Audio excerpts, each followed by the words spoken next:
to learn. So once again, you're welcome. So the real conference has to do with relationship, building relationship, because that's very, very important, the relationships that we get to keep. Then entrepreneurship. We all know the situation of the country now, so it's important for us to have multiple streams of income. So even if you are working, now you have to add something for you to be able to feel comfortable. And the next one is attitude. Our attitude towards life, how we react to things, it matters a lot. And the last one is leadership. Leadership. And this really ties up with our theme for today, which is take the lead. It's very important for each and every one of us to take a lead anywhere we are. Either you're working for someone or you own your own business, or even when you're volunteering, it's very important for you to take a lead. So without taking so much of our time, I'm going to bring up Pastor Olumide Olalekon for the opening prayer and charges. Thank you. Please let's appreciate him. Good morning, everyone. Good morning, sirs and mas. Are you excited to be here this morning? Are we excited to be here this morning? I'm sure that you know that we live in auspicious times in our nation. Inflation is just hitting the roof. And one will be wondering, why put up a conference or a program such as this for this time? I also believe very strongly that it's an opportunity for us to learn. Because as much as some of us might be complaining, some of us are actually smiling to the bank, even in this season that we are living in. And it's important for us to learn, to glean from the expert, from those who've gone way ahead of us, for those who are making the desired impact. But more importantly for us as a church is the fact that we believe that we're a church sent to this city, Ibadan. And we also believe very strongly that we have a role to play in the dynamics of things that happen, particularly in our environment. And that's one of the reasons we've put this program together this morning. I want to appreciate everyone for being here, particularly those who've braved the rain to get here very early. We want to thank you for coming and for being here very early. I also believe that you have great expectations.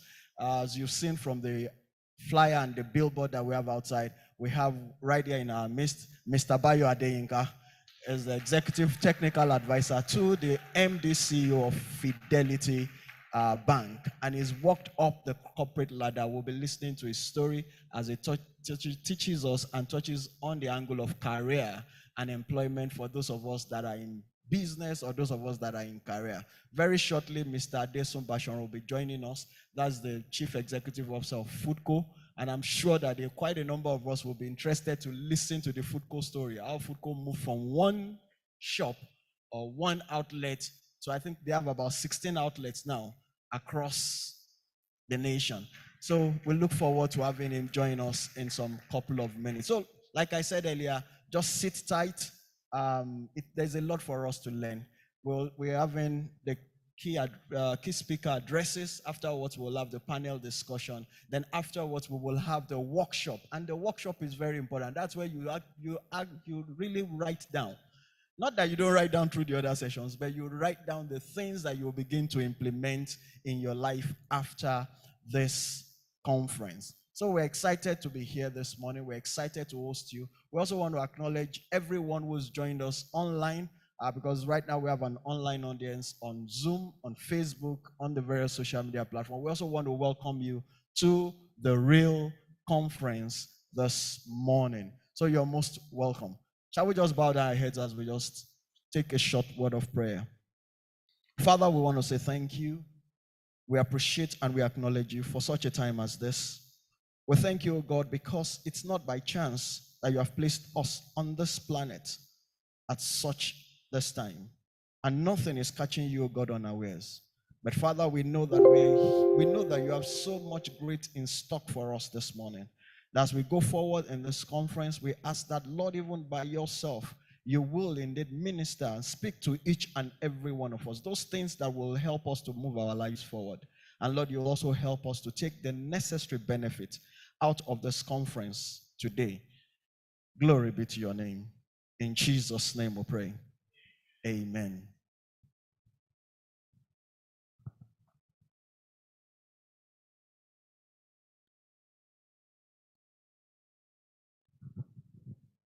Okay, so once again, we'd like to thank everyone for being here and even people that are watching us online. We deeply appreciate you all. So you can also tag us and you can share. You can share what is happening here. You can tweet, you can mention us, the R.E.A.L conference.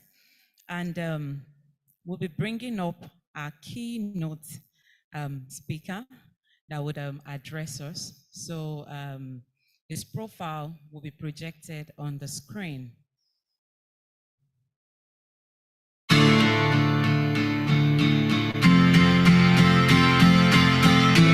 Adebayo Adeyinka holds a Bachelor of Technology degree in Mechanical Engineering and MBA from the Ladoke Akintola University of Technology, Ogbomoso, with a Masters of Science degree in International Banking and Finance from the University of Salford, Manchester, United Kingdom. After his National Youth Service, he started his career in banking, which has now spanned over 20 years, working in different banks like the National Bank of Nigeria Limited, Defcon Bank Limited, Assurance Bank Limited, Standard Trust Bank Limited, now United Bank of Nigeria, Standard Chartered Bank, Enterprise Bank, now Heritage Bank, and currently Fidelity Bank PLC.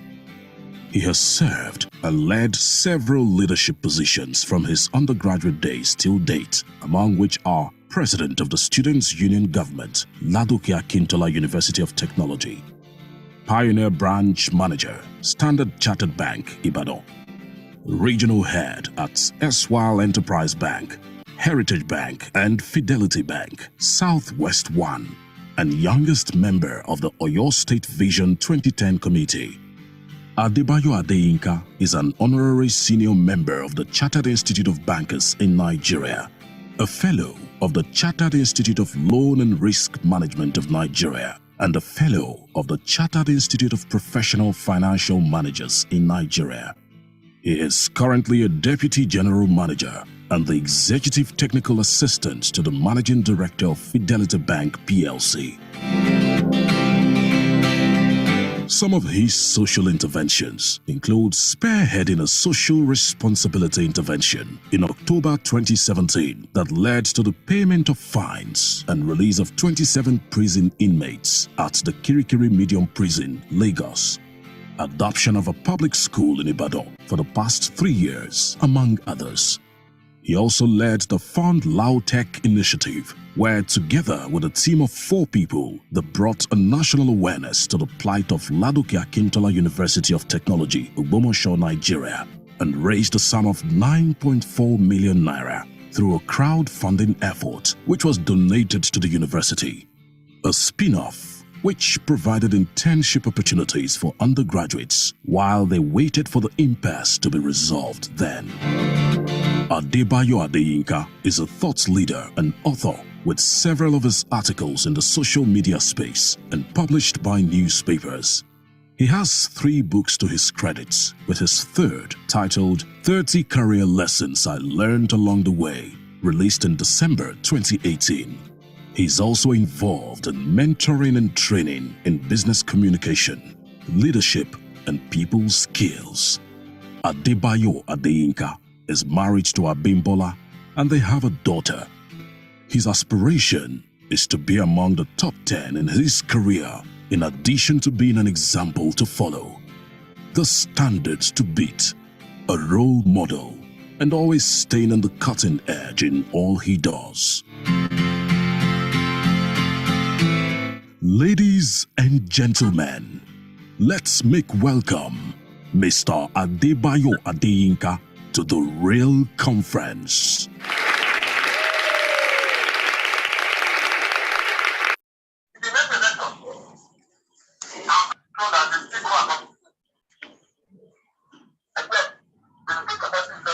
Hallelujah.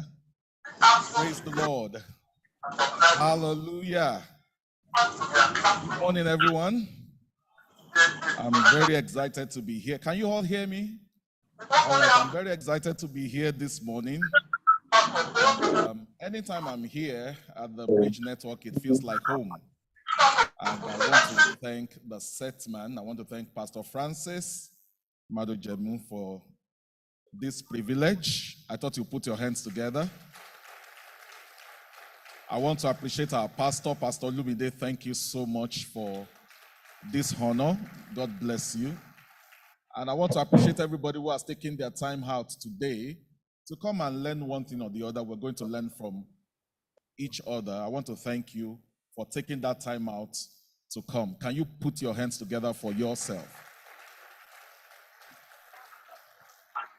Thank you so much. Thank you. And this morning, I'm going to be speaking along the lines of career. And it's a very interesting topic that we're going to be talking about. Take the lead. Take the lead. And in the next 1 hour, the next 60 minutes, I just trust that we'll be able to sensitize, stimulate, motivate, share some very good information that can help all of us to take the lead in our career. All right, I'm sure everybody is familiar with Toby Amushon right now.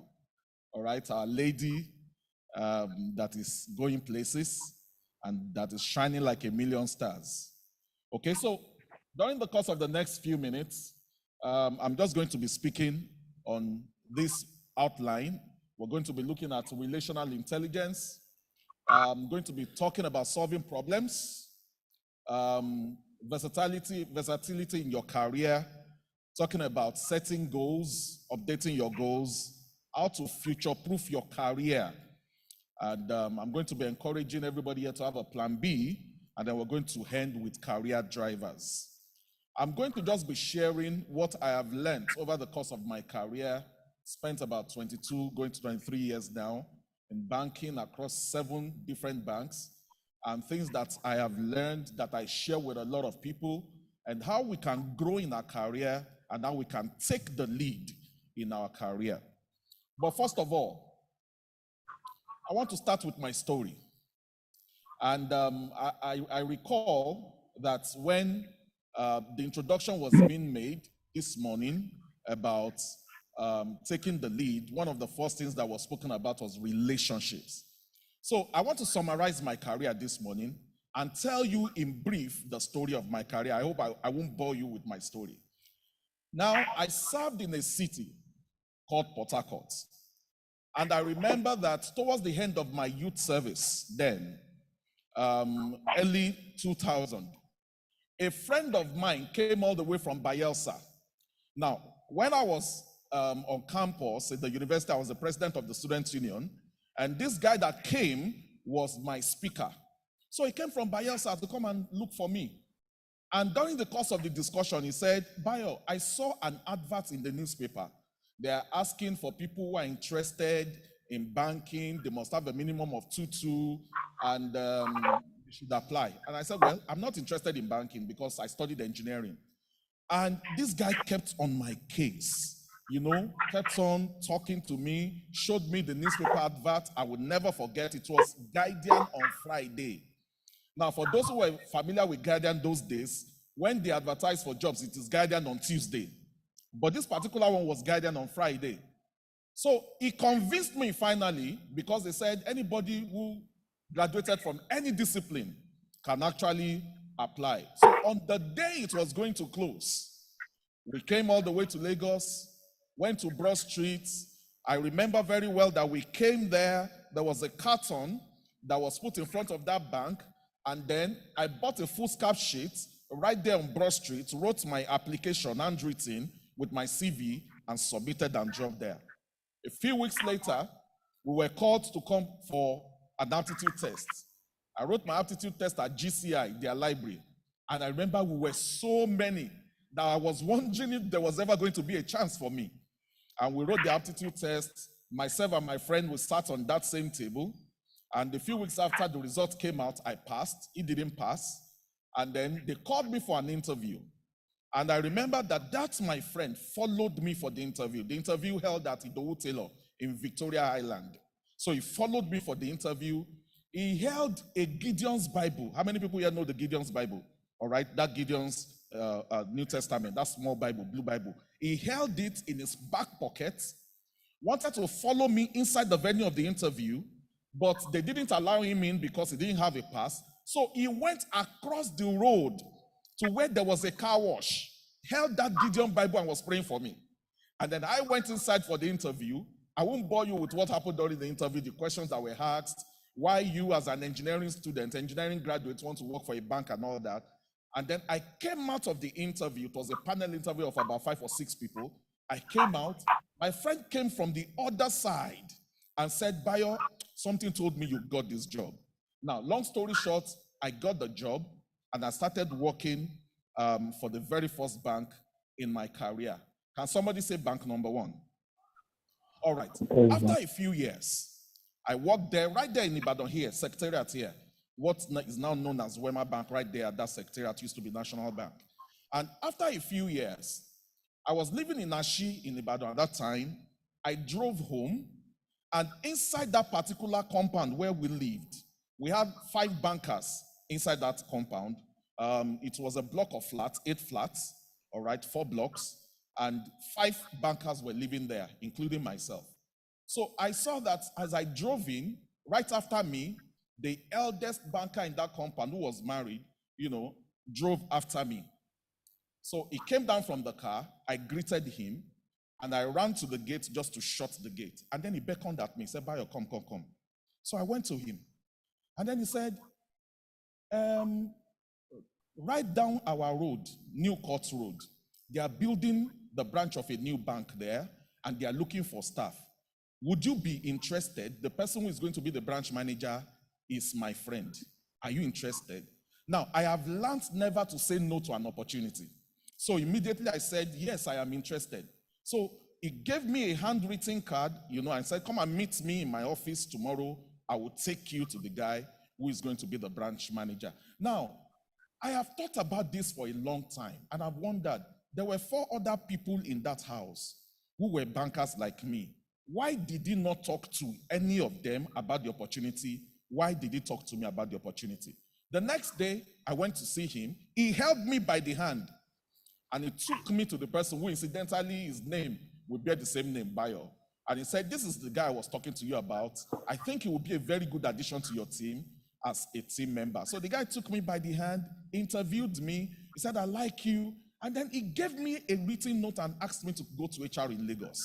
I went to HR in Lagos, got interviewed, and I got the job. Can somebody say job number 2? Okay, I worked in that particular bank for about 8 months. And one day, it was a Monday, and I was going to work, and my phone rang. And as my phone rang, I heard the voice of a woman at the other hand. They said, is that Bayo Adeyinka? I said, yes. And she said, well, we're starting a new branch of a bank in Ibadan, and I am the branch manager, and I'm looking for team members. Somebody recommended you to me, and I would like to have a chat with you this evening. And he mentioned that place at Obasa Street in Bodija, and said I should come with a copy of my CV at 4 p.m. I said, okay, well, that's fine. I was newly married at that time, so I was scared. This woman that called me, I don't know who she is, so I called my wife. I said, somebody said I should come for a chat, so you will follow me, all right? You will sit inside my car, and I will go inside. If I don't come out in 30 minutes, come and knock the door. So I took my wife along with me, and we went there. And those were the days of floppy diskettes. How many people remember floppy diskettes? So my CV was inside the floppy diskette. I couldn't print it out. So I went there and knocked on the door, and the woman opened the door. And I introduced myself to her. She ushered me into the house, and we started chatting. She printed out my CV, looked at it, asked me questions, and said, I would like to work with you. We're starting the branch of a bank in Ibadan, and I've been asked to come and look for staff and all that. And she also gave me a note to go to HR in Lagos, recommending me. I got interviewed by HR. I got interviewed by the MD of the bank, And same day, I got my offer letter. Can somebody say bank 3? But that's not the end of the story. The following Sunday, I came to church. I attend Caris Family International Church. At that time, our church was in Bodija, right here, where you have Breakforth just at the back. We used to be there at that time. And I came to church. We finished service that Sunday. I was going, and a brother in church who actually taught my wife how to drive. That brother runs a driving school. His name is Brother Blessing. Those of you who follow me on social media have shared the story before. And this brother came to me and said, Brother Bayo. He said, I'm sorry, I think I've offended you. I said, what did you do? He said, there's this cousin of mine. I have not seen her for 8 years. And last Monday, I was just going to work, and I just met her on the road. And I said, Auntie, what did you come to do in Ibadan? She said, well, my office sent me to come and look for account officers because we are opening a new branch of a bank in Ibadan. Would you, by any means, know anybody that you can recommend? And the woman, who is a Catholic, told that brother in our church that today she was fasting because it is her first time in Ibadan. She doesn't know anybody in Ibadan. She didn't know how to approach it. So that morning she was fasting, and she just came out asking God to help her and saw the cousin. And the cousin said, I know a guy in our church. The guy is very good, but I don't know if you want me to release his number. So the lady was begging and said, I will keep you in confidence. Just give me his number. So it was that brother who taught my wife how to drive that gave that woman my number, and that woman called me. And the brother was apologizing. I'm so sorry. I said, you don't need to be sorry because I already have my offer letter. That was bank what? Okay. So for a few years, I worked in that particular bank, and then the Soludo consolidation happened. How many people remember Soludo consolidation? 25 billion capital and all that happened. And we were lamenting in office. Anybody who knew that time, that period, will know that it was a period of a great unsettlement, anxiety everywhere. People were worried about their career, about their future, because there were a lot of mergers and acquisitions.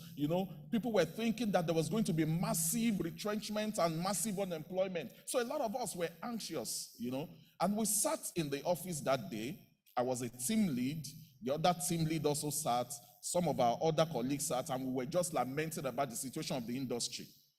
And suddenly, the other team lead looked at me and he said, well, I came from a particular bank, and I don't know, let me just give you a note so that you go and meet my former manager and see whether anything can be done. So right there, while we were sitting and lamenting together, he brought out his scorecard and wrote at the back of his scorecard to his former manager in the bank where he left a few years ago, and just said, Ogami, this is my colleague, Bayo Adeyinka.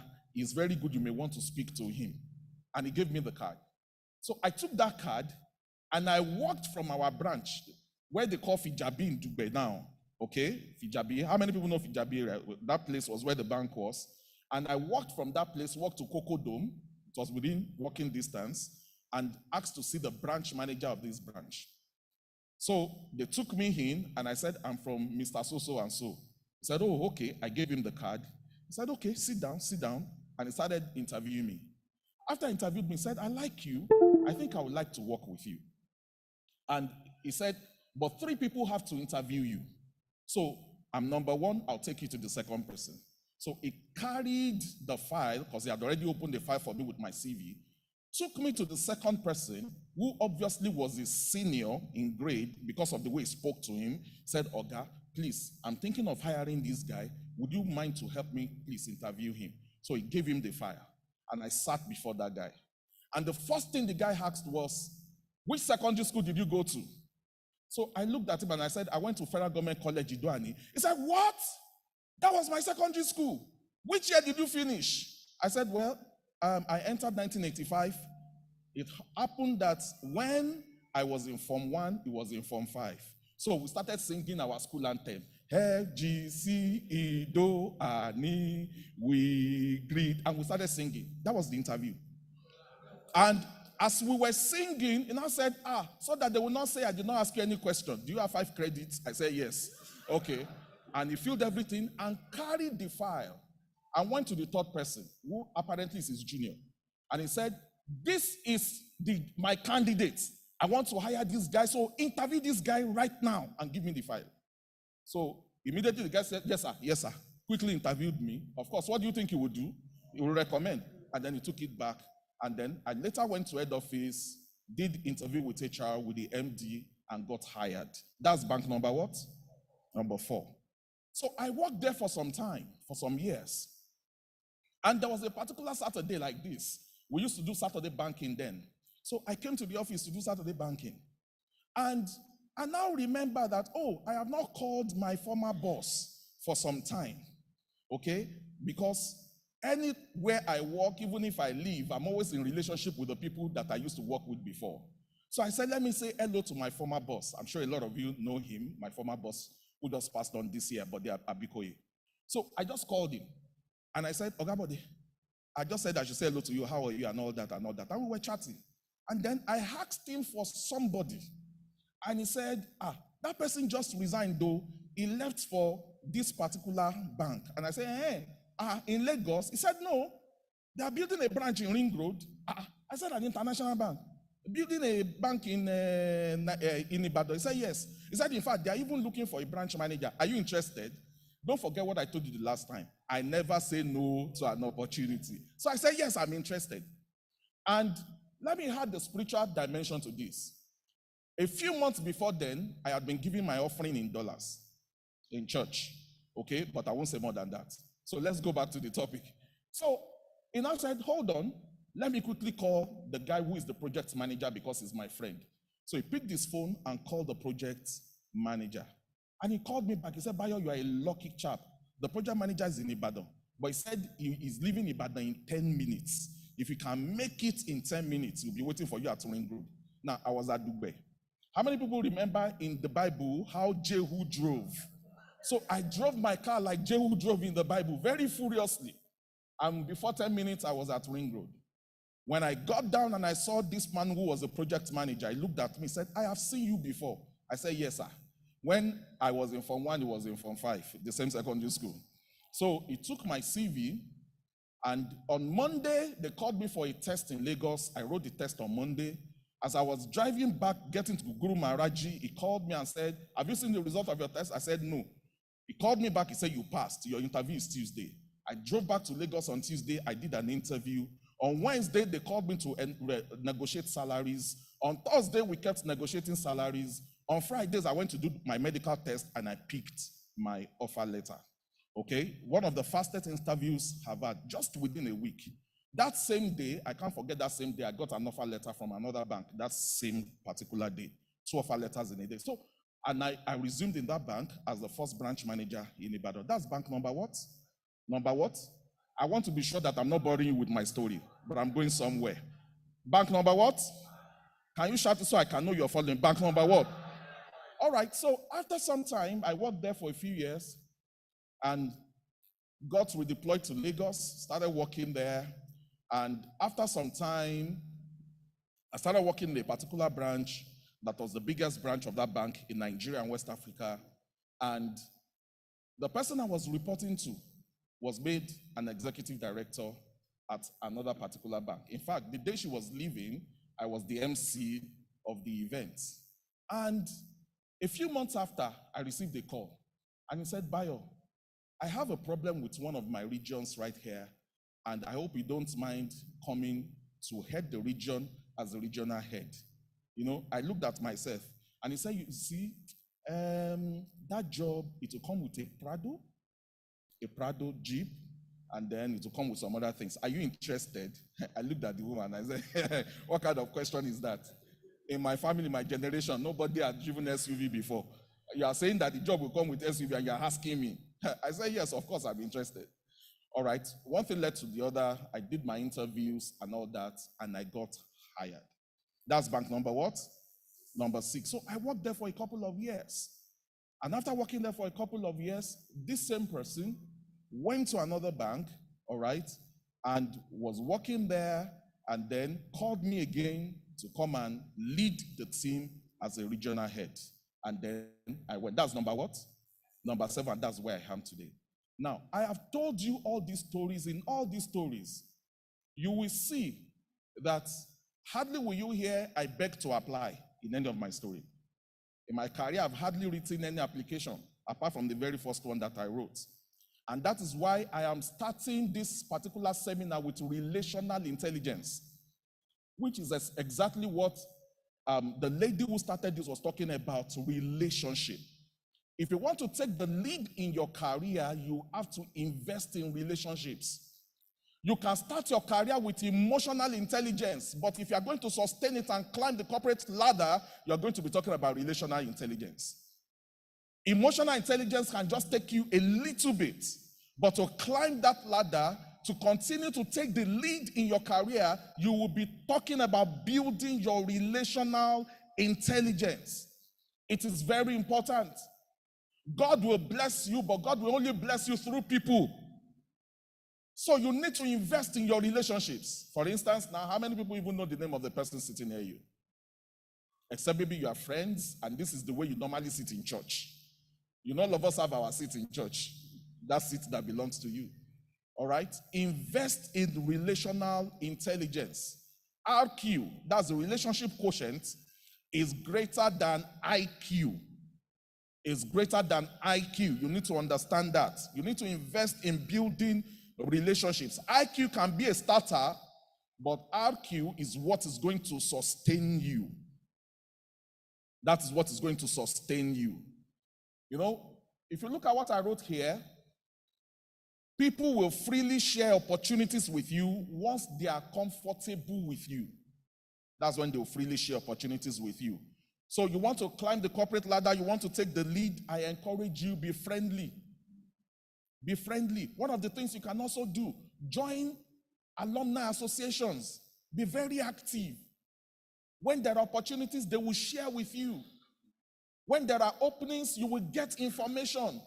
It is not just about you seeing an application or seeing a role in a newspaper or somewhere or LinkedIn and then applying. It does not work that way a lot of times. But if you can invest in relational intelligence, building networks, investing in people around you, cultivating friendships, not working in silos, then a lot of us will take the lead in our career. Many people, where they work, they just work in silos. You just do your job. You are not friendly with people, and then you go. Look, when opportunities come, you will not know. They will shut you out. Is somebody listening to me? Is somebody listening to me this morning? Okay, so you need to network. Sometimes you need to attend social gatherings. I tell people, a lot of times, if somebody is doing something in Kafancha, I can follow them. I can follow them. Because when opportunities are open and they know, one of the very first set of people they will remember is me. So it's very important. Let's cultivate relationships. Let's build relationships. Let's network. It's not about what you know most of the times. People already know what you know. A lot of the things you know, everybody knows it. But sometimes it's about the quality of relationships that you build. It's about who you know. Because they're the ones that will give you referrals. They're the ones that will give you references. They're the ones that will recommend you. So it's important for us to cultivate relationships. Can I go ahead this morning? All right. You want to take the lead in your career? Find problems and solve them. Find problems and solve them. Now, I was working, and you will pardon me this morning, but I love to share stories. Okay, because I believe by sharing stories, we can all relate.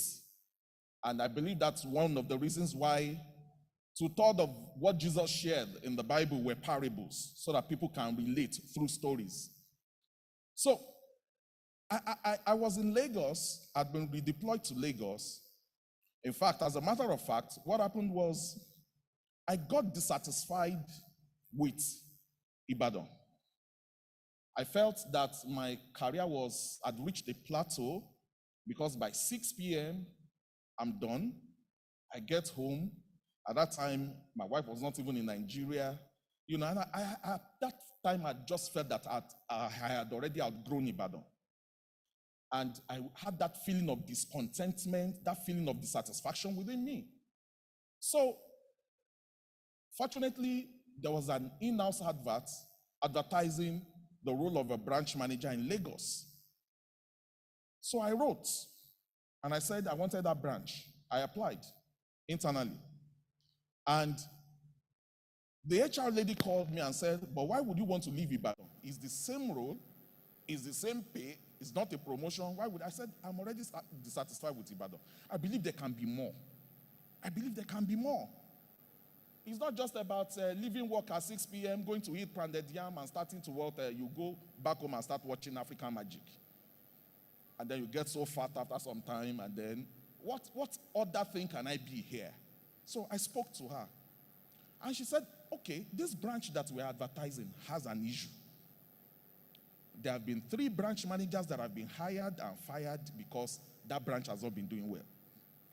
I said, it doesn't matter, I want it. He said, but are you sure you want it? Because that place has swallowed so many people. I said, I want it. So I applied. And then they asked me to come. But the HR lady called me again and said, are you sure about what you're doing? Because we are going to leave your position in Ibadan vacant for 3 months, so that if you change your mind, you can come back. And I told the lady, I said, well, my Bible says nobody that puts his hand on the plow and looks back. The lady, she's laughed and said, you and this is your Bible, and you know. But I said I wasn't going to come back. So I took the plunge, and then I went to this particular branch. I remember on the morning I was going to resume, I carried out the instruction my pastor had told me, because I shared all these issues that branch was dead. They told me what was happening. It had swallowed so many people. There were problems. It had not been profitable for about 5 years. So I did exactly what she asked me to do. Early in the morning on my first day of resumption, 6 a.m., before anybody, I got to the branch. And I started going around the branch, praying. Started going around the branch, praying. Anointed the branch with oil. The security guards were looking at me like this. Like, who is this crazy guy that they just brought here? And then we started work. My team resumed. I saw that I had a very disillusioned team. They were demotivated. People were actually applying to leave the branch, and I applied to come to the branch where everybody wanted to run away. But I spoke to them, tried to motivate them, and then one of these Saturdays, I was at home meditating, and then I had this idea. That idea just dropped. And what dropped was 4BQ1. I shared this experience in my very first book, 40 Career Lessons. 4BQ1. I just saw it. And I came to work very early on that Monday, typed 4BQ1 on plain sheet, plain paper for so many people, everybody in my office. As they were coming into the office, I was giving them 4BQ1. That's the only thing that was written on the paper. 4BQ1, 4BQ1. And I called a meeting that morning. Everybody held their paper. And I said, do you know that in 3 months, we are going to hit 4 billion by the end of Q1. That's the meaning of 4BQ1. We will hit 4 billion by the end of Q1. I had everybody, there was a gasp. Because the position we were was so far that we could not hit that in reality in 3 months. But I told everyone, go and take that paper and put it on your desktops, in your workstations, around your workspaces. So everybody took that 4BQ1 and put it on their workstation, their workspaces. So when customers come into the branch, they will say, 4BQ1 everywhere. And I told them, if anybody asks you, tell them the meaning of 4BQ1 means by the end of Q1, we will reach 4 billion. I just keep telling them. So my bosses will come. And they'll say, Bayo, what is happening in your branch? What is this 4BQ1 everywhere? I said, boss, by the end of Q1, we will reach 4 billion. They will look at me and they will shake their head. But do you know that we hit it? By the end of that Q1, we hit 4 billion. Not only that, within 5 months, that branch was very profitable. It was so profitable that just a year in that branch, after a year, we were having a branch managers meeting. And after the branch managers meeting, the person supervising our branch managers in the bank called me and said, Bayo, okay, I forgot to tell you, tomorrow you are resuming in VI. And they mentioned the particular branch. When they mentioned the branch, even me, myself, I was shocked. Because that was the largest bank of that international bank in Nigeria. He said, you are my best hand, you are my best branch manager, and I'm sending you to the biggest branch. And that was how I ended up at Adebayo branch of that particular branch, because of the problem we solved that nobody could solve in a particular branch. I remember then that some people wrote petition and said, how can you bring somebody who just left Ibadan barely a year ago? You know, at that time they gave me a nickname then. They used to call me Adebayo in the bank because those were the days then. And we were able to solve the problem. I became the branch manager of the largest branch, not only in Nigeria, but in West Africa. Every single time you solve a problem, you are rewarded in your career. Every single time. The more problems you solve, the higher you go. I tell a lot of people who are actually handling for promotion that promotion is not a right. Is somebody listening to me? It's not a right. It is earned. Oh, the fact that you have spent 4 years on the road does not mean you are going to be promoted. What have you done to deserve the promotion? What problems have you solved? Do you have a solution mindset, or you are always running away from challenges, or you are always running away from problems? There's a problem in the organization, people are running away. But you've forgotten that where there are problems, there are immense opportunities. One of the reasons I like Nigeria, we have big problems and we have big opportunities. And the person who is going to solve the problem is the person who is going to reap the benefits of the opportunities. Problems in the agri sector, the person who solves them reaps the benefits. Problems in power sector is there for you to solve. It's the same thing in our career. So no one promotes you for how long you have stayed at a role. No one. Say, excuse me, sir. I have stayed for 10 years, so I deserve a promotion. What have you done in those 10 years to deserve the promotion? Or you are just coming to work every day to earn salary. That's not the way the world of work works again. Okay? A lot of people think, you know,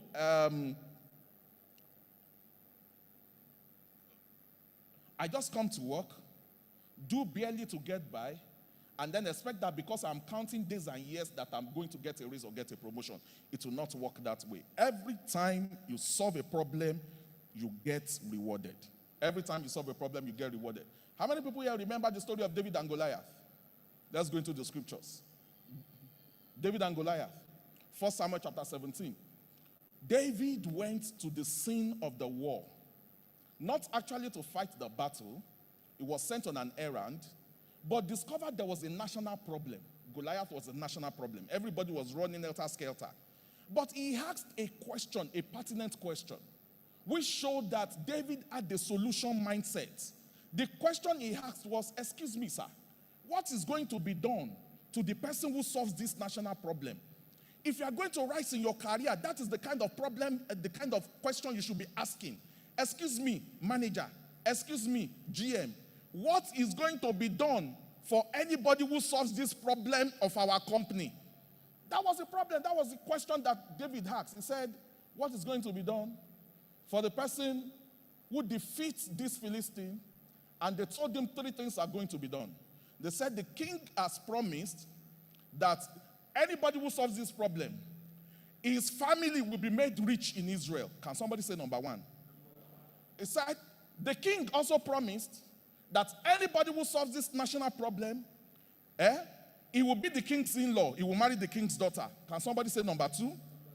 And he also said number 3, the king has promised that anybody who solves this problem, his family will be exempted from tax forever. Anytime you solve a problem, you are rewarded on 3 levels. The number 1 is affluence, the second one is influence, and the third one is exemption. Affluence is the king will make his family rich in Israel. When you solve a problem, affluence comes. Oh, it will be the king's in-law, that's influence. When you solve a problem, your influence increases. Oh, his family will be exempted from tax. Anytime you solve a problem, there's an exemption for you. So anytime you solve a problem, you are rewarded on 3 levels: influence, affluence, and exemption. Can I go on this morning? Can I go on? And the same thing happened to Joseph. Joseph had the solution mindset. He dreamt. Not only did he dream, the king dreamt, he interpreted. Not only did he interpret, he brought out a solution. After he interpreted the king's dream, he told the king, this is what I think you should do. You must have an action plan for every problem you are planning to solve. He said, this is what I think you should do. Let us prepare for the 7 years of plenty. Let us keep this aside. Let us save 20%. And for the years of lean, the years of famine that is going to come, this is what we are going to do. And you know what the king said? The king said, who better can do this for us except the same person who has brought the solution to the problem? He said, you are going to be the one to solve this problem. I have had people tell me that. I've done business plan, given it to someone, and said, oh, this is it. You are going to solve this problem. So every single time that you solve problems, you get rewarded, and the higher you go. All right, I wrote it that pay by hour is the lowest level of pay. The highest is to be paid according to the problems you solve. It's not just monthly pay, that's small. But when you start getting, paid or rewarded according to the problems you solve, you begin to take a leap in your career. All right, let's move ahead. Okay, you want to take a lead in your career? Be versatile. Be versatile. Don't be a one-role specialist. I always tell people, I always encourage them, know a little about everything, especially where you work. Know a little about everything. Know a little about everything. Don't be a one-role specialist. Be open-minded. Some people are always running from work. They just want to do barely to get by. There is no way you can climb the corporate ladder that way. You cannot take the lead that way. The work environment is dynamic, so you must be dynamic too. You must be dynamic. You must learn different things. Broaden the scope of your career. The world of work has changed. If you are going to be prepared, if you are going to be outstanding, you must be prepared for change. Must be prepared for change. I started my career as a teller. I was in a cage, cubicle, counting money. Counting money, paying money to people. Then at a point, I started going to, those were the days of CBN clearing. I started going there. Then at a point, I started doing cash movements. You know cash movements?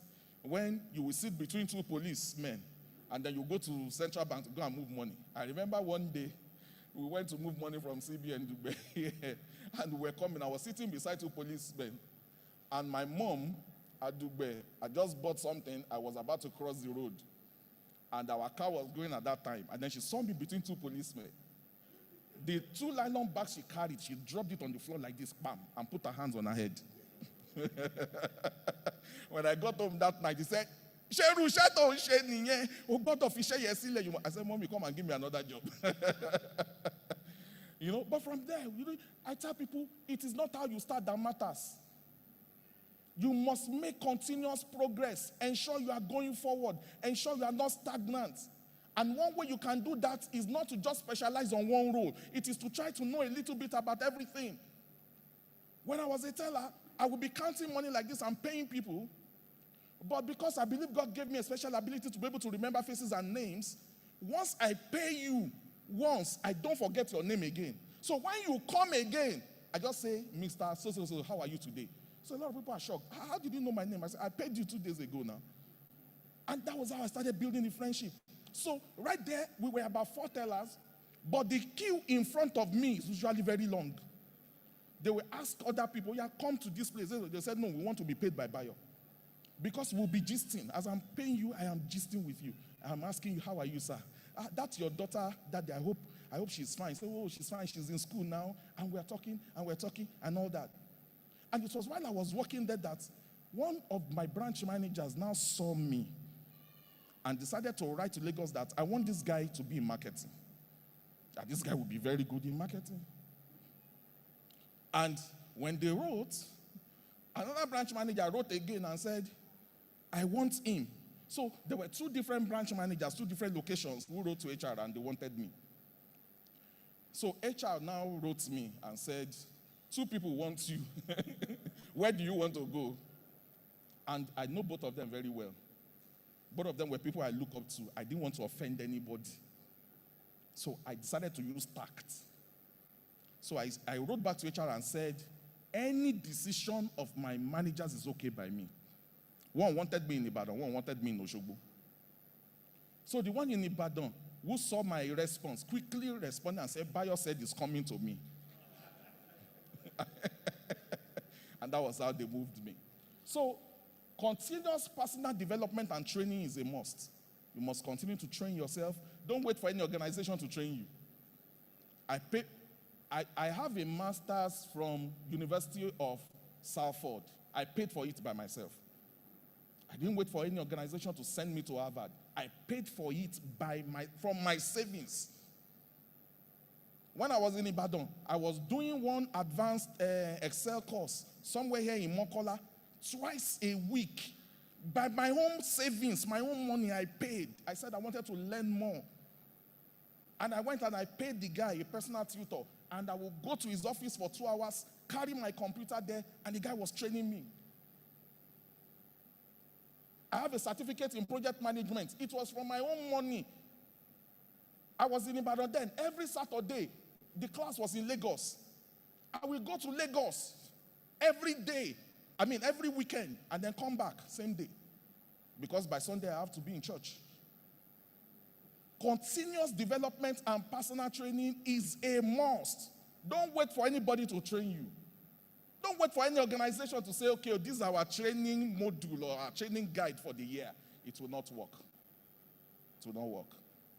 Okay? Can we go ahead? All right. Regularly set and update your goals. If you want to take the lead in your career, you must set goals. You must set goals. You must set goals.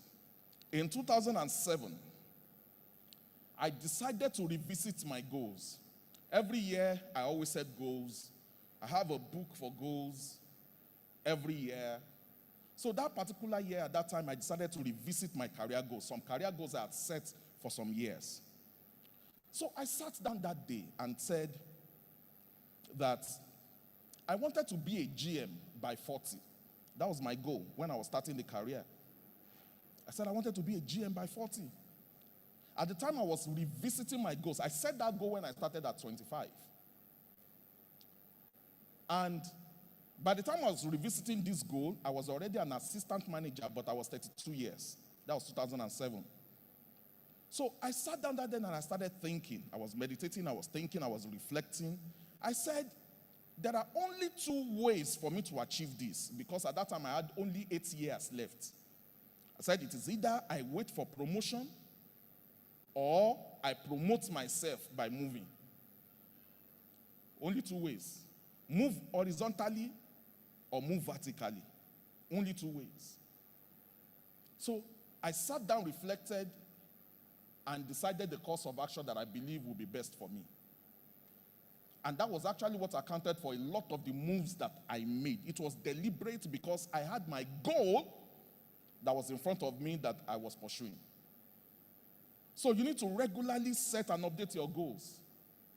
By the time I was 40, in 2015, I had become a deputy general manager, meaning I had only 1 step to go. Okay? By the time I was 40, I did not hit that goal because I wanted to be a GM at 40. But by the time I was 40, I was just 1 step away, 1 step away, 1 step away. And that's what happens to you when you set goals. You are able, even if you don't meet your mark, you can get very close to the mark. So writing your career goals is important because whatever gets written gets done.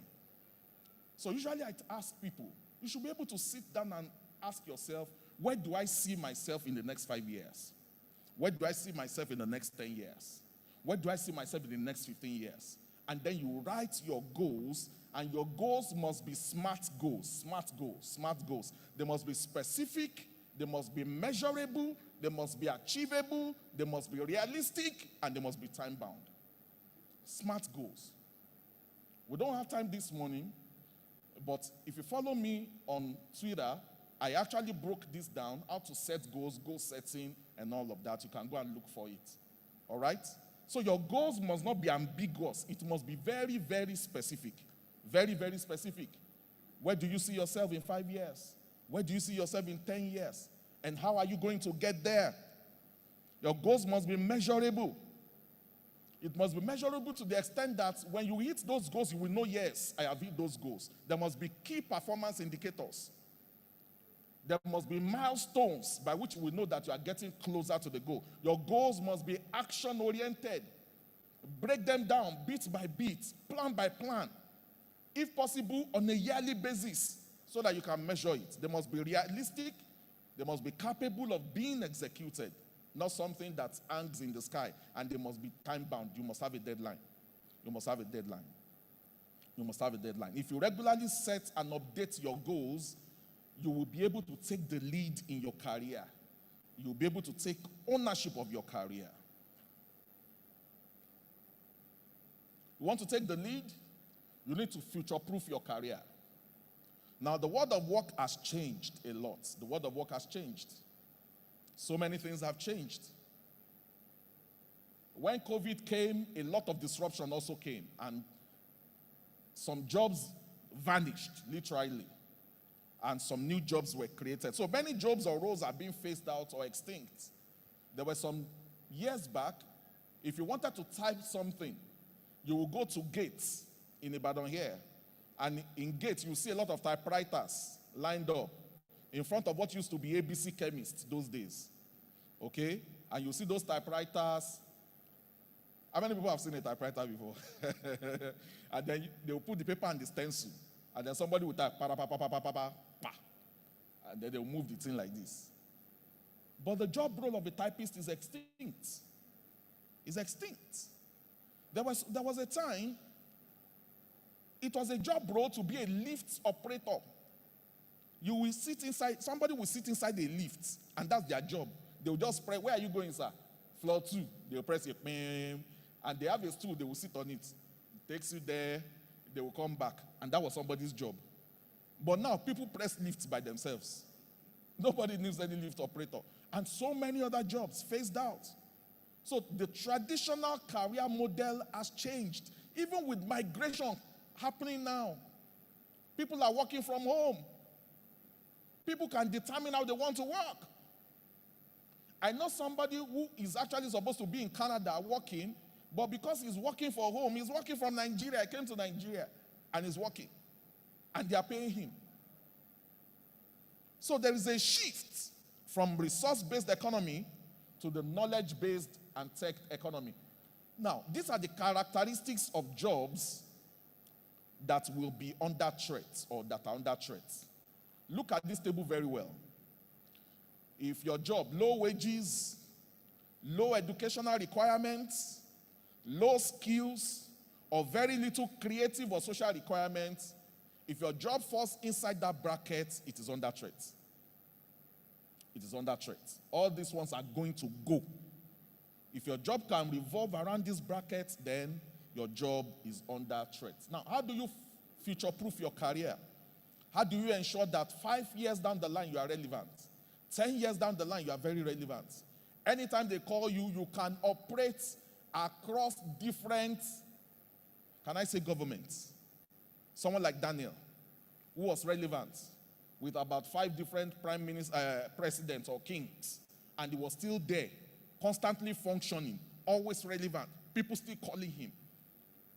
Okay, how to future-proof your career? You need to develop cross-functional or transfer skills. Skills that can be transferred from one sector to the other or from one nation to the other. Everybody knows that if you are in IT today, if you leave Nigeria today and you get to Canada, most likely a job is already waiting for you.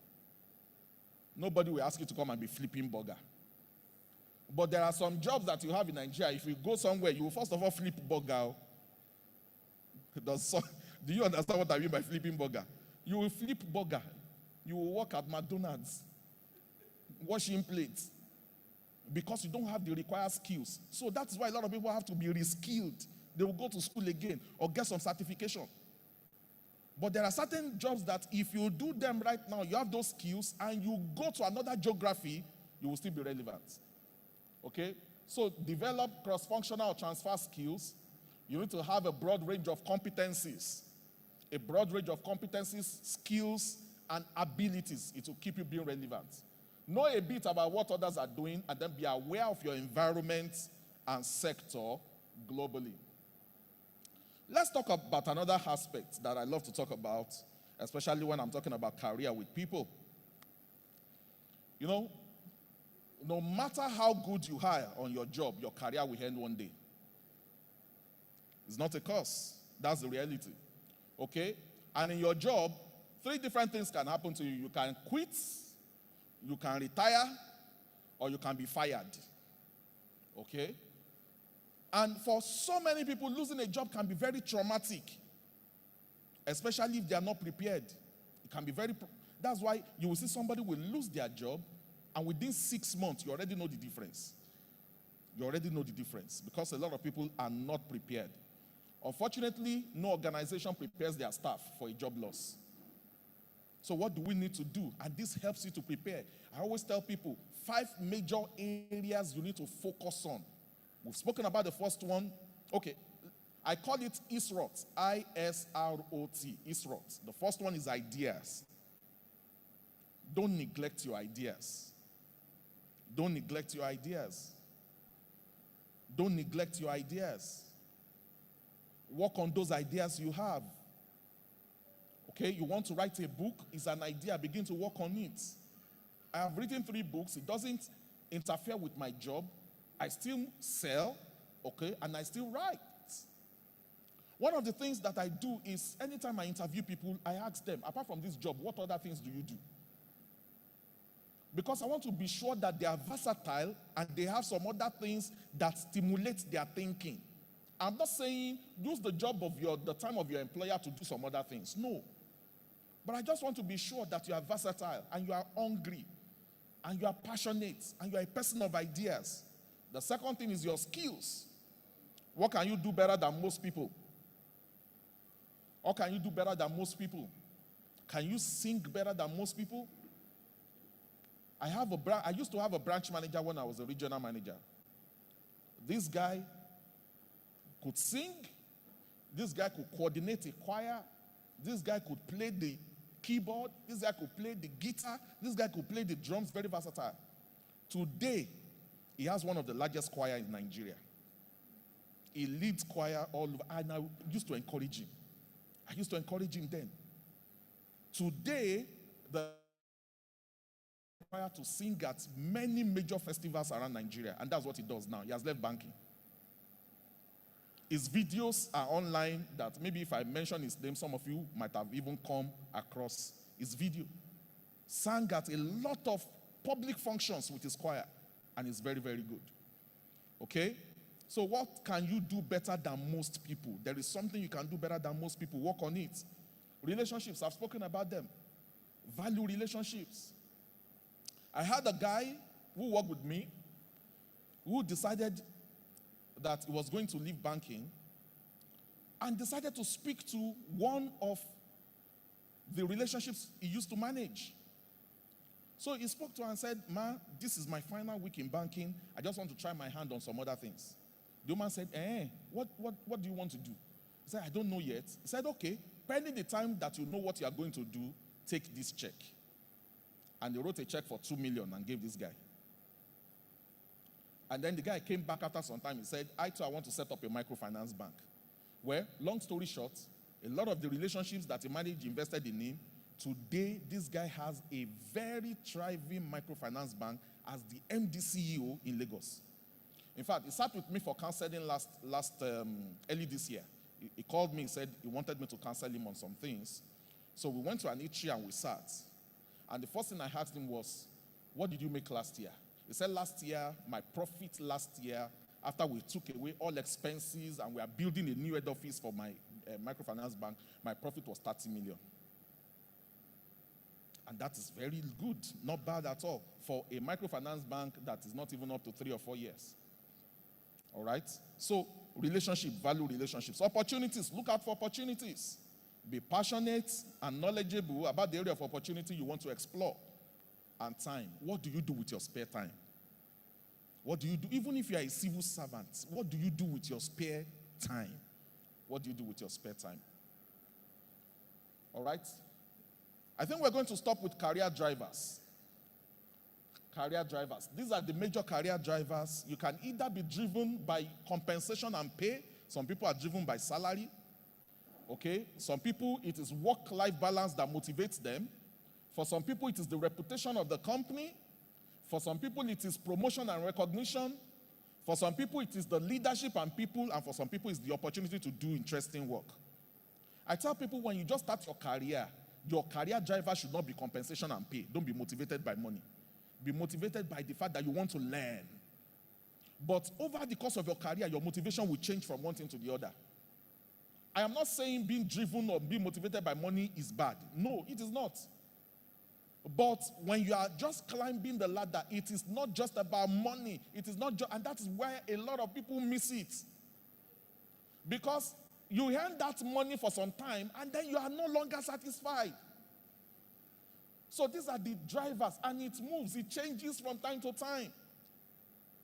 When I started, my own motivation was the reputation of the company, promotion and recognition, that my manager would say, well done for a good job. I could live on that for 1 year. The commendation letters that I was given, I would go and I usually frame them. I will laminate and frame them. It motivates me. All right? So know what motivates you. Know what drives you. Let your career drivers indicate the kind of company you should work for. Okay? Let it indicate the kind of company you should work for. All right. I actually have a lot of this information right there in the book, which is available on Amazon and Roving Heights. I want to thank you for the opportunity that you have given me this morning. Thank you so much, Pastor. The Lord bless you. Thank you. God bless you. This is the R.E.A.L Conference, empowering you to achieve outstanding results in career, business, and life. Wow. Let's appreciate him one more time. Thank you very, very much for this R.E.A.L session. Thank you so much. So we all know how important it is for us to relate with people, because relationship can actually help us, not just our career, but any aspect of our lives. So we'll be going for a short coffee break, which is going to be for 15 minutes. And it's very important for you to meet people, relate with people, because by the time we're coming back, I will just randomly call people, and you will tell me at least 5 people that you've met, their names, what they do, and you must be able to point them. It means that you also have to connect with the faces. You heard when he said that when he attends to people, the next time they are coming back, he will mention their names. So it's very, very important. That's personalization, and it goes a long way. People get to appreciate that. So because I know that we've learned a lot of things, and there are a lot of keywords and all that, you can tweet, you can post it on your Facebook, on your status. Just also add the hashtag R.E.A.L Conference. So we also get to have sessions like this every Sunday, just 7 a.m. to 8 a.m., just 1 hour. Sorry, 8 to 9. Sorry, 8 to 9. 8 a.m. to 9 a.m., just 1 hour, where you can learn lots and lots of things. So I'll see you in the next 15 minutes. And I really want to appreciate each and every one of you for being here, and people that are also watching online. Thank you so much. Let's stand up. The coffee break is there. Nigeria's inflation rose in June to its highest level in more than 5 years, fueled by rising prices of food and high cost of diesel. The inflation rate surged up to 18.60% in June, up from 17.71% in the previous month, the National Bureau of Statistics said on Friday. The inflation rate is the highest the nation has recorded since January 2017. The situation seems overwhelming and really daunting. However, we cannot succumb to it. Charles F. Glassman posited that the only way to survive and thrive when faced with circumstances out of our control and for which we are unprepared, adapt. The R.E.A.L Success Seminar for this month, August 2022, we are not only advocating that you adapt, you must overcome The coffee break is to the thrive. right. The coffee the Real break is Success to the Seminar right. will be focusing on topics that will provide you Remember to information meet and people. tools to propel you to adapt in situations such as this. Join us on the 7th of August 2022, where we talk about the topic Adapt, Overcome, and Thrive. On the 14th of August 2022, where we talk about managing and maximizing household income. On the 21st of August 2022, where we talk about doing more with less. And on the 20th of August 2022, where we talk about managing business in times of inflation. Join us for the Real Success Seminar, the keys to personal and business success. This is the Bridge Network. We have just 15 minutes. Then we have to come back. And we'll have the Rain Choir. They would entertain us. Thank you.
for the coffee break. We need to begin to round up. 5 more minutes.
This is the R.E.A.L Conference, empowering you to achieve outstanding results in career, business, and life.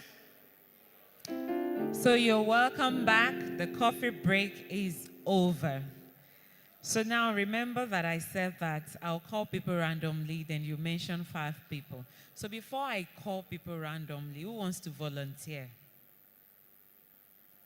Who wants to volunteer? To mention 5 people that you've met. 1, 2, 3. Okay, so I'll have to call randomly. Sir, 5 people. You didn't what? No, I said that I will call randomly. But I told people to volunteer. No one did. So I have to now call randomly. He said he was only able to meet one woman. Okay, someone. Okay, thank you so much. Let's appreciate him. Let's appreciate him. My name is Olushola Aladejabi. I run a school. I met 3 people. The first person I saw when I entered the building, Ms. Adekumbi. Then Mercy, a student. She left her seat now. And my partner, my neighbor, Tolulokwe. Yeah. So not up to 5, but I think I tried. You tried. That's very good. So who else wants to try before I choose someone randomly? Who wants to try? We just heard a session on how important it is to meet people. And I said that I'm going to call people randomly to mention 5 people.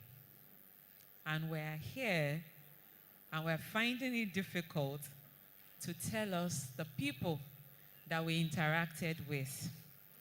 So, sir, who are the people you met during the coffee break? Thank you.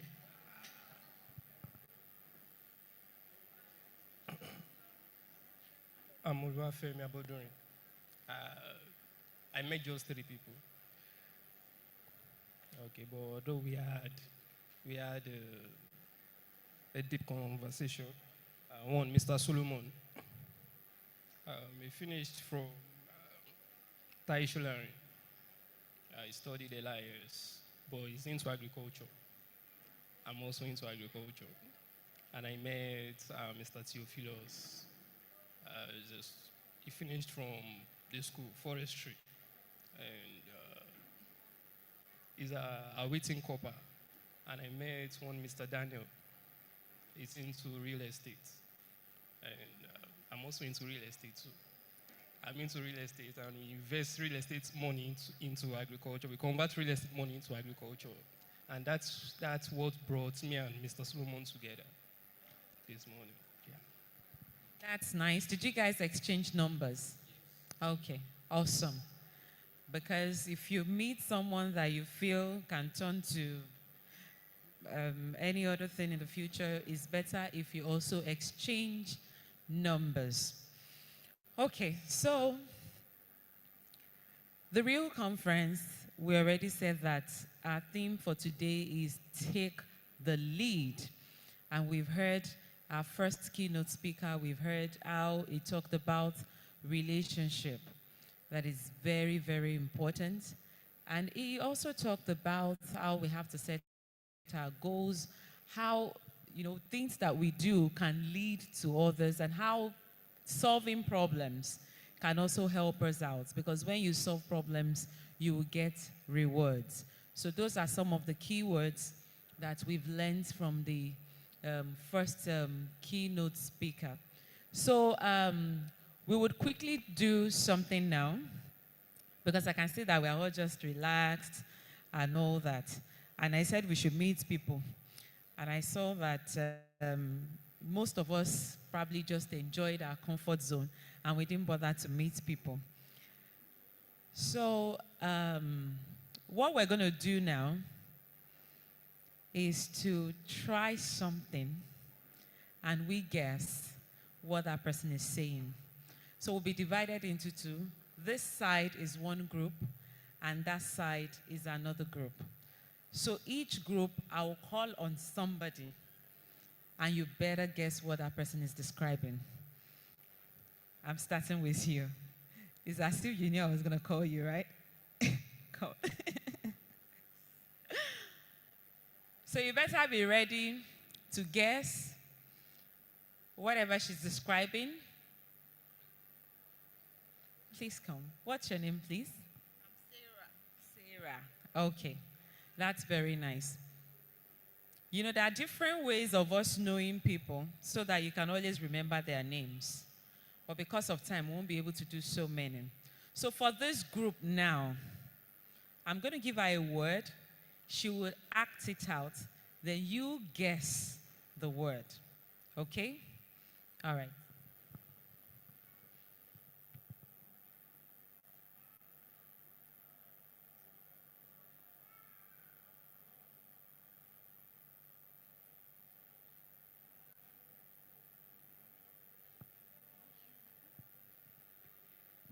And the time starts now. 1 minute.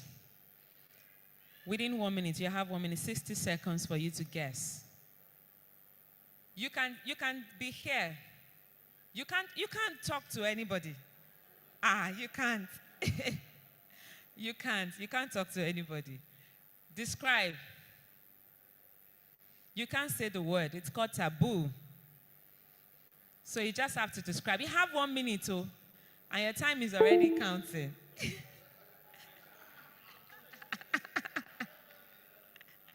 One minute. Media, please prompt me. Once is a minute. Let me know. Your time has started. Yes.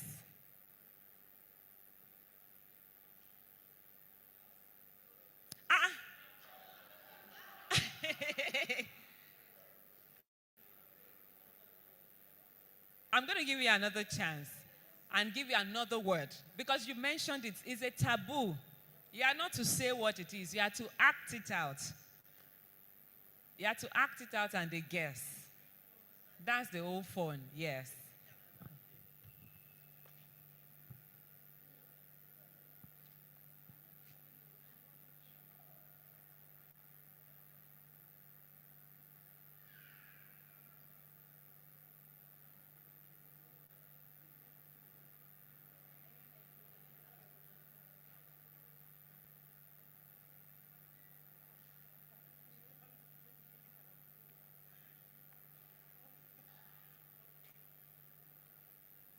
Say anything, you are just to act it out.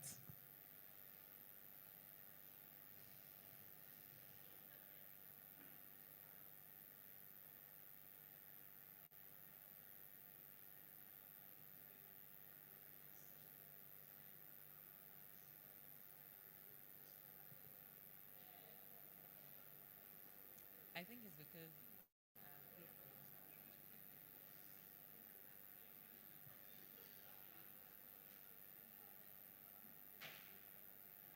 your 1 minute will be helpful. And this time around, it means I will just go to the other side.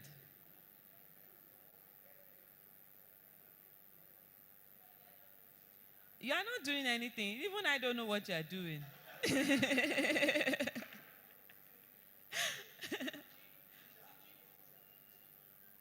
Prompt them. They're already saying teacher.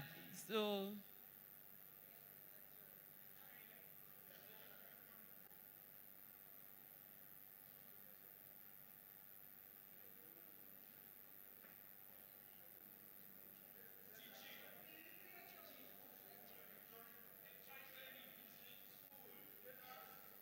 that is it. School. Yes. There are so many ways you could have done it. So because that's the first time, so we are just accepting that, okay? but it's usually very, very fun. It's cool. I mean, there are different ways you can act like this. You know, there are different ways you will understand that that's a school. A school. Okay. So I'll select, but from the next one, someone should just volunteer so that I'm not just choosing. Sir, please come. I'll give you the word.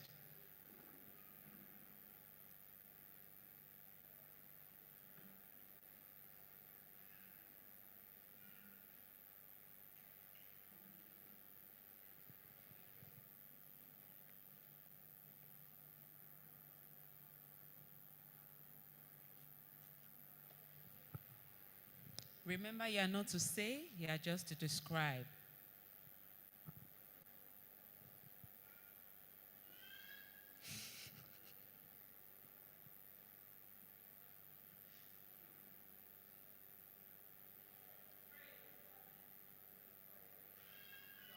Yeah, that's nice. Flower. That's nice. So now somebody from here, so that I'm not the one choosing. Somebody. Somebody. Thank you.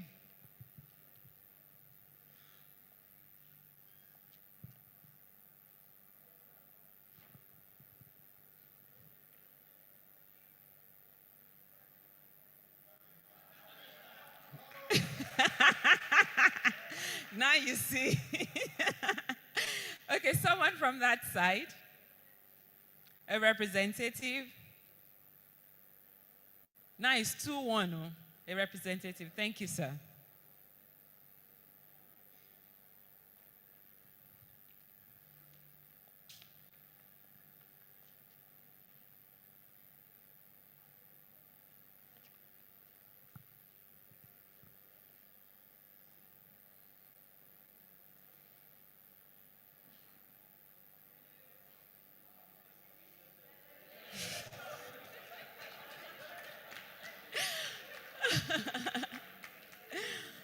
Okay, a representative. Yes, please come.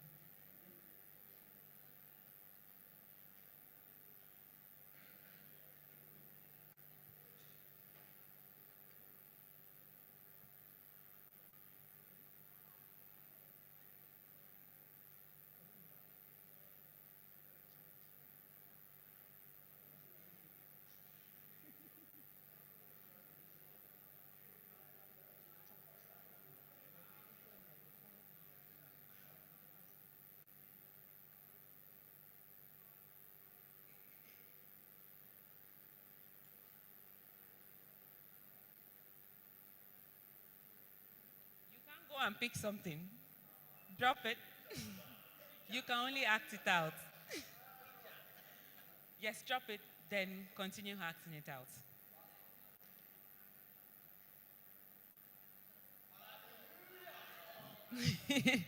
A pastor. So please, next time, don't go and bring objects. Just act it out. Okay? Just act it out. A representative. A representative, try it. It's fun. Just try it. Representative. Oh, okay. Please come.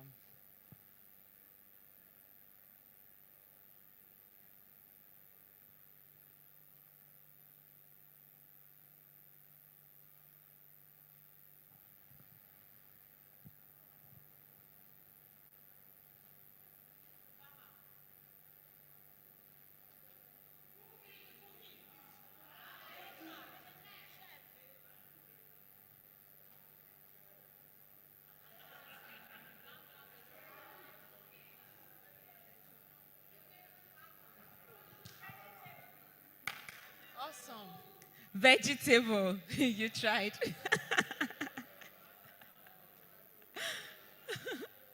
A representative. A representative. Representative. You want to try it again? Okay, come.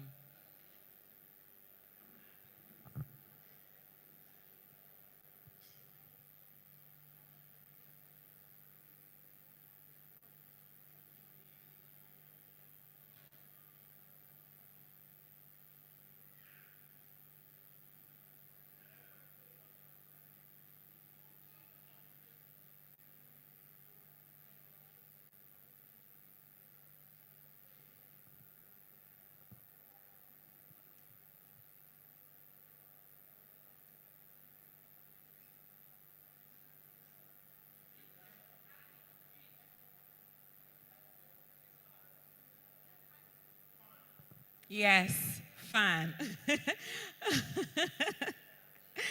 It's a fan. That's nice. A representative from the other side? Representative?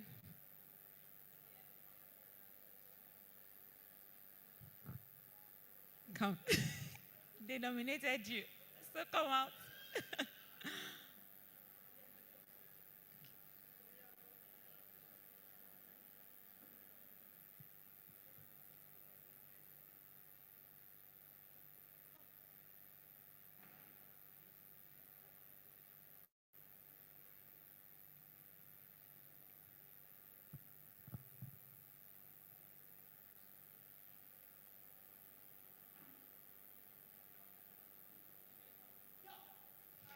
Awesome. Okay, so let's appreciate ourselves. All right, without taking so much of our time, we would move to the next. And we just want to, before the keynote speaker would come, we just want to hear a word from our sponsors. This is the R.E.A.L conference, empowering you to achieve outstanding results in career, business, and life.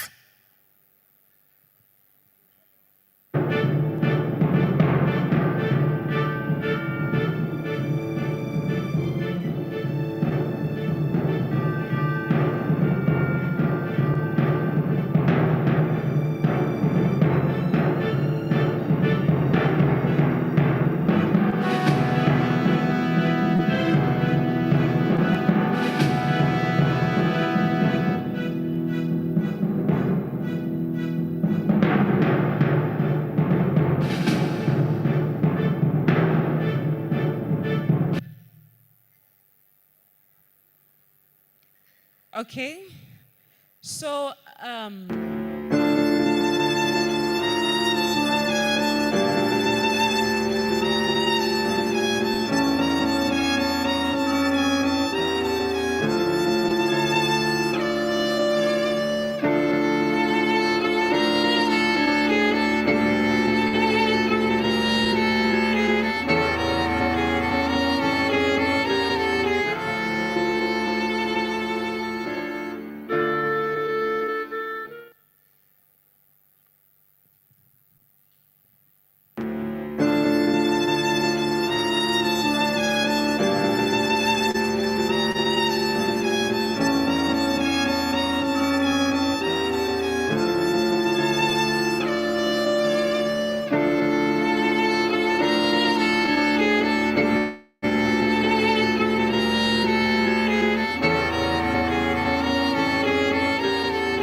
This is the R.E.A.L conference, empowering you to achieve outstanding results in career, business, and life. okay, welcome back once again. And don't forget that we always have a R.E.A.L conference seminar every Sunday, 8 to 9 a.m. There are a lot of things for you to learn at the R.E.A.L conference seminar. So you can always take advantage of that. 8 a.m. to 9 a.m. every Sunday. And at the same time, we'll be introducing our second keynote speaker. So we would watch the screen for that. Thank you.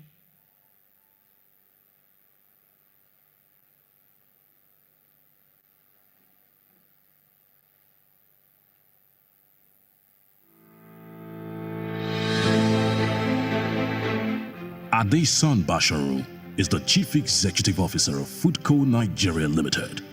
He graduated with honors in electrical engineering, computers and communications from Purdue University, West Lafayette, Indiana. He also holds a distinction in the MBA strategy program of the Kellogg School of Management, Northwestern University, Chicago, Illinois. He is a seasoned executive with experience leading business transformation at Foodco, McKinsey & Company, and General Electric GE in Nigeria, South Africa, Kenya, and the USA. In 2017, he joined Foodco Nigeria Limited as an executive director and has successfully repositioned the business from a supermarket chain operation to a diversified consumer goods company with interest in retail, quick service restaurants, manufacturing, and entertainment. Growing from 5 outlets, Foodco is now the largest supermarket chain in southwest Nigeria outside Lagos and is one of the omni-channel retailers in the country with 16 outlets spread across Lagos, Oyo, and Ogun states.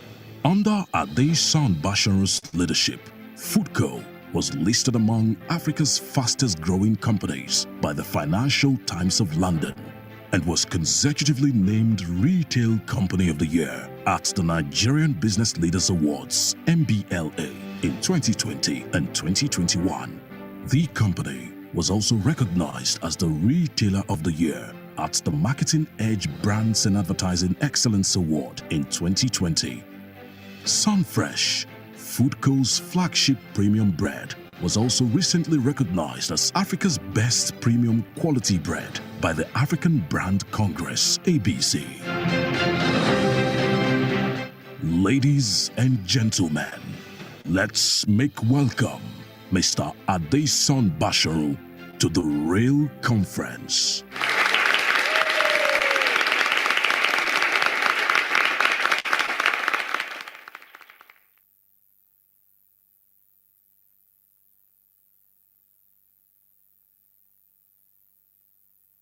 So much. Thank you so much. And that was a very warm welcome. How are you all doing this? I guess, is it still morning? Yes, it's still morning. How are you all doing this morning? Let's try that again. How are you all doing this morning? Good, good. The third time is the charm. How are you all doing this morning? Fantastic, fantastic. First of all, I want to say a big thank you to the invitation, to your senior pastors and your pastors, Pastor Lalekon. Thank you all for asking me to join you this morning. It is my distinct privilege to be with you here today. I need a favor from everyone in the house. I don't know if you guys are willing to help me out. Are you willing to help me out? All right. So see, this is not my natural terrain. I'm neither pastor nor teacher. I'm just a guy who happens to do business. So, for the next few moments to be delightful, we're going to need to have a conversation. So I ask, you respond. Maybe you ask, I respond. How does that sound? How does it sound? All right. I have the unique privilege of telling you about Foodco this morning and telling you a bit about the journey that the company is on and how the company has taken the lead at different times in its journey. We'll start should I say our journey this morning in the mid-90s. But by this point, the business is 10, 12, 15 years old and has already enjoyed a fair amount of success. Who here remembers the 90s? Very good, very good. Okay, good. We've got some people who are old enough to remember the 90s in the room. Who are the most popular? Who are some of the most popular artists or musicians in the 90s? You can just shout it out. Popular musicians, artists in the 90s. You need to be a bit louder, please. Fella, okay. Shino Peters, all right, very good, very good. Plantation Boys, very good, very good. It was a different time, you know, it was a different time. And this was a time where the business had been around for about 15 years. At this point, the business was already a leader in Ibadan. Yeah, it had established itself as a place where you could get quality, affordable products at amazing prices, and really did a great job of importing unique products as well. The business had its flagship location in where? Does anyone know where the first? Fantastic, in Bodija, and it had opened a few other branches at that point across town. Does anybody know where in the 90s Foodco had other branches outside of Bodija? Fantastic, fantastic. Let's give him a round of applause. So we had the other location at Agbowo. It's actually Ring Road, not entirely Dugbe. And the business had ventured as far as opening a small location in Ogbomoso. And you say business was good? What did I say? Business was good. But suddenly, at the turn of the century, things changed. They changed quickly, and they changed very sharply. The business went, first of all, from 4 thriving locations, then to 3 questionable locations, then down to 2 struggling locations, and then down to 1 location. And in less than 2 years, the business went from strong leader, everything seemed to be going just fine, to a 1-location store that was struggling. At the worst times in the business, if the store had 10 customers, it was a celebration that they had 10 customers today. So it was a dark time. The business realized very painfully that it did not have the right controls infrastructure in place. What initially was thought to be random, uncorrelated acts of theft soon was discovered to be a coordinated and continuous stream of fraudulent activities that drained the business of capital, drained the business of stock, and made it very difficult for the business to continue. The business, our great founder and husband went as far as to, when things got really low, to source for some additional capital and recapitalize the business as an attempt to revitalize it to go forward. But same thing happened over again. And here they are now with a business that's a shadow of itself, not much in sales, and a pile of debt to pay back. So it is about as dark as it gets, and a very, very different story from just a few years ago.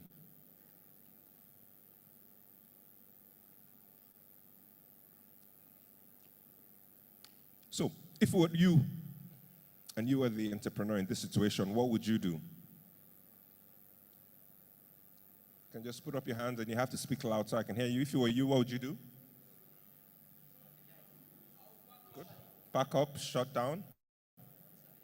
Re-strategize, okay. Yes, please. You'd what? You visit your boss to check what? You visit your boss to check what's going on, okay? Good, good. So, much like several of you in the room, our founder did probably what was a questionable decision, which the logical decision would you say we have tried, God has blessed us, we had some success, but this all is too deep, too dark, no certainty as to how it's going to turn out. Let's rather go find some place where we can collect salary and be sure we can put food on the table and we can send children to school. But they chose not to do that and went on a long, challenging journey of rebuilding the business and rebuilding it one block at a time, and with little certainty on how it was going to go. So in that period of the business, there were a few things that were helpful. The first one was just frugality and investing everything back into the business. Our founders learned to live very frugally. They learned how to take every profit they could make into the business and put it back in. They learned how to stretch every naira that came in to do the best it could do for the business. The next thing that was also important was obviously learning how to put a control framework in place. So learning about internal controls, about segregation of duties, creating new departments, in that case one we called loss control, to help better monitor the business. But even with all of this, it wasn't enough, because at this point there just wasn't enough capital to keep going. So we, at this point, had to get creative and start looking for partnerships with individuals who had funding for stock and could bring it into the store and were willing to get their returns after the goods are sold. So we ran around, talked to dozens of individuals until we found a few people who are willing to do that in various categories. And God was faithful. God was faithful. Miraculously, after 3 very, very dark years, there started to be a little bit of light. It looked as if things were starting to turn around. And slowly, the business started to grow again. From a very, very, very low base, it started to grow. And as we hit the early 2000s, from 2004, 2005, 2006, that it doubled its revenues for about 2 years running, until a time came in the late 2000s when once again the business was flourishing. And we had a one-store location, but a one-store location that was profitable, that had paid off its debt, and was sustainable. Is God good? Please give him a round of applause.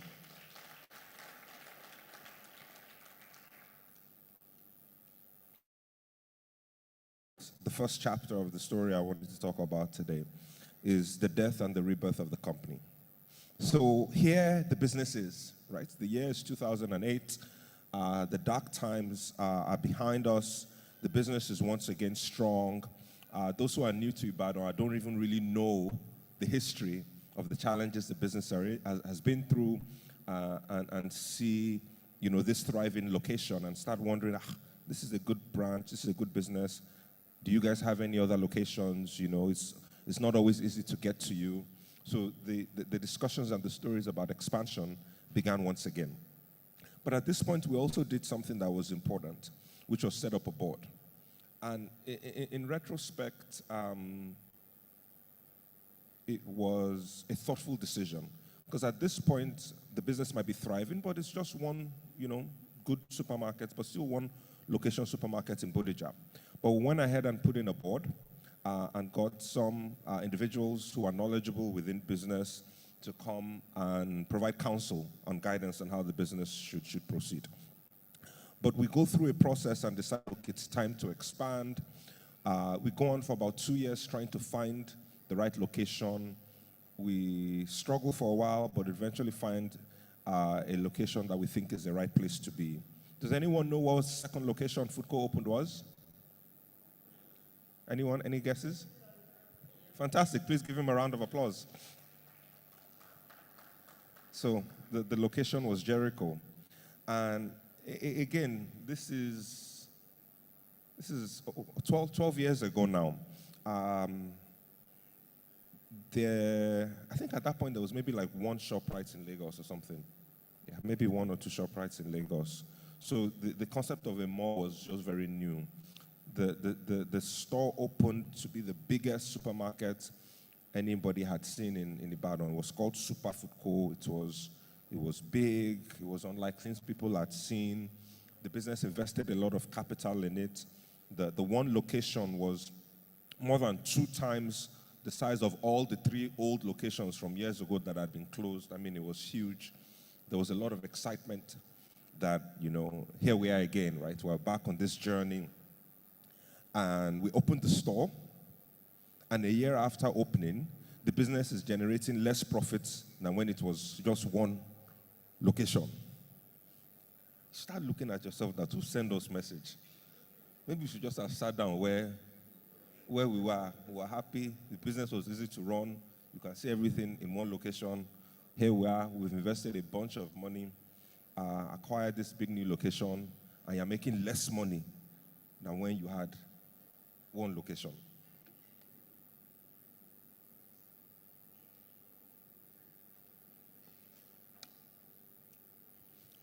So that's where we were. And for a while, we want to show, hey, how is this thing going to play out? But like good entrepreneurs, business doubled down and said, we're going to work through this. So we're going to work on keeping up the standards in the store. We're going to work on doing some marketing. And slowly, the business started to pick up. Slowly, the business started to pick up. And a couple of years later, the business maybe still hadn't quite delivered as grand aspirations as we had when we opened the location, but it was profitable, it was sustainable, and once again, business was good. God is good. So at this point, we have 2 locations, the business is thriving, but suddenly we realize that now there are other internal challenges that we need to solve. We now have cultural issues within the organization that seem to have emerged. Somehow, you have a group of people who have decided that they are the food co mafia. And nobody from outside shall be allowed to have any peace if they attempt to come inside their circle. We at this point knew, obviously, we didn't know enough about retail. We needed to get some expertise. ShopRite had arrived by then, so we said, why not go to South Africa, where they have a, sizable retail industry, to find some expertise to bring back. So we hire a recruiter, do some remote recruiting. I think by this point, I'm working in South Africa, actually, so it was also quite convenient. So we do a bunch of interviews, find 2 experts, one in retail, one in the quick service restaurant or baking space, and select the right ones and bring him back. The first individual in retail, they just will not let the poor man rest. He was never given a chance to integrate. He tried, but it just didn't work. The second gentleman was even more amusing. So this gentleman was a young, pleasant, bubbly, 20-something-year-old. He looked like a teddy bear. You just wanted to always give him a hug. So it didn't take long for us to like him and say, this is the guy. Obviously, we interviewed him in South Africa, so we couldn't bring him into our own space to do a test, but we said, no problem, just bake the test products in your house and bring them to us when you're coming for the final interview. And he brought the products. The products were amazing, truly, truly remarkable products. Obviously, he was going international. He was a young man, so he came with his mother to the interview, which was fine, Mom needs to understand where son is going. She says she used to be a trainer at one of the large South African retailers, training people on how to bake. We're like, wow, remarkable. Maybe that's where he learned. and, we ship him to Nigeria. The first thing we noticed is somehow the products he was making in South Africa and the one he made here, Kojora, we are not sure whether it is the temperature, the altitude,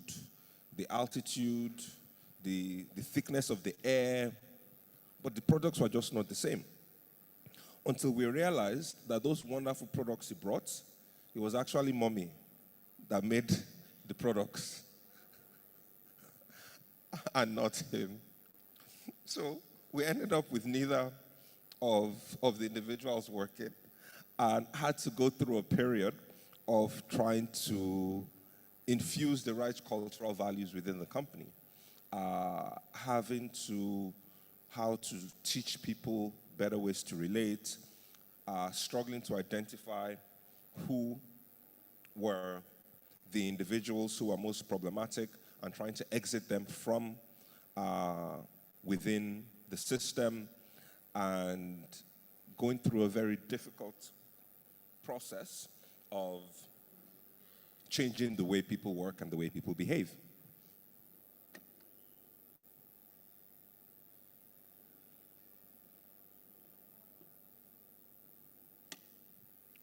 So we go at it for a while and don't quite get it right, but it's close enough that we feel bullish, we're feeling confident, we've got these 2 locations working right, the brand is strong, obviously retail is growing, so it's time for us to do our next push, all right, and expand into some additional locations. So at this point in time, we over a period of 18 to 24 months or so, open up 3 locations. We open up food co in Idiakwe, food co in Dugbe at the mall, and food co in Monotom. And for these ones, we had to do the work to find the locations. I still remember when we were negotiating the Idiakwe location, they had planned to build a normal Nigerian shopping plaza, so everything was just small shops, which obviously didn't work for us. So we had to discuss with the developer, try to negotiate, have them break down as many shops as they could for us to open the location. And thankfully, they obliged, were able to get enough. Still a smaller shop than we wanted, but it worked. It worked nonetheless. So here we are now, 5 locations, and we realize that with this newfound success comes a new set of issues, right? Which of the rappers from the 90s said this again? I think it was one of P. Diddy's people. More money, more problems. So we realize we've got a whole new set of issues we now need to solve. The complexity of the business has just gone exponential. Instead of trying to have one manager that can bounce back and forth between 2 locations, you have 5 places you need to cover. How do you get all the right goods to all the different places they need to go? How do you ensure all the people behave properly in these different places? Are you sure the control infrastructure can truly monitor and ensure that people are doing the right things in all of these places? Whole new set of challenges that we were trying to deal with. Right about this time, we went through and obviously realized that a key aspect to this was getting management right. Was getting management right and getting the right people in place to be able to help run the business. And I still remember in 2017, which is when I joined the business full time. I had been part-time, remote through all this part of the story. We were excited because we hired 5 new managers. And I don't know, how many of you have team members you work with. But when you're passionate about what you're doing, getting a new manager is like buying a new car. You're just filled with excitement because you've taken time to find the right person. You know the specification you want. You've bonded with this person, and you know that yes, This is the answer to my prayer. So we hired, I think it was 4 or 5 new managers at the same time. We're all very excited about them. The first gentleman was a gentleman in business development. And this guy could talk, eh?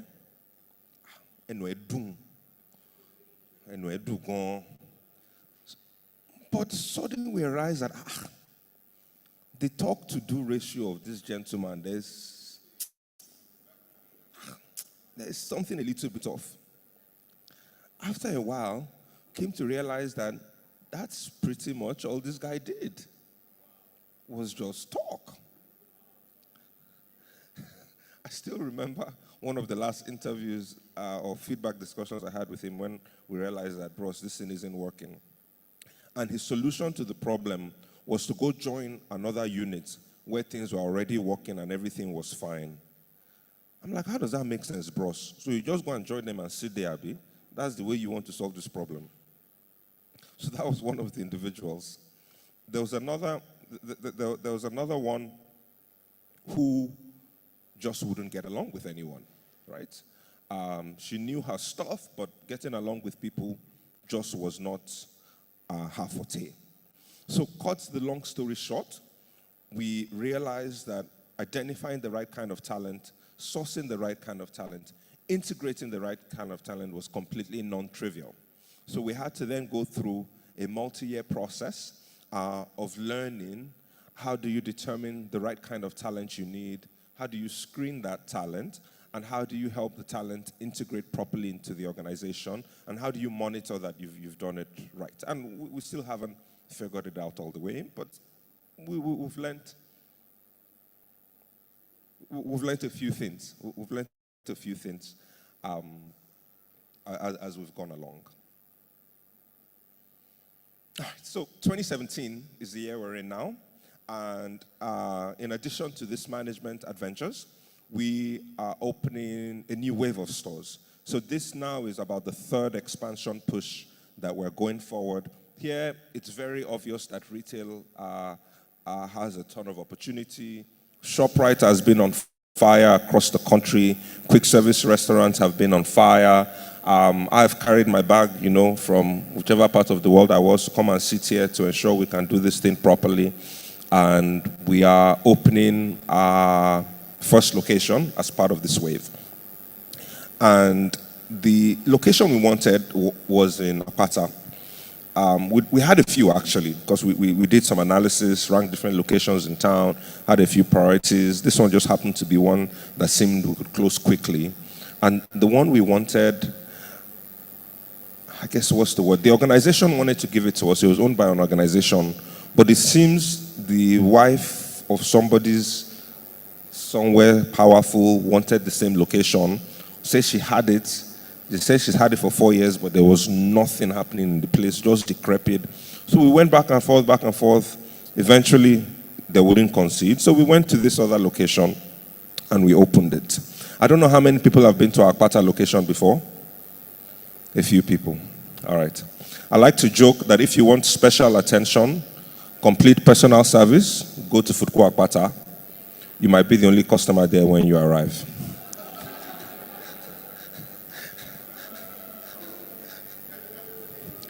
So we once again put in this investment. Location obviously had some issues, but we thought we could overcome it. And we opened, finish, and it's like we're waiting at the door like this. So clearly that was another location that didn't deliver on its expectations. And we were disappointed. But thankfully we'd seen it before, so we're not entirely shocked, but we're still disappointed. I was particularly disappointed because I'm like,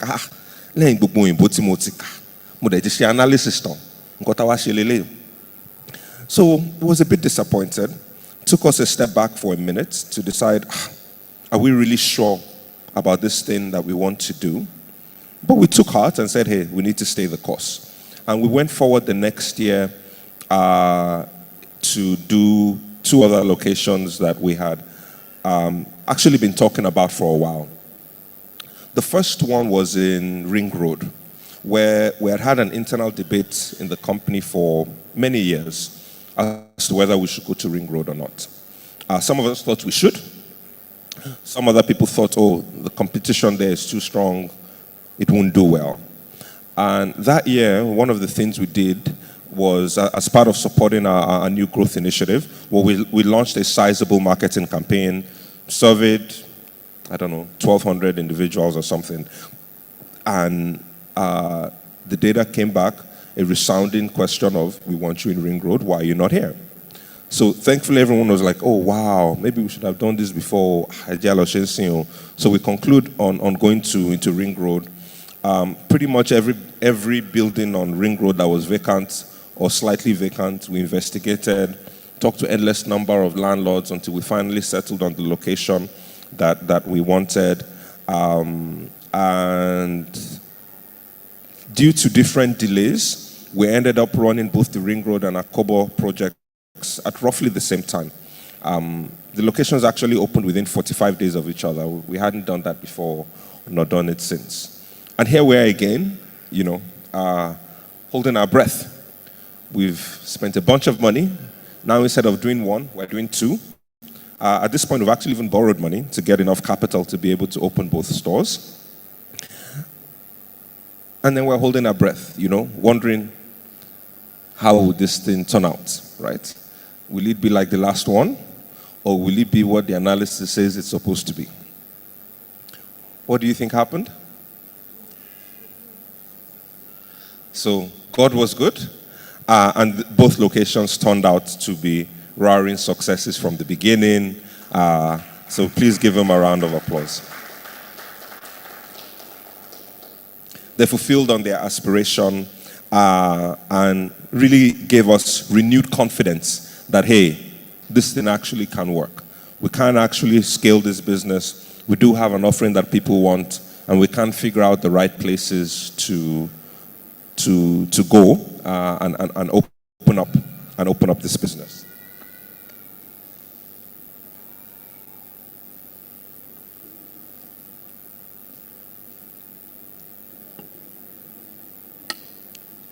From here, we go on a set of other adventures. And at this point, obviously, people have been asking, why are you people only in Ibadan?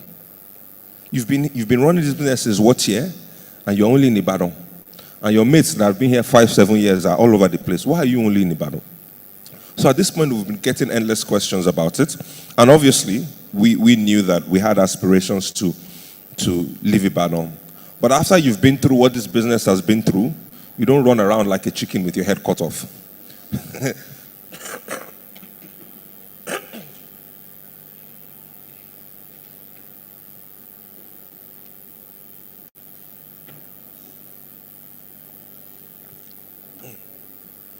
You're thoughtful and deliberate and intentional about what you're doing.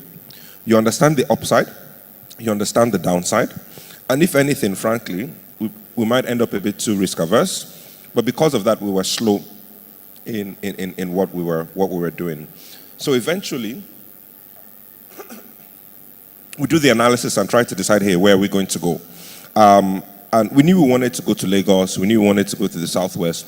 But we decided, look, let's go to Lagos first, most competitive market. You're already late. Nobody knows you. If you're there too late, there might not even be space for you to ever go. So we decided to go to Lagos first. And I remember at this point, obviously, as we're growing, we're needing to continue to expand our team, both capacity-wise, seniority-wise, and expertise-wise. So at this point, we're looking for a head of marketing. And there's actually a gentleman I went to school with that somehow I figure he's interested. We're interviewing him. And he asked a question that I think it really shook some of us in the leadership at that point. And he asked, what are you people coming to do in Lagos? Kile muagon. Like, what do you have to offer people in Lagos? And I think that actually got a number of folks on our team wondering, should we really be doing this? But we decided to stay the course, we go forward, and the island is obscenely expensive. I think is an appropriate word. And it took forever to find a location, but we finally found a location. Tremendously more expensive than anything we had ever spent or dreamt we would spend renting a place before. But after looking for 2 years, it was obvious that this is the island. You either do this or, go back to Ibadan. And we decided, hey, we would do this. So we spent all this money, rent out the place, fit it out like no other. And the opening day comes, and suddenly it's the same thing again. Standing at the door like this. Where are they now? So the store started off slow. Thankfully, we did have some customers, but it started off slow. So we went through another period of, again, wondering, should we just have sat in our Ibadan jejely, where now at least everybody knows food cool. But we thank God, He was good. Over the next 2 years, we continued to invest in the store, invested in marketing, invested in keeping the operations, really delivering top-notch service, ensuring we had quality products. And we had been gracious enough to pick a good location that was growing. And over the next 2 years, the business boomed. It grew faster than any location had ever grown. And really within 2 years, we could pat ourselves on the back and say, yes, we knew what we were doing. It was clearly the right strategic choice. And that's how it happened.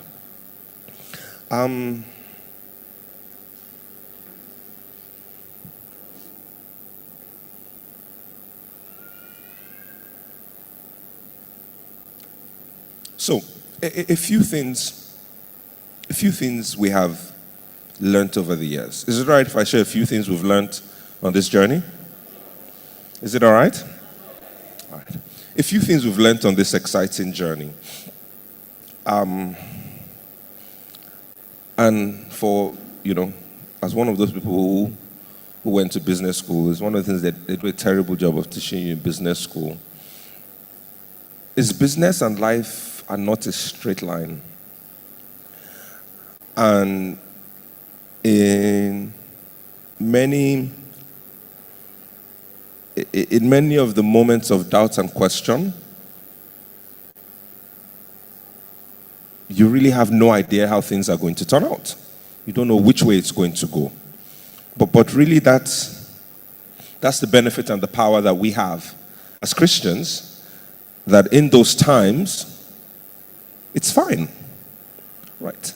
Unlike those who don't have God and you're sweating because you are the one that needs to solve the problem, the benefit of our faith is we don't need to do that. We need to go to Him and leave it at His feet. And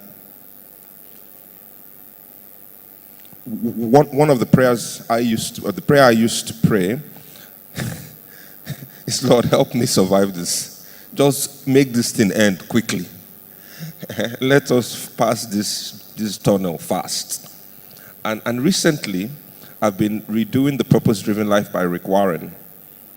And one of the things he talks about is how God takes us through things for a reason.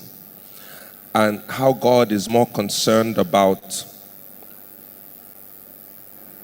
who we are and who we're becoming, and how we're becoming like Christ, and how we're loving and helping His church grow, than He is about our comfort. And one of the things he talks about is the prayer we should be praying is not just, Lord, make this thing end quickly, but Lord, help me learn what it is you want me to learn. Help me grow in the way you want me to grow in this thing. It's easy to say when things aren't rough. It's a lot harder to say when things are rough. But in a lot of ways, that's something I am learning to do, and I think we all can, is, Lord, help me get out of this what it is you want me to get out of it. And through it all, help me trust that you are in control and you have a purpose for me. But sorry. Sermon intermission over. We'll go back to the business story. So the first thing that I've learned and we've learned on this journey is the first place you need to learn to lead is lead self. If you can't lead yourself, if you allow me to be blunt, you can't lead other people, and you certainly cannot successfully lead a business. If you do not understand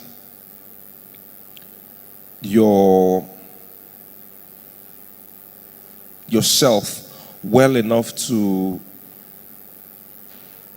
understand your emotions. When are you happy? When are you sad? When are you optimistic? When are you not? How do you relate to people in these different times? How do people perceive you?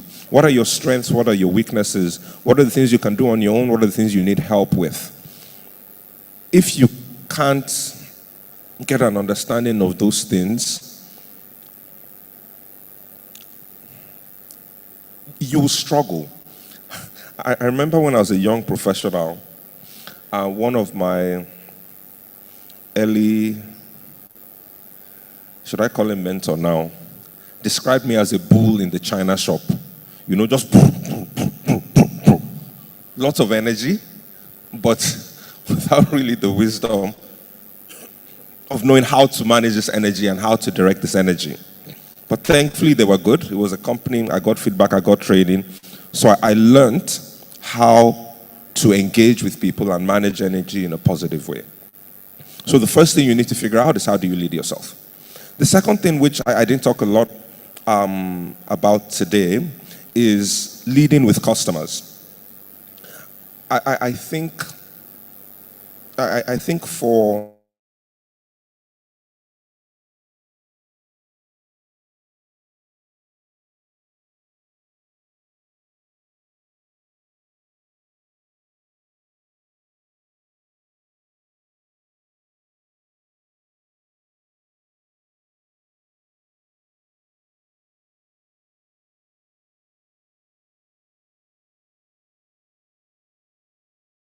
should be doing with customers is solving a problem. And once you can solve a problem for your customer, a group of customers, better than anyone else, marketing the business will take care of itself. And somehow we just don't really get that. That's not why I'm here today, so I'll keep it moving. But I think that's the other space that folks, that we all need to be more conscious of, is what are you really doing to lead with your customers. The third one that we've learned, and frankly we continue to work on, is leading a team. And how do you lead a team?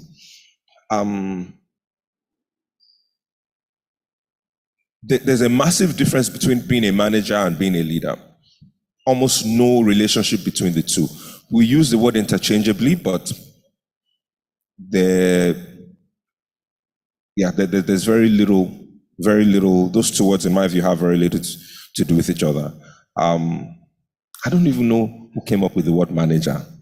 Do you really want somebody that is just managing things? Well, everything, shall manage, but somehow that is the word that we use for a boss as a manager. A leader is someone who the people that are following them will run through a brick wall for them just because they know that's what that person needs or wants. Will your people voluntarily run through a brick wall for you? That is the definition of being able to lead and lead teams. The last place I think is important that we've learned that we need to lead is lead in the community. Oftentimes we all get so busy, so tied up with everything that we need to do for ourselves and for our businesses. We forget that as little as we think we might have, as little as we think we know, there are a bunch of people out there who know less and who need more. So there's always an opportunity for us to share our knowledge, our means, in whatever way we can to assist those that are around us. And although it's not always obvious, the goodwill that generates comes back to bless you in more ways than one.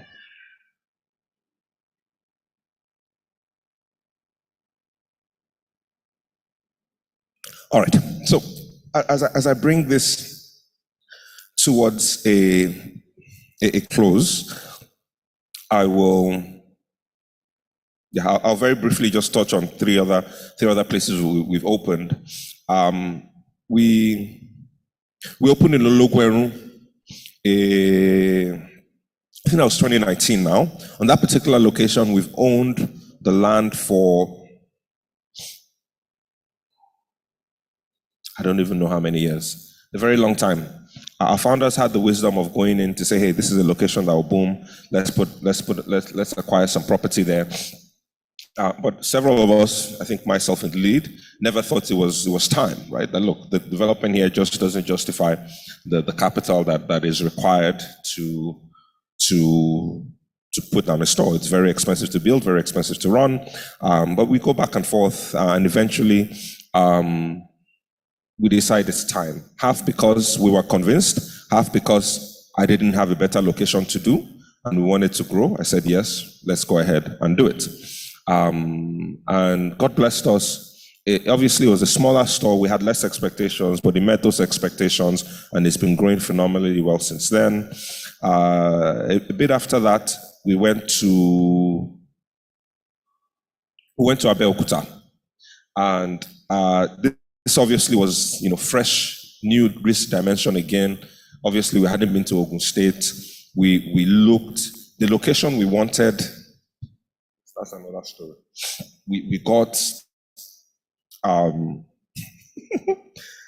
I'm trying to say how much to say because the situation isn't resolved.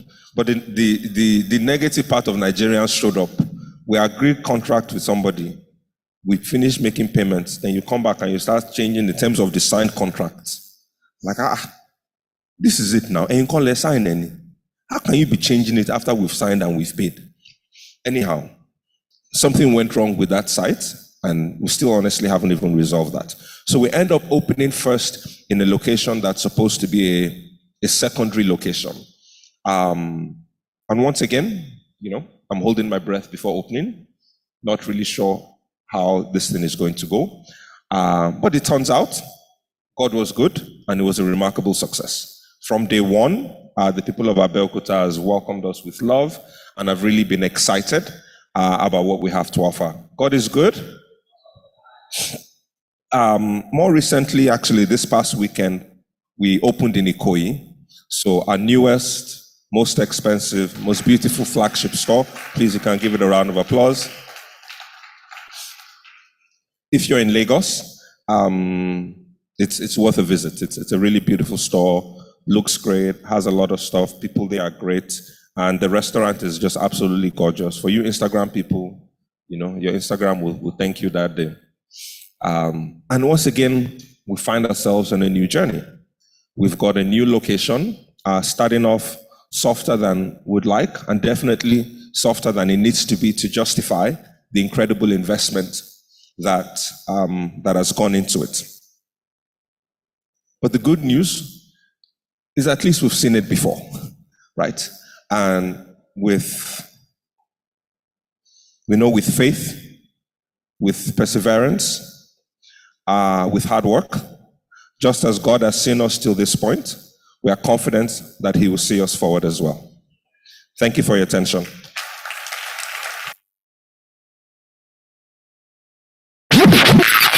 This is the R.E.A.L Conference, empowering you to achieve outstanding results in career, business, and life. Wow. Let's appreciate him one more time. Thank you. Thank you so much. So a lot of people have been coming to ask me. I hope Mr. Bayo is not going now. I hope we'll be able to ask him questions. Yes, you will be able to ask him. You'll be able to ask both speakers. So we'll be having a panel session where you can ask all your questions. So you can start noting them down so that you don't get to forget by the time you have the opportunity to ask. So once again, don't forget that we have the Real Success Seminar every Sunday, 8 to 9 a.m., where you can learn so much more about information like this. Then we would be taking our advert, which is for us to be able to know our sponsors. Without them, we won't even have this opportunity. And at the same time, you know, it's very important for us to note down our keywords and remember #R.E.A.L conference. #R.E.A.L conference. We would really, really appreciate that. So every Sunday, 8 a.m. to 9 a.m., Real Success Seminar. It's just for you to just learn more. And again, we'd always have the coffee break just right there every Sunday morning, 8 a.m. to 9 a.m. So we'll just quickly appreciate our sponsors. We'll play the video now. Thank you.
Nigeria's inflation rose in June to its highest level in more than 5 years, fueled by rising prices of food and high cost of diesel. The inflation rate surged up to 18.60% in June, up from 17.71% in the previous month, the National Bureau of Statistics said on Friday. The inflation rate is the highest the nation has recorded since January 2017. The situation seems overwhelming and really daunting. However, we cannot succumb to it. Charles F. Glassman posited that the only way to survive and thrive when faced with circumstances out of our control and for which we are unprepared, adapt. The Real Success Seminar for this month, August 2022, we are not only advocating that you adapt, you must overcome and thrive. The Real Success Seminar will be focusing on topics that will provide you information and tools to propel you to adapt in situations such as this. Join us on the 7th of August 2022, where we talk about the topic Adapt, Overcome and Thrive. On the 14th of August 2022, where we talk about managing and maximizing household income. On the 21st of August 2022, where we talk about doing more with less. And on the 20th of August 2022, where we talk about managing business in times of inflation.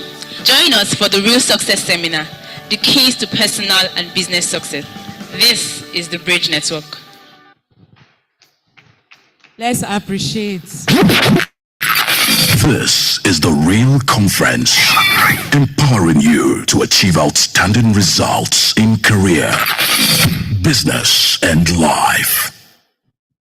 Thank you very, very much. So we're moving to the part where we can ask all questions. And our moderator is actually Mr. Emeka Ossai. So we would also be playing his video. Mr. Emeka and his wife, I will say that because I know both of them, they're also nominated by the Your State 100 Most Influential Youth. And you can vote for them. I don't know, maybe we'll be able to talk about that, but that's an achievement for both the husband and the wife. So let's just watch his profile. Sorry that I have to do that.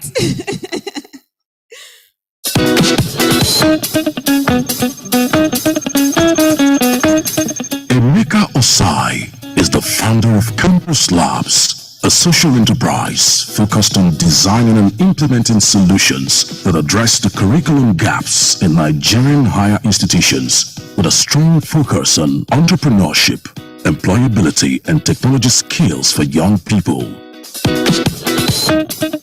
Some of his solutions and past projects include the Nigerian Campus Enterprise Challenge, a gamified national entrepreneurship contest where university students form teams and compete to own and manage a coffee shop on their campus for 1 year, including all the profits. He's also the convener of Wake Up and Smell the Coffee, a project he started in his final year at the University of Ibadan. WSC is a knowledge-sharing event where participating undergraduates learn from top industry leaders about emerging sectors of the economy, evolving workplace trends, and the skill sets required for top graduate employees. Emeka is also a 2-time winner of the Reciprocal Exchange Award, a fund through the U.S. State Department, where he collaborated with American professionals to co-design and travel to Nigeria to implement a series of employability and entrepreneurship bootcamp for over 200 undergraduates over a 2-year period. Alumni of this program have gone on to Goldman Sachs, Bank of America, to mention a few. Emeka recently partnered with the U.S. Department of State to run Nigeria's first disability hackathon, which featured 31 student-led teams in a 5-day marathon series of app innovation, prototyping and testing aimed at creating market-viable technology solutions for persons with disability. 3 participating teams won the sum of 1 million naira to develop their solution. In 2019, Emeka worked with Coca-Cola on the global project Youth Empowered, where he co-led the strategy and implementation as technical consultant of the project, which impacted over 5,000 young people across 6 universities. Emeka is a recipient of numerous awards and prizes for his contribution to the development of the entrepreneurship ecosystem and higher education in Nigeria, including the prestigious Mandela Washington Fellowship, an initiative of the U.S. State Department for Emerging Young African Leaders, where he attended the Business of Entrepreneurship Institute at the University of Texas, Austin, USA. Emeka is happily married and currently he is working with several university partners to help set up entrepreneurship labs and spaces on campuses and talent pipelines for innovative students to access practical entrepreneurship and employability education, business mentoring, funding opportunities, and various forms of support. Ladies and gentlemen, let's make welcome Mr. Emeka Ossai to the R.E.A.L conference. Thank you. Thank you very, very much. Thank you. It's good to be home. This is my home. Ever since I moved to Ibadan, this is where I've always been attending church. So it feels good to be home. And I'm thankful to Pastor Francis, Pastor Lumide, and thank you, everybody, that we're having a very insightful conversation. At least so they won't say, you're right, Ibadan. You know, Lagos people are always yapping Ibadan people. Sometimes people are like, oh, you don't look like somebody who lives in Ibadan. Like, really? Anyway, thank you very, very much. So I'll be inviting Mr. Bayo Adeyinka to, okay. This chair looks so big. Like, is this like a setup or something? So usually, you know, when the richest guy sits on the biggest chair, so you know, okay. You know how rich people are, they're very humble. They don't, you know, they don't like to show themselves. And I'll also be inviting Mr.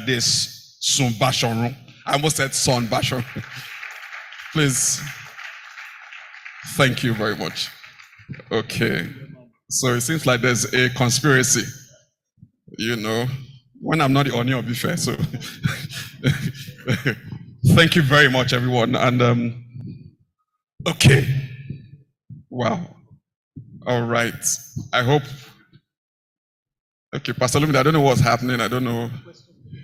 Anyways, thank you very much. Please put your hands together for yourselves.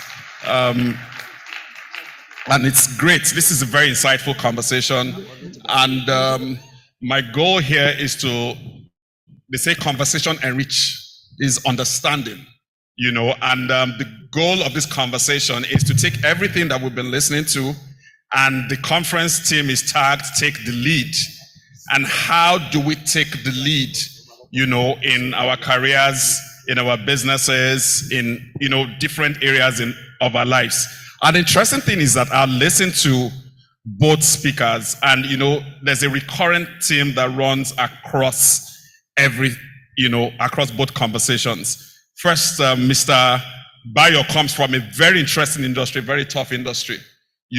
Most of you know how financial services is. It's not a joke, it's binary. It's profit or loss. There's no, now there are new things like ESR, all those metrics, all those nice fancy things that we talk about in, like you said, business school, those five, but is your branch profitable or not? Is that simple? So being able to rise, and if you know his position, after a DGM is a GM, in banking, if you follow, after that one, say, so he has done well and is going to be sharing interesting insights, from that. And for Mr. Basaorun, basically he has shared with us, what he did, I liked, was that he was very vulnerable in sharing, because, some of the things that we see in great brands, we've seen Foodco. I remember Foodco from that building where Afe Babalola is. I remember that small cake. There was this triangular cake. It was like trapezium. I love that cake. It had, nice things in between. Foodco, these people, they don't hammer. They've enjoyed. They'll be so rich. They're on Forbes list, And what he did was to strip, out behind the glory, there's a story. And it reminds me of when I used to work with my boss, when he would sit there with the bankers, and some days you are like, he will come out of his Range Rover, and you will see him, everybody's like, I want to be like this man. Then me sitting down as a technical assistant to him, I'm seeing the stories that's happening behind the scene. And these men show up every single day. So we'll be having a conversation on how do we start from where we are, the leadership. It says take the lead. And as somebody who works with young people, so I want to ask from you first, Mr. Adeyinka, a lot of people have heard, reading your profile, 7 banks from the days pre-Soludo consolidation, when it was 2 billion to 25 billion capitalization, everybody will be hearing those kind of figures. And sometimes what happens in Nigeria is that people are, they feel so, hey, which day go reach my turn? Hey, oh God, now God create this person, create me, So the first question I wanted to ask, from how do I even start from where I am? Because I deal with a lot of young people, and I stand at the entrance of where young people enter into their careers, either in entrepreneurship or in business, and they are looking at this thing. How do I start? You talked about being a teller. You talked about a cage. I remember my wife heard it. She shouted. We were listening to it on Zoom. Which cage? How do I start from my 20,000 naira job? I'm in that place. You are in your office, you're in a nice fancy Prado, but from that place where my salary is 15,000 naira, I have to trek from here first to Songo before I can reach you. How do I even begin to lead from that place? Thank you. Okay. Thank you very much, Emeka. Always nice having you around. And thank you so much, Mr. Sun-Basaorun. While we were sitting there, I told him that when the Ikota branch was starting, I was one of their marketing executives because it was close to my house. It's close to my house. So I was telling everybody around my area that, our Ibadan brand is coming. And we're so proud of what you have done. Thank you. Thank you. Now to the question from Emeka. Now, there are 2 schools of thoughts. People will say, hey, go for your passion. It's your passion. Find what you are passionate about and do it, and do it, and do it. Now, I tell people that I came into banking by accident. I studied engineering. My first degree was in mechanical engineering. I told my story. I summarized my whole entire career story here. And I remember when the very first guy, who was my speaker when I was president of the Student Union, when he came to me and said, let's go and apply. I said, come on, I'm an engineering graduate. What do I have to do there? But my own school of thought is, when the desirable is not available, then the available becomes desirable. I tell people, start from where you are. Whatever your hands find to do, that's what the scripture says. Do it with all your might. Look, you might not be passionate about it in the first instance. But I've discovered that whatever you focus on, you become passionate about it eventually. It's all about focus. It's all about focusing on it and then developing yourself in that area. Now, when I got my first employment as a banker, we were sent to training school, all right, banking school, for 3 good months. Now, I was taught things I never did in the university. As an engineering student, I never did accounting. I never did banking and finance related courses. No, I was used to theory of thermodynamics, okay, strength of materials, and engineering drawing and all of those things. That was my foundation. But I had to relearn. I remember those days, the banking school was at Akpongbon, Elephant House Akpongbon, and I was staying at Ikotun Egbe. I will wake up at 4 a.m. so that I can join Molue that is going to Akpongbon. If you miss that Molue by 5, you are late. And inside that Molue, I will open the manuals that were given to us on accounting, which I've never done in my life. In fact, I remember the very first class of accounting that we did during the training school. There was a man who came to teach us from Augusto Consulting. And the first thing I still remember his name. His name is Taiwo. He came and he said, debit is on the left and credit is on the right. And I raised my hand in the class. I said, excuse me. He said, yes.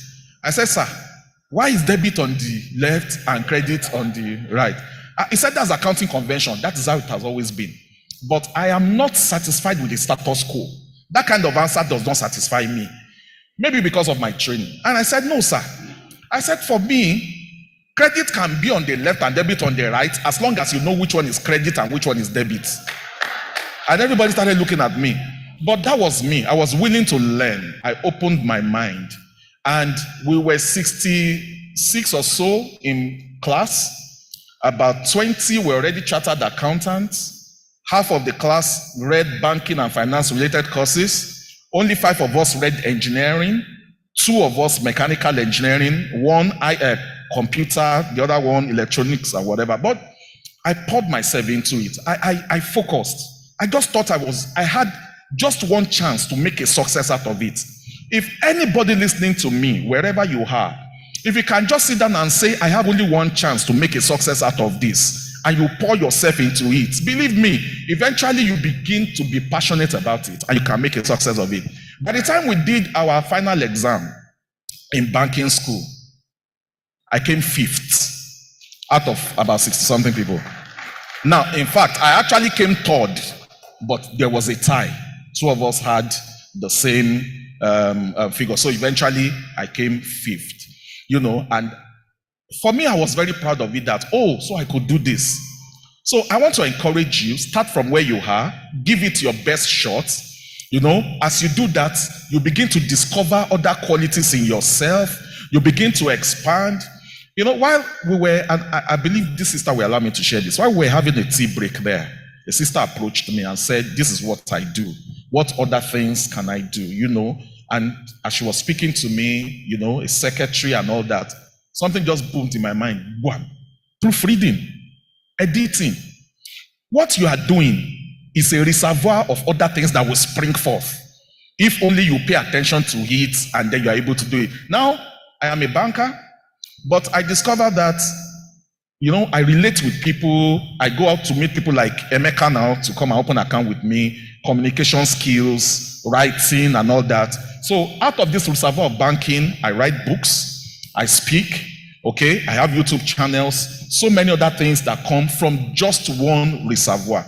So in a nutshell, focus on what you're doing right now, be good at it, develop yourself, and then I believe other things will follow. Thank you.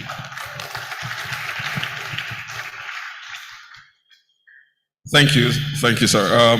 Remarking, when he said people like Emeka to open accounts, I just said, come on, Lord, I'm saved. Yeah, when a DGM, that's serious.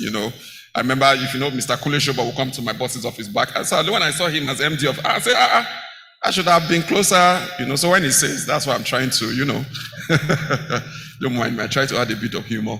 So, great, thank you. Mr. Sun-Basaorun. Some say Sun. Is Yoruba? Okay. Sun-Basaorun, okay, because I know we had that Sun-Basaorun. Okay, interesting. Sun Bakery, Sun Bread. Yeah. So you came from, look, anybody who knows, if you've had a stint in a place like McKinsey, you know, McKinsey is the kind of place where you get a job, your village people will do party because you are shooting for the moon already. You know, McKinsey, very selective, top consulting place. You know, McKinsey, GE, you can't top them, you know, top it with Kellogg, top MBA program. You now came to, you know, Foodco. I'm sure different experience, operating environments, you know, coming from there. What were the lessons you learned in moving? Because I would say the founder is a 0 to 1 person as the entrepreneur. You have come from 1, you know, to 100. You know, that's the way, you know, we say it. And if you look at that trajectory, you know, the outlets have like doubled. What were the lessons that you will share for entrepreneurs? I'm saying this why? Because I sit in a lot of mentoring sessions. I know somebody who is like 15 million naira in debt right now. I sent him the link quickly to watch this thing because he's too young, probably 32, has done this business for 10 years. If he's sending me a gun, I'm sinking. What do I do? I have done everything I know how to do. But your story is very remarkable. I'm sure there are similar stories in the audience. How do you lead in a crisis like that?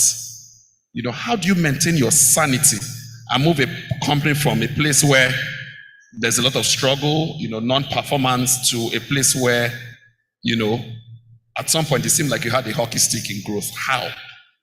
For the entrepreneurs who are here. Okay, so really 2 questions. One around how to lead through the crisis. Another is adjusting to a different context. I think the first thing I would say,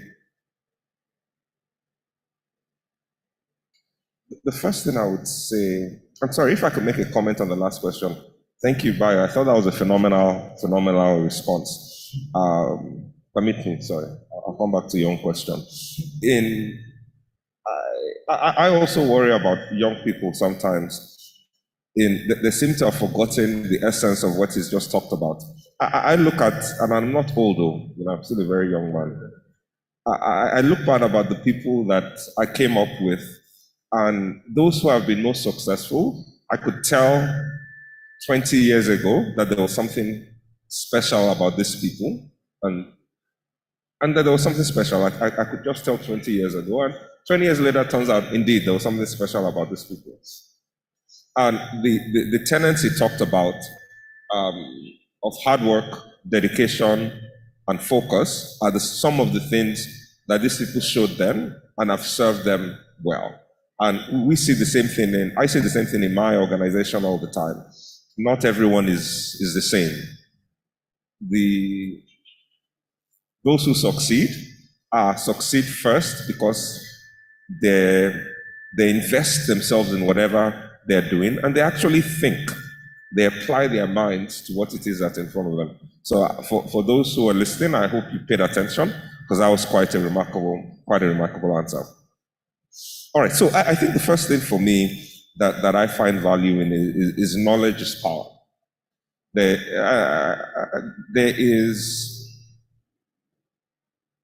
even in the midst of a storm, there is something powerful about being able to have some comfort and confidence in the plan that you have. So the obvious thing is you need a plan. I think that goes without saying, right? You obviously need some sort of plan as to what am I going to do. But there's something powerful about having a confidence of, okay, this is the right plan or this is a good plan. And if you have the knowledge and expertise to create such a plan on your own, fantastic. If you don't, you need to find wise counsel that can help you come up with that plan. Because there is, it's almost like, I should go and remember which general it was, right? That they said they went out to battle, they landed on their ships, the men were worried that they were overwhelmed, they couldn't win the war, and he turned around and had the soldiers burn all the ships. And he looks at these people and says, there's only one way out of here, and it's through the other army. So when you have a great plan, it's easier for you to just double down and focus on that plan. If every step of the way you are succumbing to doubt as to whether you should have the product, not have the product, whether you should price it for 100 naira, whether you should price it for 50 naira, whether you should make chin-chin or whether you should make plantain, if every step of the way you are succumbing to doubt, you've already shot yourself in the foot. So I think the first step is finding enough expertise and help from the great set of minds you have in this room to help you figure out, let me come up with the best plan that I can come up with.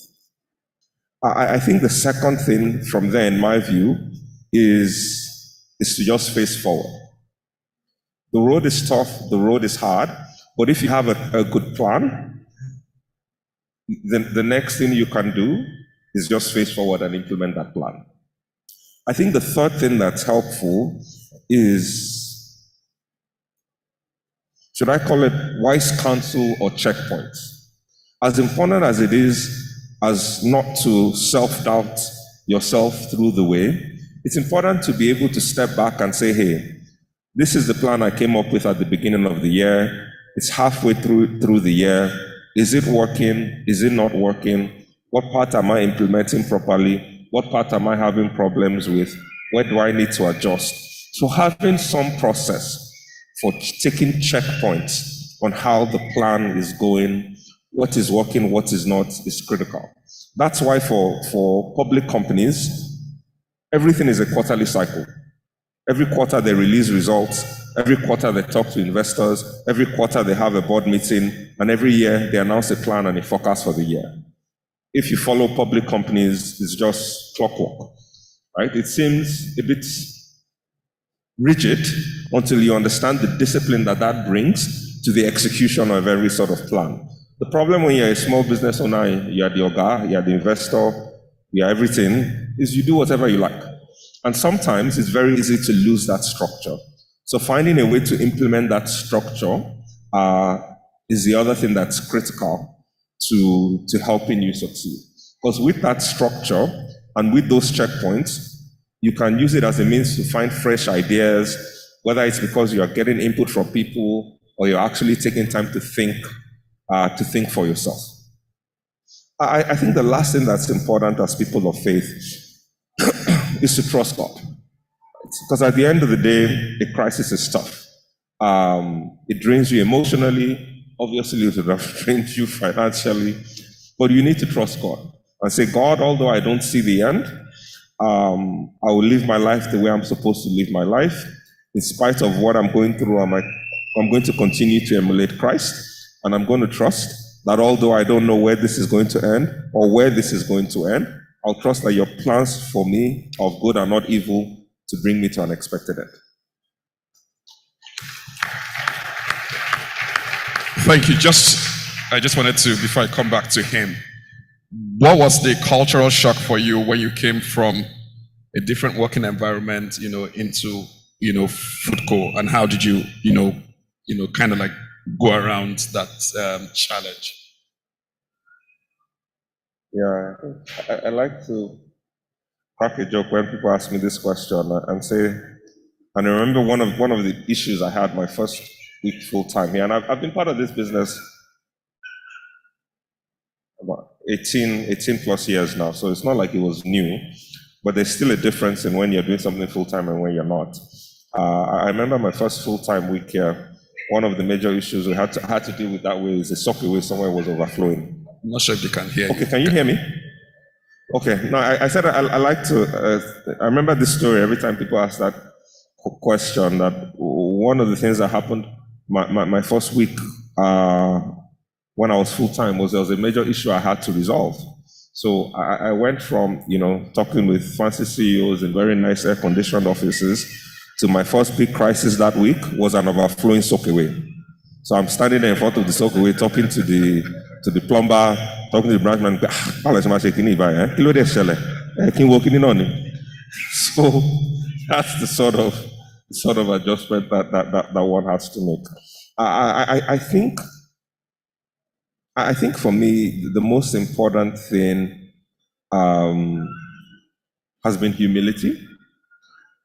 I think in life it's just important. And I think as you, as you walk across different strata of society, I think it's incredibly important, whether it's the cleaner, the driver, being able to treat them with the same respect that you treat the CEO, for me, I think is just a quality we should all have.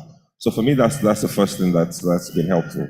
The second thing that that's been, I guess that's helpful, and I continue to try to emulate is patience, right?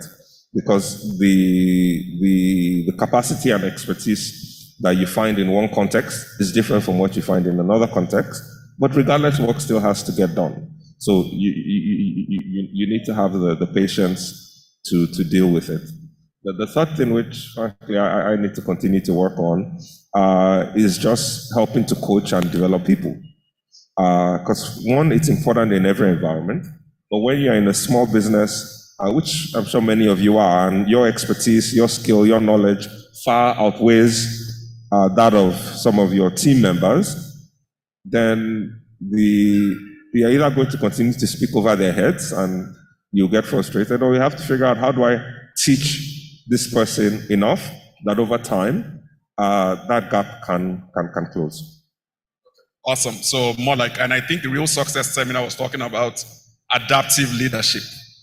So he's talking about coming from a different environment, and adapting to a whole new environment, and discussing overflowing soccer ways. I can imagine the shock on your face. Thank you very much. Mr. Adeyinka, so I'm curious. Many people start off on their careers, I'm sure you have many stories early from training school, but as it progresses, it's like a pyramid. It gets kind of narrower and narrower. First, before we even say what people are not doing right, what did you do? Have you ever at any point felt stuck? And what advice will you give to anybody who feels stuck in their careers or their jobs currently? They feel like it's a dead end. They feel like I can't move forward on this. They feel like there are no skill sets I can gain, or they're just hitting like a ceiling. Maybe promotions are passing over them, or they feel like they're in an industry where there's not much potential for growth.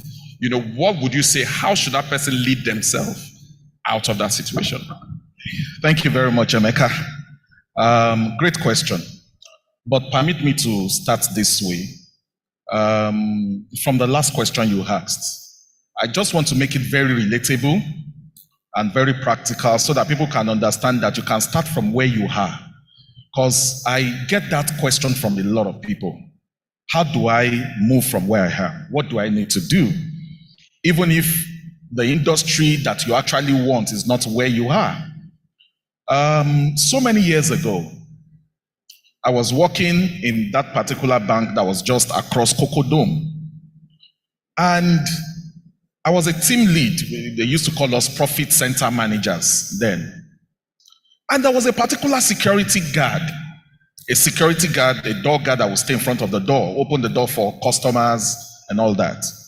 But I saw there was something just different about this guard. And I'm telling you a real life story now.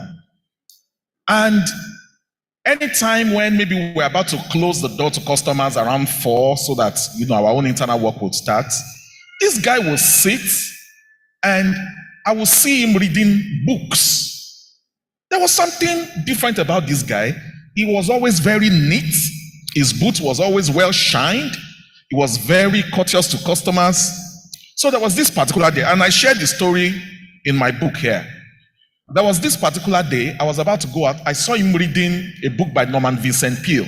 Now, that is not something you see with an ordinary guard. I mean, I don't want to use the word ordinary, but I mean, And I stopped, and I looked at him, and I mentioned his name. I said, I mentioned his name. I said, there's something different about you. I like the book you're reading, and we started talking. At that point, I discovered that he had OND. One, he was self-trained. I think he's an orphan. He was already doing his HND at Poly Ibadan from the money he was making from being a guard. And when he told me that, I decided to take a very deeper look at this guy, a closer attention to this guy. So I started paying him a closer attention, greet him, talk to him, just encourage him. Now, you know what happened? A few weeks after that encounter, when I saw him holding that Norman Vincent Peale book, there was a mail that was sent to us in the bank saying that we can now begin to take OND graduates as platform assistants. Platform assistants means that they will support us at the sales end, and that they were going to open the portal. People were going to, we should tell anybody to apply and all that. Guess who I went to meet? The guy. So I told him, guy, submit your application. Are you interested? Platform assistant. You'll be a marketer. You'll be going with us. You'll be learning the rudiments and theory of sales. And you're not going to be a dog guard again. Of course, the salary will change. This guy put in his application. I told him you are going to write a test. If you pass the test, then we'll take it from there. But go and read. And this guy went to read. This guy wrote the test. This guy passed the test. And then it was time for interview. Now, when it was time for interview, I was going to be on the panel with two of my bosses. So I told this guy, tomorrow is your interview. Do you have a suit? He said, okay, I don't have a suit. I said, go and borrow. I said, go and borrow and look very good. Use a good tie and just come and talk to us. Be free. I was on that panel, 3 of us. So before I came in, I whispered to the other people. I said, this guy who is going to come in is our security guard. He said, eh? I said, yes, and he passed the test. That was all I said. When this guy came in, all of us started laughing. You know why? The suit he wore was bigger than him. His hand was inside the suit like this. Then when we said, what is your name? Permit me to stand up. What is your name? He said, my name is Sir. Because that was what he was used to. We laughed. And then one person said, you are a security guard here? He said, yes, sir. You would like to do this job? He said, yes, sir. That's the only question. Let's take a bow and go. Now, on Friday, he was a security guard, passing other cars, come out. On Monday, he had become a marketer, sitting in the official car, other guards were passing him. Today, that guy, he spent some years in banking, today he lives in the UK. Now, so that shows you how somebody can pivot from what you are doing by paying attention to all these little things we are talking about. And you don't know what can come from any relationship you cultivate. I can give you several stories. Okay, but let me stop there now. Go to the question you asked. Now, there comes a time, and I shared the story also here, where you feel, I'm not getting enough. There is more. I shared the story here of how I felt I had reached a plateau. You know, stayed in Ibadan, started my career in Ibadan, worked in a few banks in Ibadan. I felt there was more. I would get home and I would feel that feeling of discontent. I was the only one in Nigeria then. My wife was living in the UK, and 6 p.m. I would get home. And all you can do is just go and eat pounded yam somewhere, eat amala somewhere, go home, watch African Magic. What else? I felt there was more. And I felt I wouldn't get the kind of promotion or recognition if I stay in that environment. We need to come to a position where you think, do you want to be a big fish inside a small bowl, or you want to be a small fish inside a big bowl? I had to look at that. And the only thing I could do at that time was to get out of my comfort zone. Ibadan was already becoming my comfort zone. And I felt that I needed to unsettle myself a little bit and stretch. I'm sure a lot of you still remember that portion of the Bible that says that enlarge your tents. Stretch, lengthen your cords. It's talking about stretch in Isaiah. So I decided to stretch. That was why I applied for that job in Lagos. In fact, the HR lady told me, have you ever worked in Lagos? I said no, except for when I did my training when I was starting. So you have never worked in Lagos? You know, Lagos is not easy. I said, the people who are in Lagos, are they not human beings? Do they have 2 heads? It's the same thing now. He said, no, on the same salary. I said, it was stretching for me. I went from a position of having a bungalow in Ashi where I was living. The bungalow, the rent at that time was 100,000 naira per annum. At that time, I never had to save to pay my rent in Ibadan. Never had to. Rent is due, I just pay. And that house, I'm sure Teddy still remembers that house. That house was so big, the compound was so spacious, it could take 30 cars. I'm not exaggerating. In the evening, I had like a flower. I would just sit down in the evening, like the king of my town, and just enjoy. And I went from there to a place where I was squatting in Lagos. I called a friend of mine. I had to live with him at Ikosiketu. And I was squatting. He gave me a room. His wife was heavily pregnant.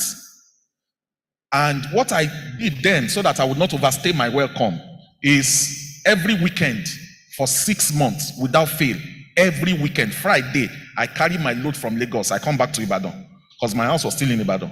On Monday morning, I go back. Then because the friend, my very good friend, in fact, he met his wife through me. So we're very close. But they want to give me food every night. And the woman was pregnant and I didn't want to overstay my welcome. So I deliberately will wait till like 11 p.m. to get home so that everybody will sleep. 5 a.m. I am out. I did that for 6 months because I could not raise money to rent a place. In fact, during that period, because I would leave home very early, I was going one day at Tinkan early in the morning, and armed robbers shot me. They shot at me, but God did not allow the bullet to come out. It was so scary, and those were my experience at that time. But you see, where there is no pain, there is no gain. Many people want to continue to stay where they are, enjoy it, and then you are still longing for more. You must get out of your comfort zone. Some of you need to change location. I mentor a lot of young people, especially music artists. I tell them, when you get to a level in Ibadan, come to Lagos. That's where the industry is. You must know the pivot of your industry. Don't stay here. I'm sorry, I'm not, don't stay here. Pivot, move up, especially if you're interested in the industry. It might not be convenient, but do it until you begin to find your rhythm. Eventually, I was able to save enough money, rented a place. Me, from 3-bedroom, I was now living in a studio apartment where it was one room. The kitchen was together with my room. But that is life. Life is in phases. So the phase where you are, maximize it, and then you begin to grow. You begin to grow. So that's what we need to do. I want to encourage anybody in that kind of situation where you feel dissatisfied, you feel there is more. Get out of your comfort zone. Challenge yourself. You might take a role that is not even in that location where you are. Give yourself a challenge. Look, you cannot fail. You have God on your side. And if you fail, you have learned a new lesson, and then you will pick it up and then start again. But sincerely, that is how to live. In other words, growth is uncomfortable. There's no growth in your comfort zone. I think we've heard that over and over again. And then Ibadan, I won't say anything right now, but but you can be in Ibadan. What in a nutshell is have a global mindset. We like to say, and it's true. I have we joke in Lagos, you can have a 6-bedroom duplex for what you pay for a small apartment in Lagos. And that you even have people welcoming you, cultural dancers because you live in Ibadan, and people really say those things. And he did say that earlier, the MD of Foodco, that, the highest cost they had to pay for real estate, in expanding to Lagos, that was the highest cost. And it wasn't really easy, the first 2 years. And I think we want to come back since we're on that line of conversation. So I want us to please, I'm sure we have questions now. You've been hearing us a lot. I was a bit bothered because it seems like we are facing this place. At the other side, can you hear us, please? If you can hear us, say yeah, yeah. Thank you. If you can hear us on the other side, so there's no marginalized. Yeah, yeah, thank you, thank you. We know this is Abuja, this is East-West. We get it.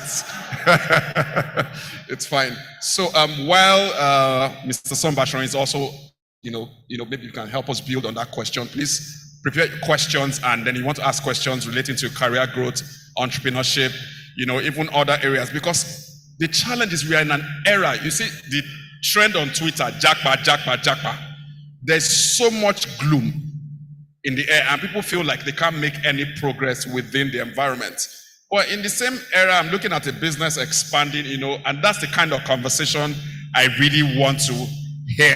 Because we are meant to be light in a very dark world. All of us are not live Nigeria. It is not possible. No country can take 200 million people. If you even go there, you people will Nigerianize the place. You get it. So let's just stay here as we understand each other. So while he's answering, taking off from that question as well, from that same principle, is there a lesson you can share with us in expanding, lengthening your cuts? Thank God we are all Christians, for food co. Because I think when I was checking, so 2017, it was 5 outlets, if I'm correct. And then you doubled. And then in the pandemic, you opened, it seemed like that was your biggest bet. Like, who does that? That's crazy. Who goes to make the most expensive bets when investors are pulling back money and try to watch the macroeconomic trends? Can you share with us a lesson, sir, on that insight? And please, your questions right after his comments. Thank you. I think one of the benefits of being an old company, and of, I guess, having some experience, is you start to understand that there are cycles, that there are seasons, Sometimes things are good, sometimes they're bad, sometimes the economy is up, sometimes the economy is down. And one of the things that, I guess, they actually do teach in business school is you need to think through the long term. So as we think about the business, obviously, like everybody else, we need to react to the current climate. And I think we all know this year is a particularly tough one for all of us. So you need to react to the current climate. But if you get too reactionary, then frankly, you will fall behind. And I think that's something that we understand and we believe. So as much as we stay focused on managing each month, each quarter, we need to be very disciplined, like any other business, around managing cash, ensuring we deliver for customers, keeping staff happy, etc. We keep our ball on what's our vision, what's our goal, how do we see the industry evolving over the next 5 years? Where do we want to be in 5 years? And we stay, what's the word here? We stay quite religiously focused on continuing down that path, regardless of what may come. And in case anyone is confused, we have constantly fallen short of our aspiration.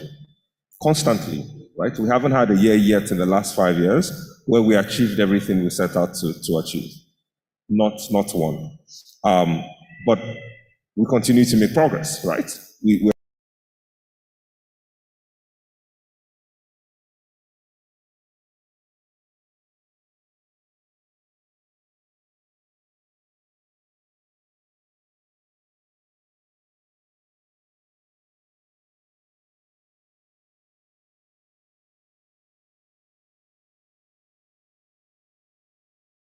towards that plan, in spite of whatever the new challenge that's in front of us in any given time.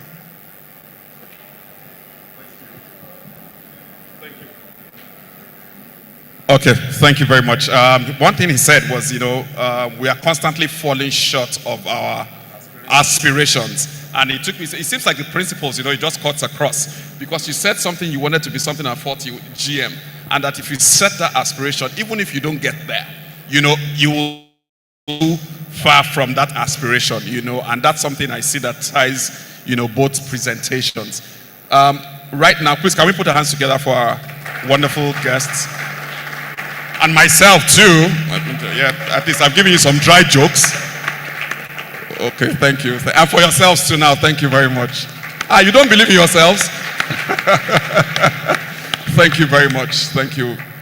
So now we want to take, questions. We've been, having these conversations with ourselves. I think it would be great to start with a woman because this has been like all men, I remember when Christine Lagarde said something about a manel at the IMF. So these things now, gender inclusive, I'm very, very conscious. I'm sure somebody has looked at me, are you a feminist? So, but it's fine. Thank you. Okay. Thank you. My name is Olaken Adekombi. I'm a forex trader and cryptocurrency consultant. Now, in this Buharinomics period, permit me to say that my children kept asking me, Mom, apart from this forex trading, yes, you are making money, but what other things can we delve into? I said, I don't really know, but I'm just comfortable with forex trading and cryptocurrency. So I'll be glad if any of our leaders here can just give me a tip, so I will go on with that. Thank you. I hope you got the message. Did you understand? You understood the question? Yeah. Yes, you want to? Yeah, whoever can. So maybe you should go first. You want to? So, thank you. I am. So I am of the. There are obviously different points of view on spending time and managing career. I am one of those people that believes in doing one thing really well and then expanding from that one thing, as compared to doing 4 or 5 different things at the same time. Again, different points of view. This is just mine. So my point of view, I think in line with something Bayo had mentioned earlier on, is if you're in your specific case, right? What you're committed to doing is forex trading and the other sort of consulting you said you do, is where are the natural extensions from there? If this is what you're enjoying, what you're committed to doing, where are the natural extensions from there? Are there opportunities for you to do more training, more teaching around the topic? Are there other commodities that you could equally get involved in? If you really want to be a trader, there's a gazillion different things to trade, right? From corn to gold to goodness knows what else. I know nothing about trading commodities, but there's an endless amount of trading one can get involved with. In this particular time, the US stock market and a lot of global markets are in upheaval. So there's a new set of opportunities around. Uncertainty or change always brings opportunity. So there's a whole set of opportunities that result from there. But can you even go broader, much like he was saying, and talk about what can you do with generalist skills? Are there opportunities to teach communications, to teach training? But I think my general thought would be starting from that core, sticking with one core. What are the ways you can extend from that core and leverage the things in which you already have expertise and skill, or pivot to something else if you feel the need to, instead of trying to do 3 or 4 disjointed things at the same time. Because in my own personal experience, that gets quite hard to have the time, energy, and expertise to really do multiple unrelated things very well. Okay, thank you very much, Mr. Basaorun. The question is something we can deal with for a whole day. But looking at what Mr. Sun-Basaorun said, there is something I call, and I've written about it, I call it the law of the value chain. Some people call it multiple streams of income, right? I call it the law of the value chain. And I will just be very practical about it and use Foodco as an example. Now, Foodco is a retail, let's call it a supermarket, right? And then right now they have a bakery, right, where they make bread, right? Then there's the QSR, the quick service restaurant aspect of it, right?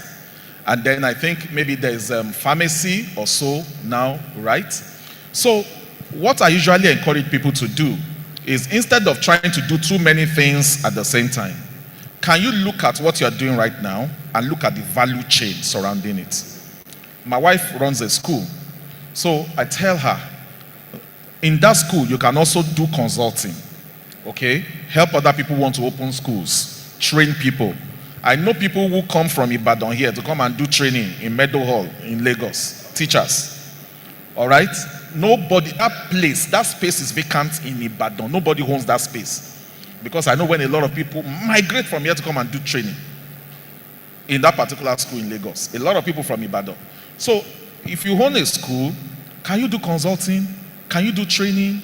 Can you sell books? Can you sell educational toys? All those things are still revolving around your major thing that you do. I can give you another example for somebody who is in this church who is playing instruments. All right? I tell people, you can sing and play instruments, but that's not the whole thing to music. There's a lot of value chain. Can you set up your own small studio where you can record? Can you produce for people? Can you do jingles? This is political campaign era. It was somebody in my church, in our church, in the church I pastor in Lagos, you know, one of my ministers, who wrote the jingle, articulate, he wrote it and produced it in the music studio in 2019. We have a studio in church where anybody wants to produce music can come, as long as the music is clean, and we'll produce it for you free. So can you produce music? Can you write music? Can you score? Can you do jingles? Can you do voiceovers? Can you do, what do they call this thing that they do, soundtrack for Nollywood? Tope Alabi became popular through soundtrack before everybody knew her with gospel music. All right? So you need to look at the value chain. I call it the law of value chain. You can search it out on Twitter. I wrote extensively about it, how you can. So that is what I encourage you to do. Look at the value chain that surrounds what you do right now, and look at the area that you can start from. Thank you. Awesome, awesome. Thank you very much. And I think, you know, just to piggyback off what you had said earlier, the person who had brought a book, you know, you talked about the associated skills that come with that, you know, and the low-hanging fruit, you know, from book reading to editing, you know, and all of that. So there's a consistency that we see here. Let's put it on for, we'll still come for our online audience. Let's put our hands together. There are people who are watching from home, either they are sipping coffee or drinking Gary. Whichever one they are, we see you. Yes, we are coming, but we want to take from our online audience, you know, really first. This is a very interesting conversation, you know. This is for you. This is by Theophilus Adeleke. Why do I think I know this person? How did Foodco survive the turbulent season, and most especially, surviving and coming out of each depth? You know, how did the turbulent seasons, and how did you manage debt? Because I know that's the big problems a lot of entrepreneurs have. The huge debt, the revenue to debt is, maybe even Nigeria, I say, practical example. I think the first comment I'll make there is, oftentimes, as you know, with other entrepreneurs or business owners, people lament about how difficult it is to get capital. But as difficult as it is to get a loan, the easiest part of working with a loan is getting a loan, right? The real work of the loan is paying it back. So I think, one, for entrepreneurs, I think my view, and even our view as a business, is to use it very, very cautiously and very carefully. And very deliberately. And I absolutely will encourage a lot of caution where people are using debts with, should I say, experimental or unproven businesses. I know sometimes as entrepreneurs we feel like we don't have a choice, but frankly, the safest path is always, I guess, bootstrapping, right? doing it as cheaply, as cost effectively as you can, starting as small as you can, and proving the business, proving the model before you take on more capital. Whether that means instead of using equipment to manufacture, I don't know, whatever, chin-chin, gari, clothes, you use your hand first, right? Or whether before you have your own plant, you go and find somebody else that has a plant and let them make small amounts for you, or you travel to a bar and they produce it for you there and you bring it here. Whatever it is you can do, our general viewpoint is start small, prove the model, avoid debts as best you can, and even when you're going to use it, it's generally safer to use it with a proven business and driving expansion when you have to. So if we go back to kind of the darkest parts of the business, it was tough, it was painful, it had long ramifications on the mode of the business, with long ramifications on health, but frankly our founders just grounded through. Having to restructure the debt, frankly, in the most difficult times, a couple of times, to just be able to keep paying what they could while the business built back up, to get to a point where they could pay it back. To get to a point where they could pay it back in full. And today, we still have some debt in the business, but we use it more cautiously. And we use it to expand, and we only take on debt that we can pay for comfortably with the existing business. So frankly, whether the new business works or doesn't work really has no bearing on the ability to cover the debt, because the financials are based on comfortable payments from the existing business.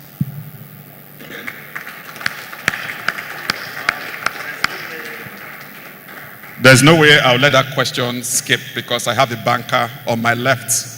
You know, you've seen a lot of debt. You've seen a lot of what you call non-performing loans. You've gone to recover debt, you know. So what are the things you also see, you know, in terms of, you know, how entrepreneurs, you know, manage debt, and what are the lessons that we can learn from that?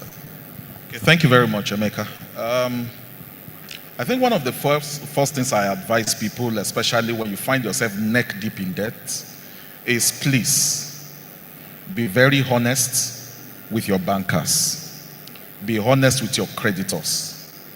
It is very, very important.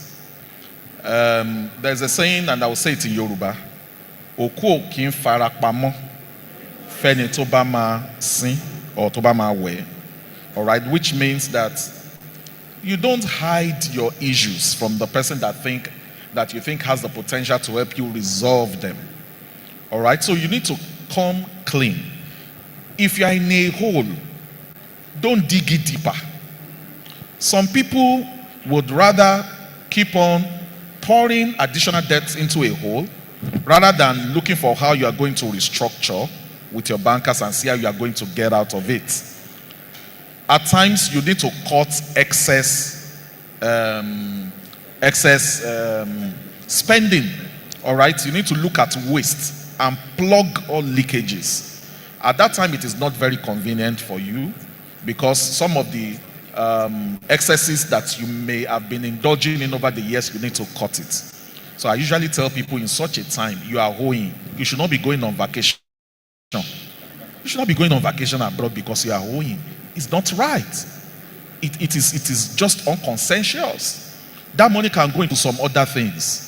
If you're a manufacturer now, can we begin to look at local substitutes? But I think the most important thing is come clean with your bankers, sit down with them, all right? Let them understand the true situation of things. Look, I tell people, banks don't want to sink businesses. It's not to our advantage to sink businesses. We also want you to be able to come out of it. So you need to go through some of the pain, which may be restructuring, which may be telling you, no, you cannot pay this to yourself. You have to cut what you are paying and all that, and gradually trade out the losses. Work it out. It has happened to me, and I say this for people who are in personal debt, not necessarily corporate debt also. All right, if you're in personal debt, those are some of the strategies you also need to look at. Plug the waste.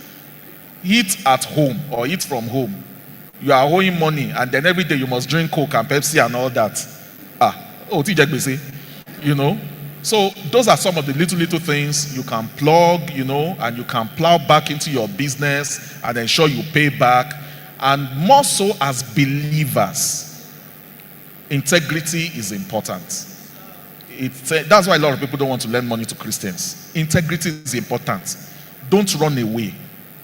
Some years back in this Ibadan, when Naira credit card was a rave, people will take that money, they will not pay, break the card, change address and run away, even Christians.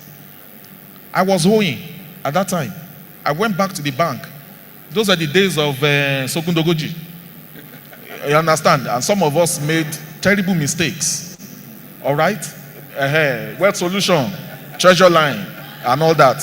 I don't want to get into it because we will not leave.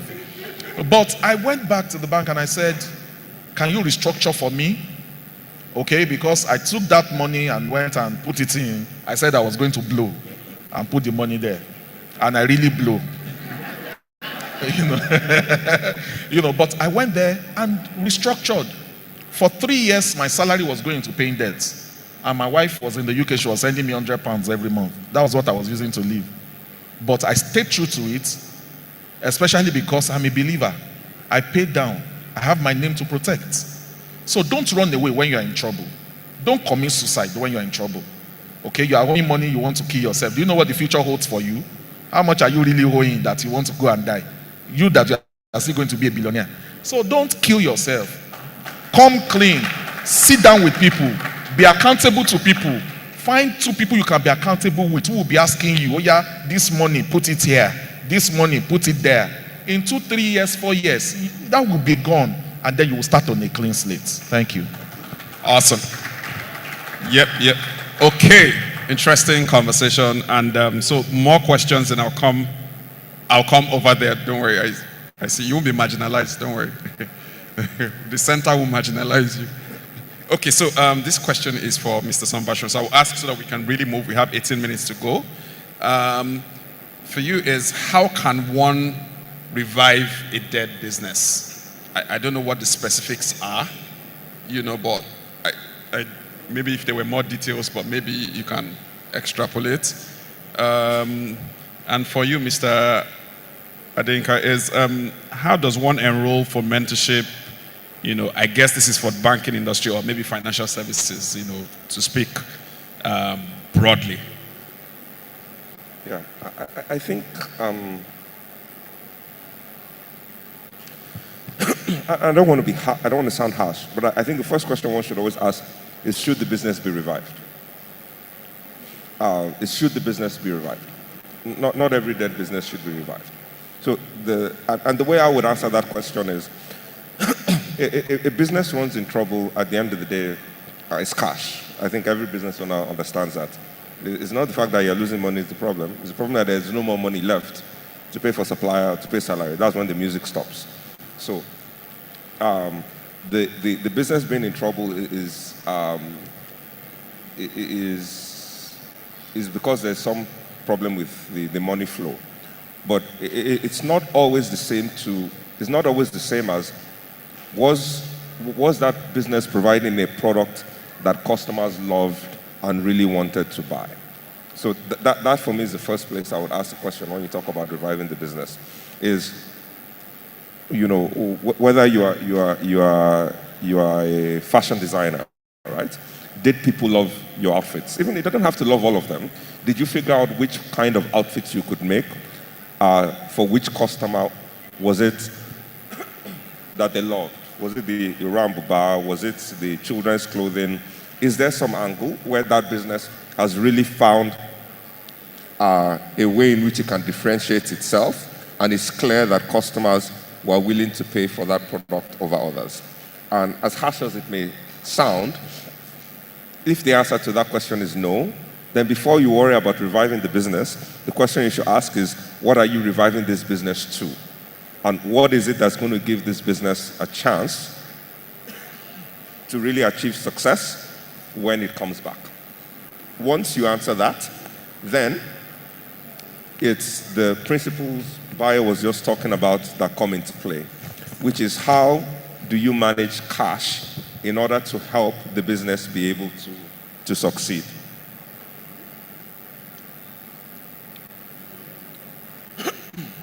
When he was talking about if you're in debt, you shouldn't be going on holiday, I was like, holiday care. The discussion you should be having in your house is, are we still eating meat? Or are we just going to be eating egg on Sunday until we are finished paying the money? Holiday is not holiday. That has no basis in your life or your equation at that point in time. It's the same thing when you're trying to revive a business. New clothes, eating out, those things do not exist in your life. If you are trying to revive a business, the only thing that matters is what are the essentials you must do, which is put some sort of nutrition on the table, keep children in school, keep a roof over your head, whether it is a studio or not. That's it. Beyond that, then you can maximize the cash flow into the business to give the business a chance to survive. And you know, I call it in my head block and tackling. When you're in that place, it's month to month. How much is coming in?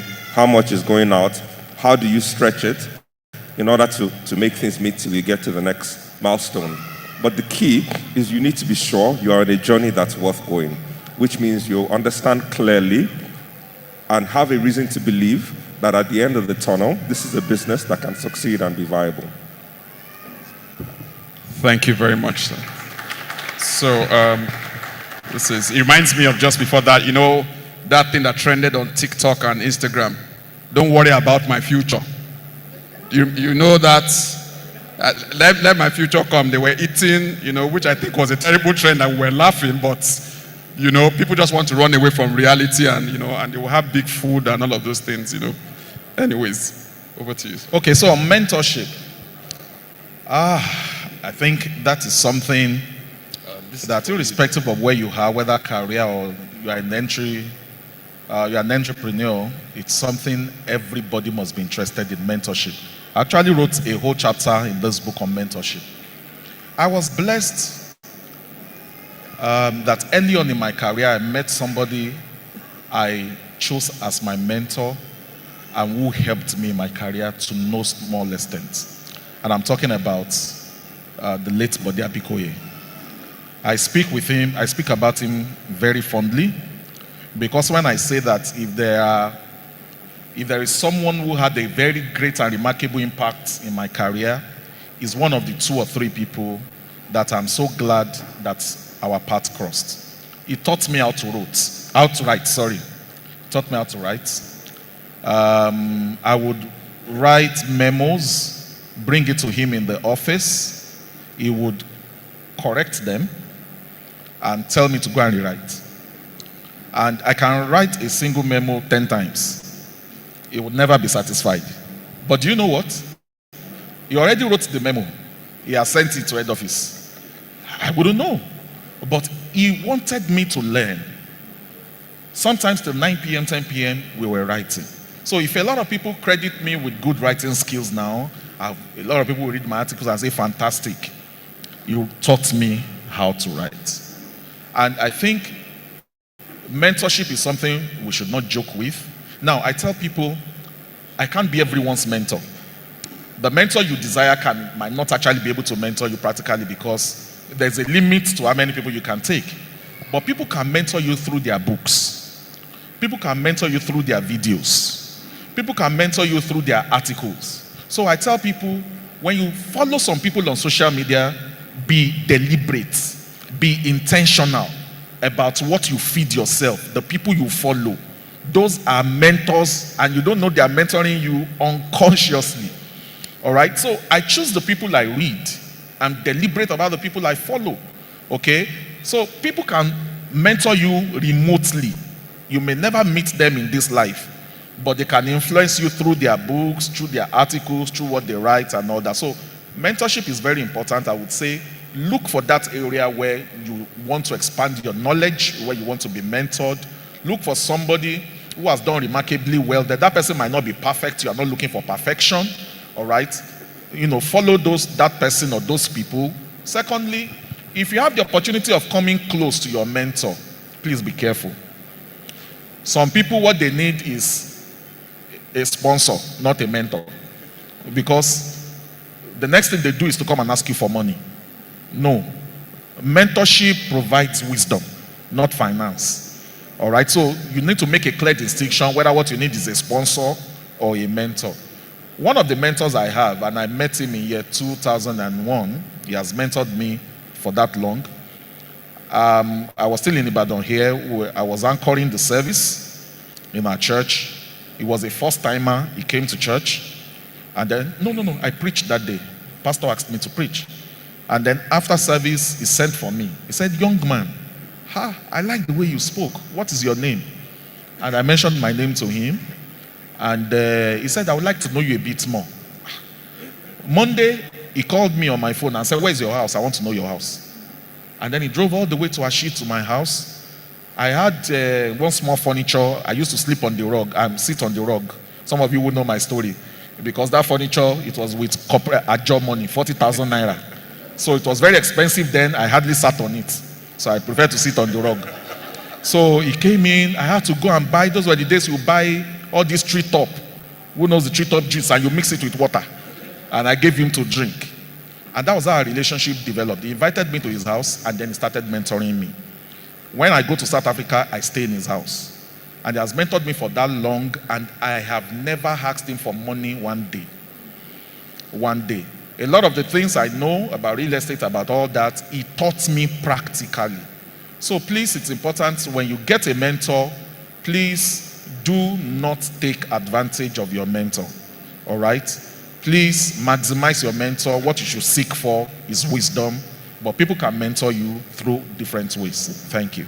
Awesome. Thank you very much. If I can make a comment on that.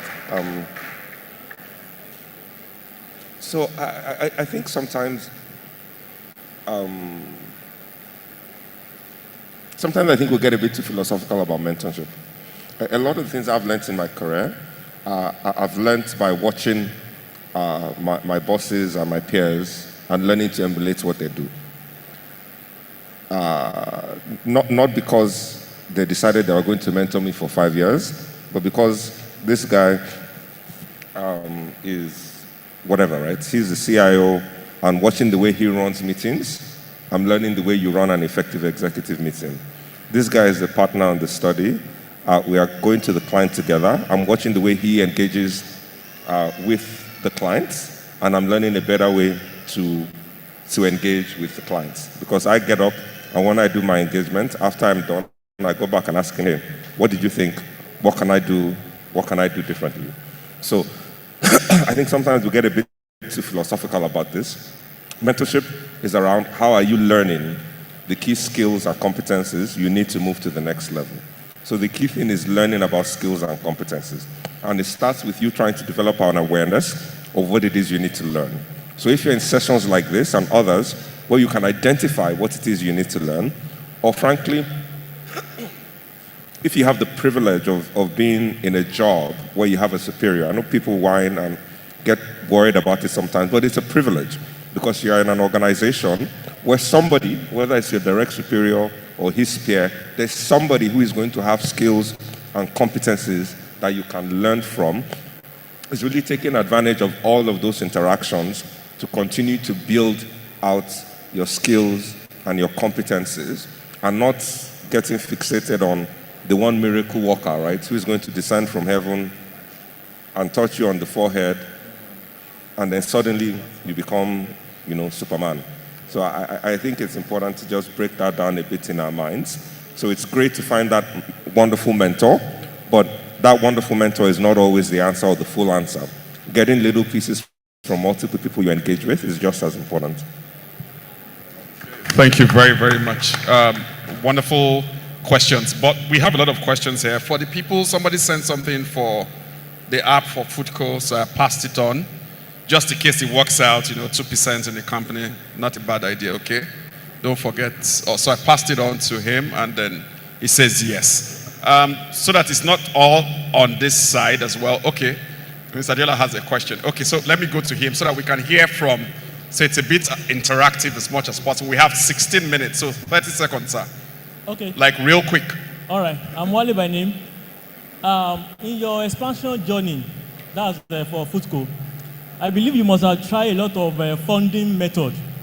And what do you think, which one is safer or the best funding for expansion?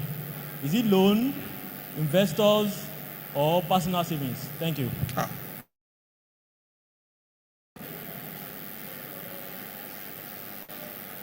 So I think undoubtedly the easy answer to your question is the best source of funding profits from the business you invest.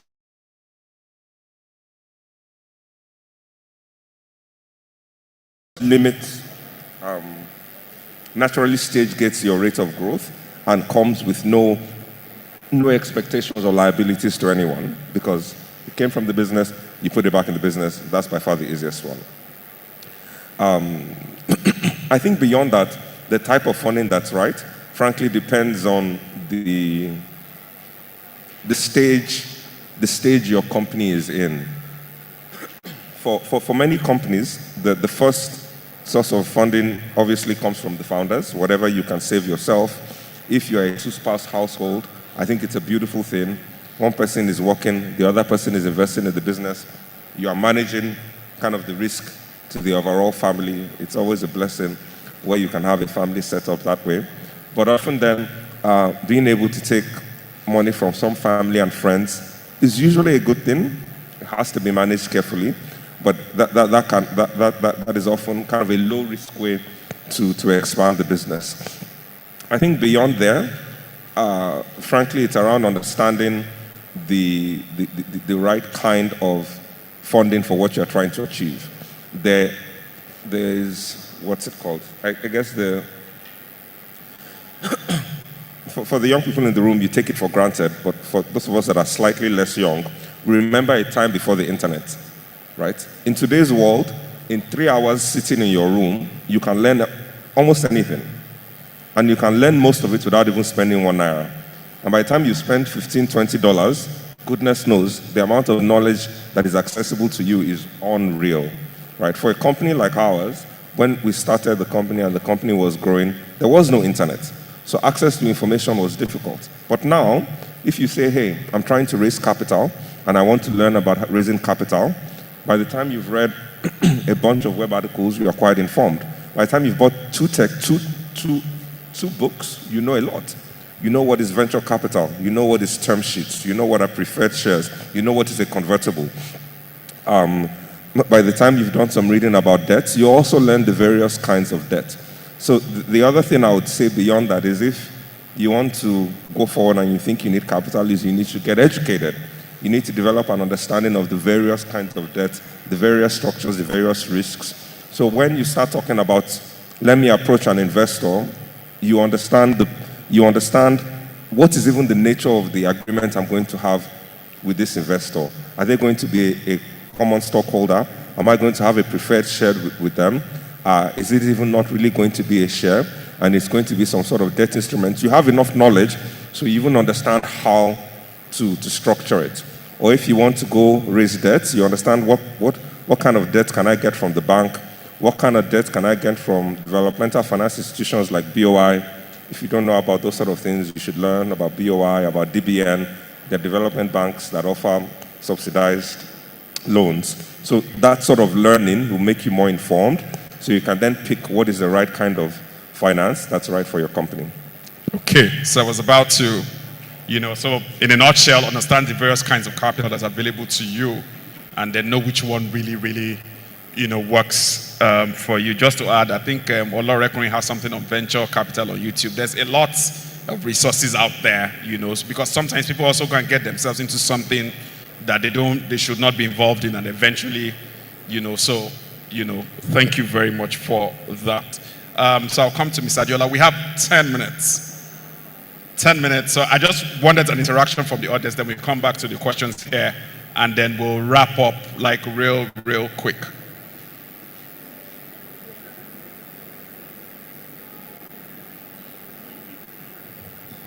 Good afternoon. My question is, let me say it, I left the hall briefly, so you may have mentioned it. You indicated that you have several branches in Oyo State, Osun, and Lagos.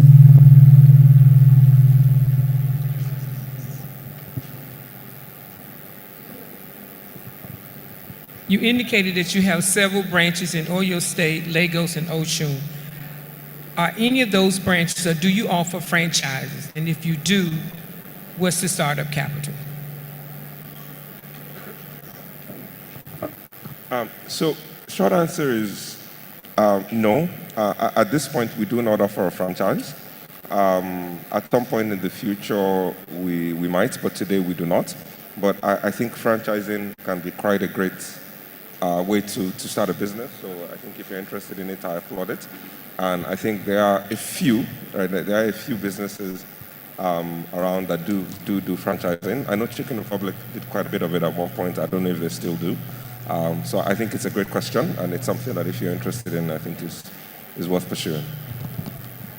Okay, thank you very much. Someone is raising a hand there. So let me take this ones here, and then we'll come back to you. Is that okay? Thank you. So first question for Mr. Adeyinka is, how can one pivot their career from engineering to medicine? Second question is a bit of an epistle. It says to Mr. Adebayo Adeyinka, this morning you said one must be a problem solver. So they are quoting you. How do you survive in an organization that does not believe in a system for more than 6 years? Working with them, they keep on saying the business is not for profits. And they keep on employing staff. After paying salary, nothing is left for saving. Buying of items like fuel, probably maybe procurement, maybe they don't have enough. I'm really concerned about solving this problem. Thank you, problem solver. So, okay, I really don't fully grab the import of the second question. Maybe if I have more information, one will be able to really delve into it and provide a solution. But if you have identified a problem in the organization that you work for, a problem, and you think you have a solution, I think one of the first things you need to do is to try to find a way to sit with your team lead, all right, or your manager and say, I think there is this area where if we focus on, it can help us to increase our revenue. There is nobody you talk to in that manner that will not want to listen to you. Don't address the problem with a problem mindset. We have a problem, this problem will sink us. So it's the way you address it. You have to approach with tact and diplomacy, especially if you know the kind of environment where you are. Maybe it is a very closed environment where people are not receptive to ideas. Okay, so you need to find a way to reach your team lead to say, please, if we do this, I think we can increase our revenue by so amount. Then also find a way to allow your boss to own the solution to the problem. Don't do as if you are the champion, all right? Otherwise, you may get enmeshed in office politics and all that. But if you let your boss even own the solution, okay, and say, okay, this is the idea, or maybe you can sell it to management, and be willing to allow the people who are ahead of you to take the credit. They know exactly who did that job. I always tell people, anytime you want to do a presentation, the first person to acknowledge is your boss. Okay? The first person to acknowledge is your boss. All right? Just say, I want to appreciate so for giving me this opportunity. In fact, what I'm presenting today, it was because this person allowed us, gave us the person will be very happy. So allow them to own the solution. If you allow them to own the solution to the problem, you will be shocked at the way they will run with you. Okay? They will just be behind you, guiding you, inspiring you, clearing the way for you silently while you solve the problem. And all of you can take the credit together. Okay? Then how do you pivot from engineering to medicine? Well, Sorry, Bayo. If I could just please make a quick comment on that one. I think it's like the Bible says, right? Remove the speck in your eye before you remove the log in another person's eye. If you are the kind of person that the one they have committed to you is a hot mess, You are responsible for the truck. The truck is always dirty. The truck is never on time. You haven't come to bring idea on how you buy soap or how you be washing the truck differently to make it work. And now you've come and you are the one that has the answer for how the salesman in Zamfara can sell more sales. And you're wondering why they are not listening to you? So oftentimes, if you want to be a problem solver, the first thing you need to do is solve the little problem, no matter how little that is in your lap. When people can see you solving the small problem around you, you find they even start asking you for your own idea. What do you think about this? Not even that you are the one that needs to start coming to do solutions. And the day you come and you say you want to see something, you come and see your guy sit down and bring notebook, listening to you, because you've proven with whatever little thing in your capacity that you can actually solve the problems there. Sorry to interrupt, but I thought that was fantastic contribution. Thank you. Thank you. Fantastic contribution. Thank you. Okay, pivoting from engineering to medicine. Well, I think it's similar to my story, pivoting from engineering to banking. Sometimes you find yourself accidentally in certain areas. Sometimes you need to go for that area. I know people who studied pharmacy and now maybe they're into banking. I know someone who had a first degree in a particular area and decided to go and do medicine all over again. All right? So it depends on the approach you want to take. It is not a one size fits it all. We share some of these stories so that you can just know that some of these things are practicable. So you may need to go back to school. If you find yourself in an industry that is similar, all you need to do is just to give yourself some self-development, mentorship, personal training, and then you can take it from there. Thank you very much. And I'm a living example. I studied theater arts, so people think I should be on Nollywood. But here am I discussing business and you don't think I'll be successful, I'm not good enough. I don't look. Anyway, this question, this one says, when faced with a situation of roadblock ahead of you and going back is not an option, what next can one do that can lead one to success? So when there's no road, even one way, you can't turn back and take one way. What do you do? We have 3 minutes. So I think we'll be doing like elevator answers now, not pitch. God factor. Except the Lord builds a house, they labor in vain that build it. I tell people, no matter what you do, have skills, okay? The scripture says that the race is not to the swift. Abi? The battle is not to the strong. So there are times you do a lot of things you need to do. You have skills, you have competence, you have even the money, you have everything, but it seems you have a roadblock. God factor. I tell people, we are faith people here, believers here. The God factor is very important. I remember I was going to be sacked at a particular place where I worked. They had given us a target we were not able to meet.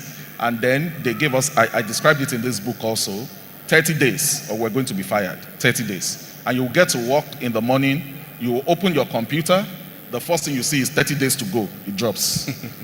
The second day, 29 days to go. I'm telling you, in this Ibadan. And then we got together, myself, my late boss, okay, and we started praying.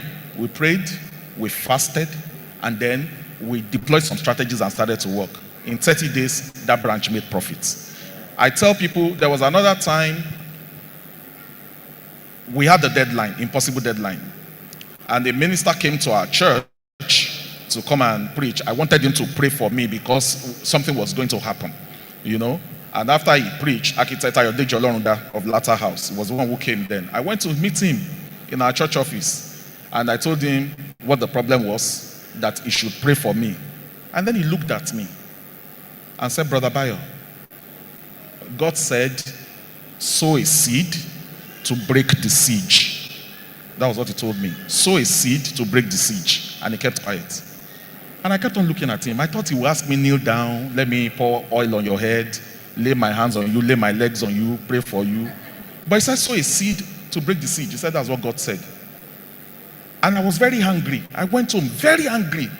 I wanted something practical, relatable. But I decided to listen. And I spoke to my wife about it.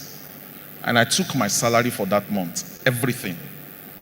And I gave it to God as a seed. And in 30 days, that seed was broken.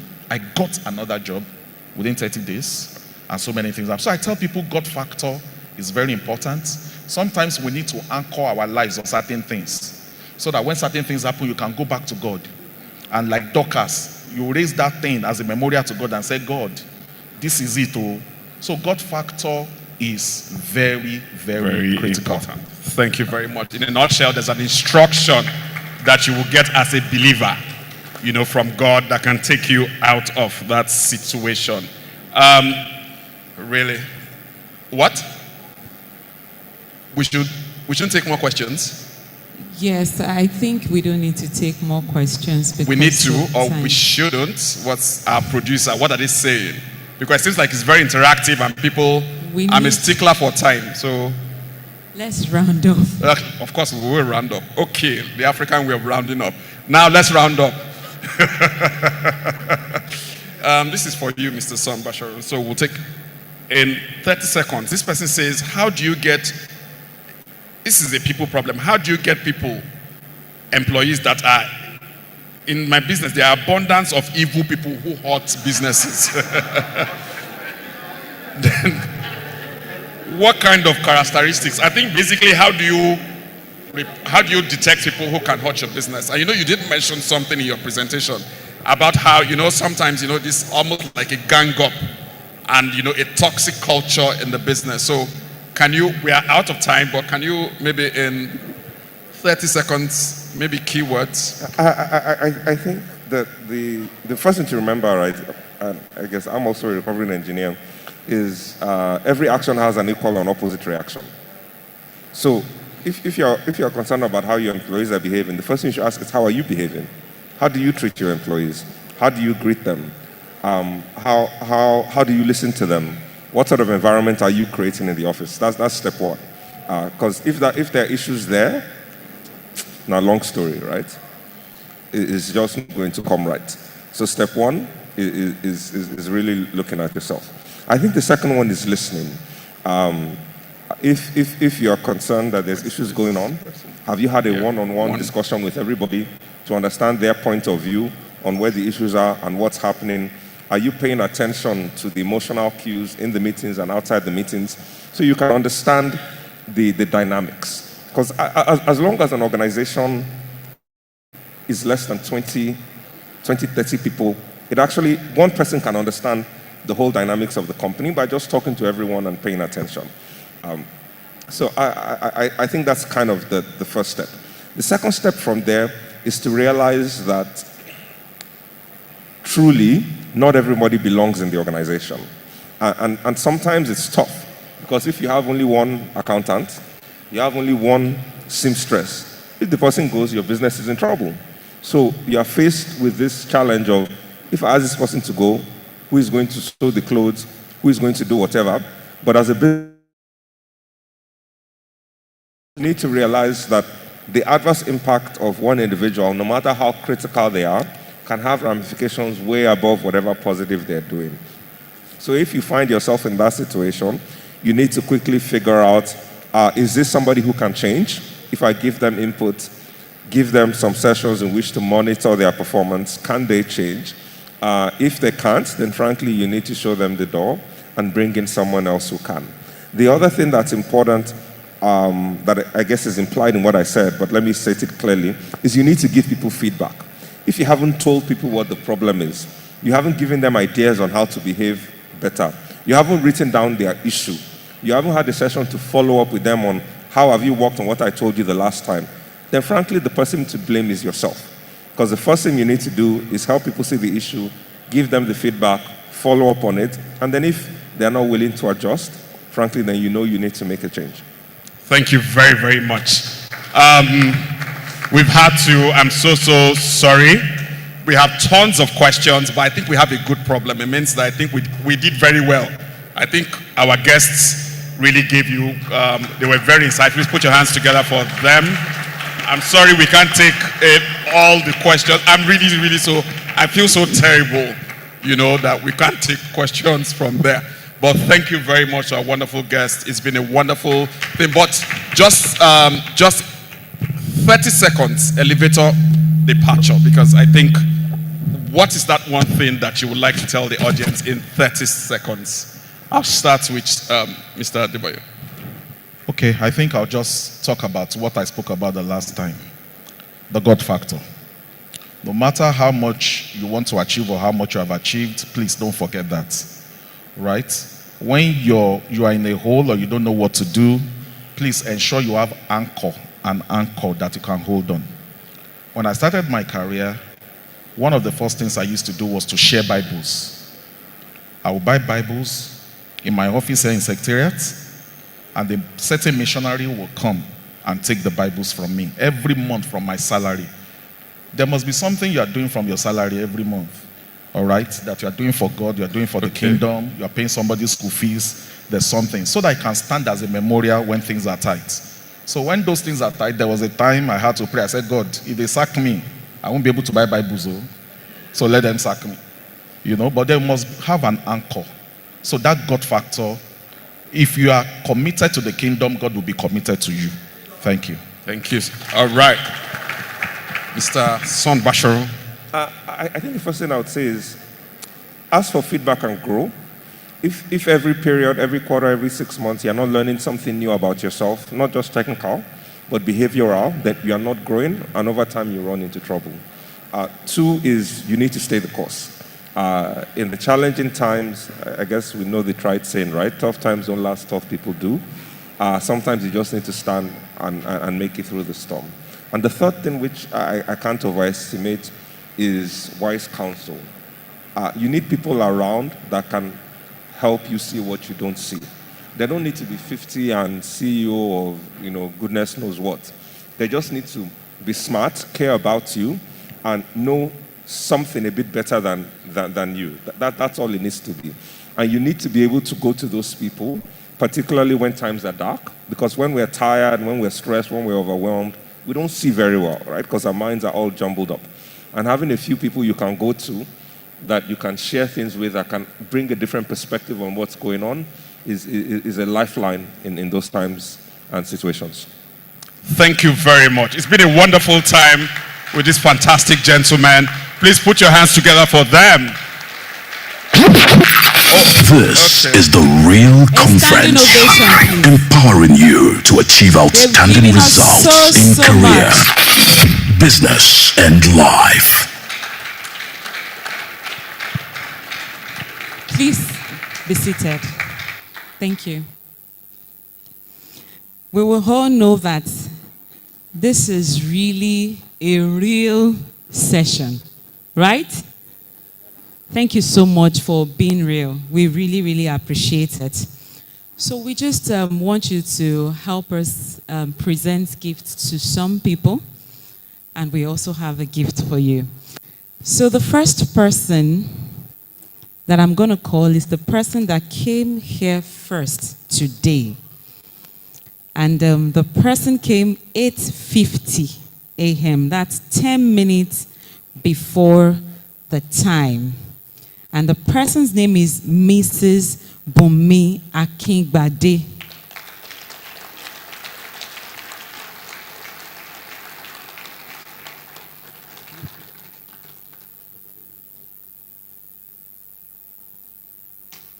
Thank you for coming early.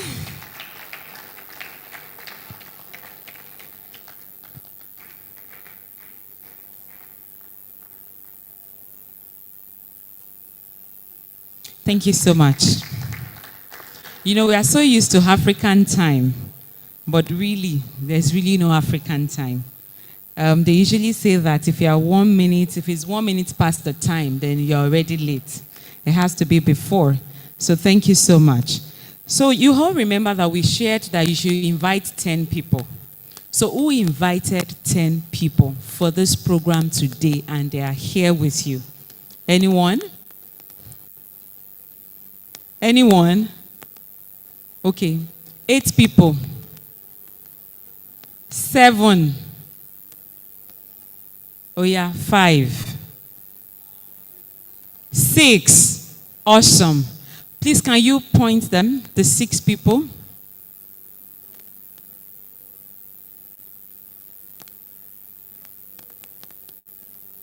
If you came with her, you can as well just help her and raise your hands or stand. Okay. Okay. All right. Wow.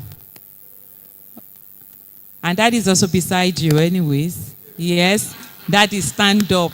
Let her 6 be complete. Good. Please let's appreciate her. Ma, please come for your gift.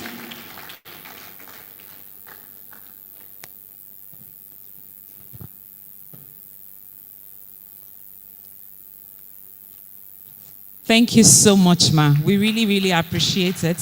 So please, next month, you don't know, maybe it's a car key. You better invite people. Okay, so the next person. Now, this is free. So who can, TBN members, the Bridge Network members, you are exempted. Okay?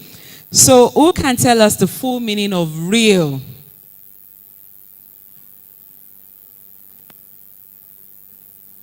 I think that's the first person that, okay, please come. The full, no, don't worry. Someone else.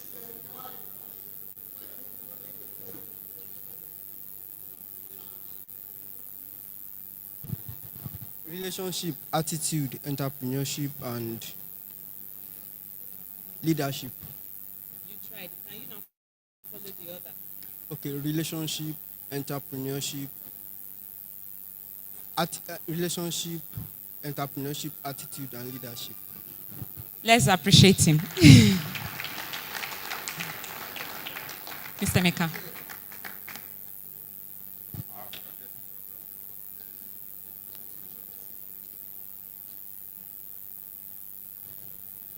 Thank you. So the full meaning of real is relationship, entrepreneurship, attitude, and thank you so, so much. So we would also like to appreciate you all because we know that you're very busy people, but you still decided to impart knowledge, and we do not take it for granted in any way. So I'll be calling on Pastor Lumide to present the gift for them. Please bring the gifts forward.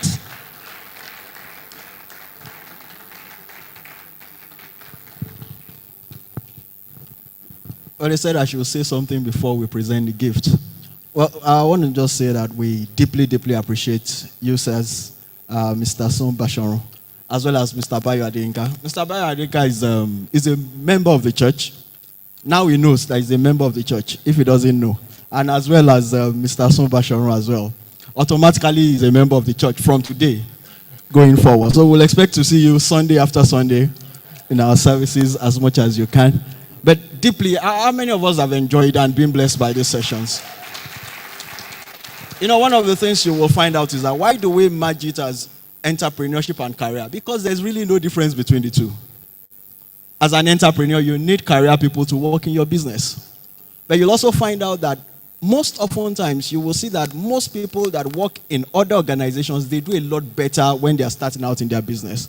Because technically they have mentorship. And a whole lot of things they can imbibe from other organizations implemented in their own business. So once again, I want to deeply, deeply appreciate Mr. Sun-Basaorun as well as Mr. Bayo Adeyinka. You will find out that I didn't mention Emeka. I'm not calling him Mr. Emeka. Emeka, you must start attending. Pandemic is over. Start attending physical church from tomorrow. We want to thank Emeka Ossai as well. Like Tony announced earlier, he and his wife have been nominated for an award, which is going through a voting process. That's most 100 influential people in Oyo State. Both himself and his wife have been nominated for that award. So please, we hope to share it with us on the various social media platforms that you can support them and vote for them to be picked. We know whether you win or not, we know that you guys are influential.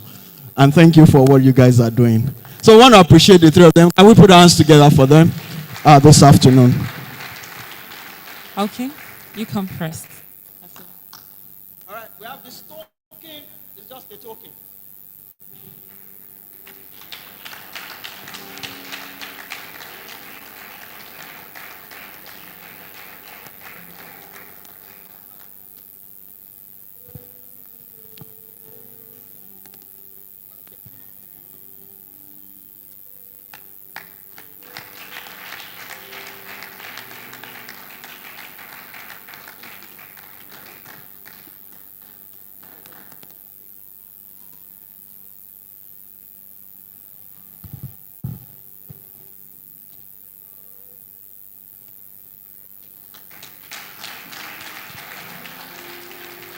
So thank you so much.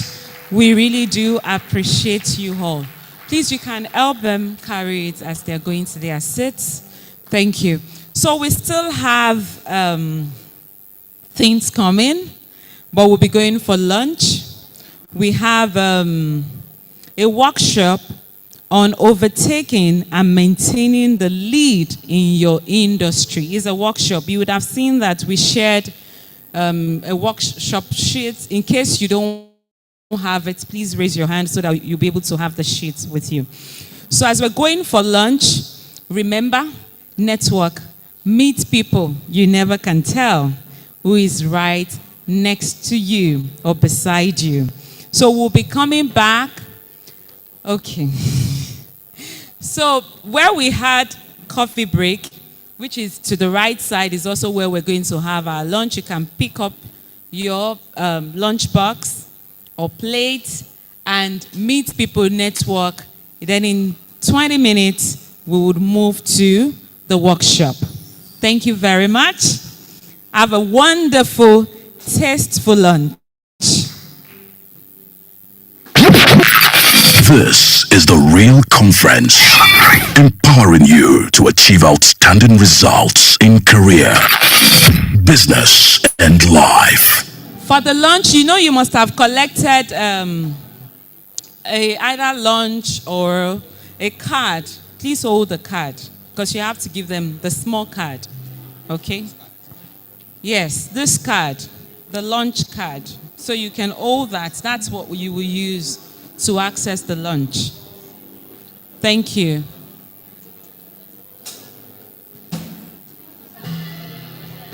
Permitted to speak. 20 minutes. So we have to be fast so that we can round up for today. 20 minutes.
When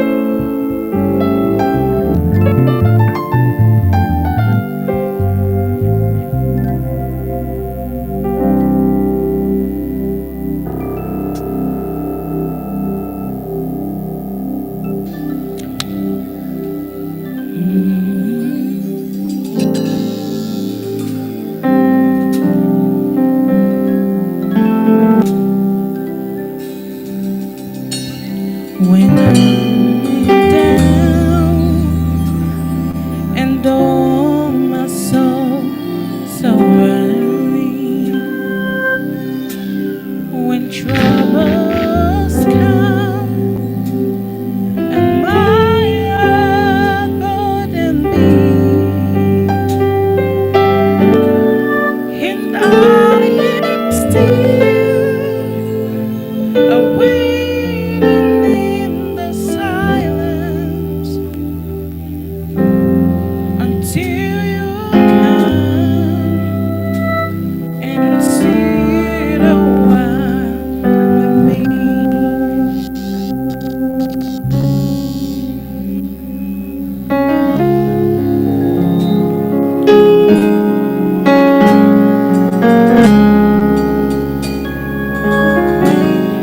When I am down and oh my soul so worried, when troubles come and my heart burden me, and I am still awaiting in the silence until you come and sit a while with me. You raise me up so I can stand on mountains. You raise me up so what can stop me, you see. And I am strong when I am on your shoulders. You raise me up to more than I can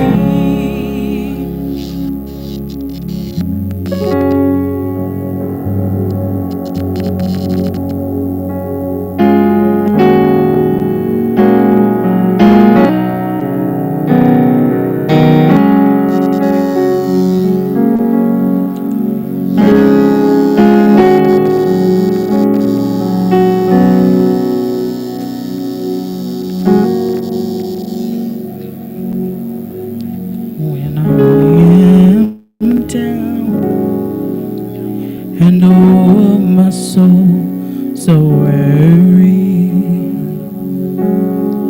when troubles come and my heart burden be, and I am still awaiting in the silence until you come and sit a while with me.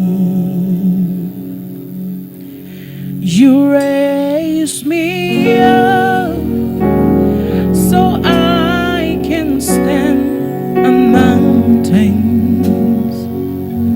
You raise me up so what can stop me, you see.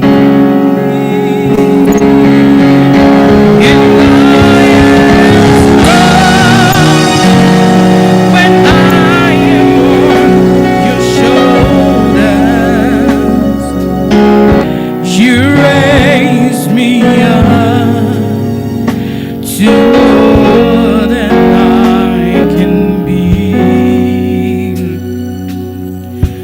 You raise me up so I can stand a mountain. You raise me up to walk on stormy seas. And I am strong when I am on your shoulders. I am strong. You raise me to more than I can be. You raise me up so I can stand the mountains. You raise me up to walk on stormy seas. And I am strong when I am on your shoulders. Raise me up to more than I can be. You raise me up so I can stand on mountains. You raise me up to walk on stormy seas.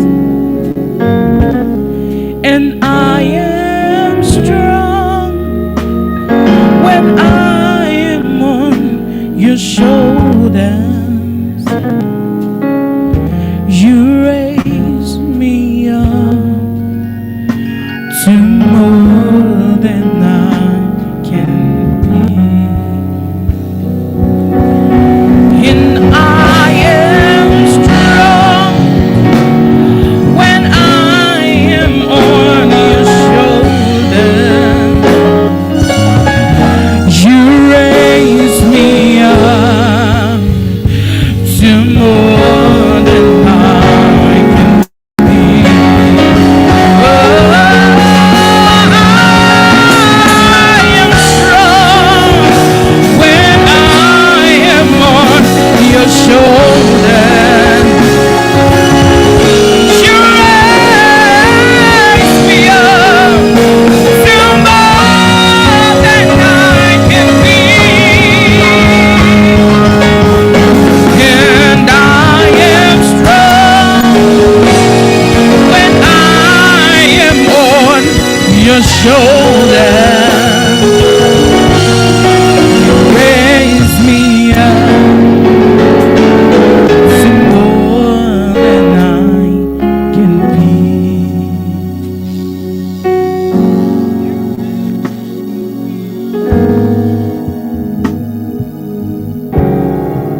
This is the R.E.A.L Conference, empowering you to achieve outstanding results in career, business, and life.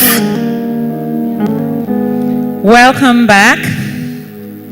So we apologize while you are eating. We just want to make an announcement so that we can save time, okay? Then afterwards, we invite Pastor Kunle to come and take the workshop session. So for people that are asking about the book written by Mr. Bayo Adeyinka, you can pick up your copy if you would love to buy. The lady, Mrs. Okwadare, is right at the back, so you can get the book if you want it. Okay? Thank you very much. And don't forget that we said we always have Real Success Seminar every Sunday from 8 a.m. to 9 a.m.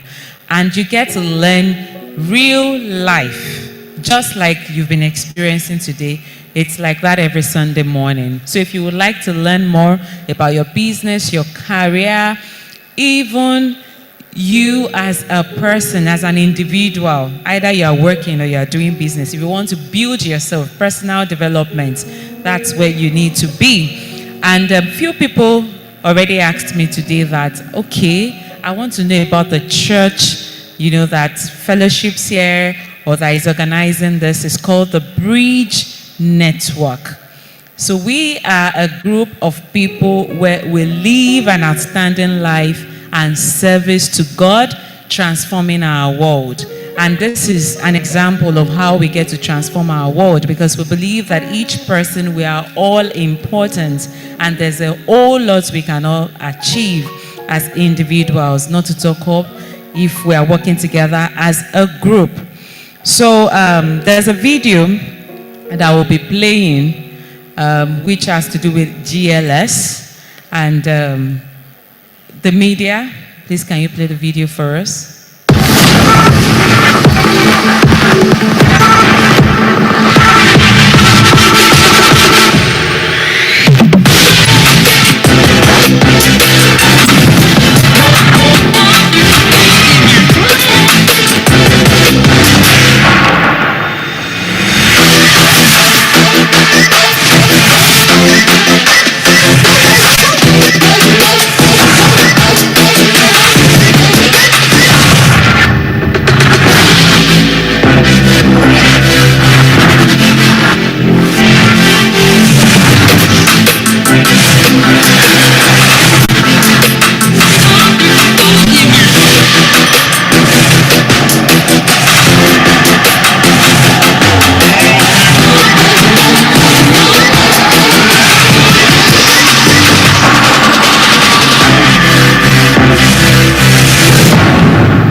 Okay, so GLS is known as Global Leadership Summit.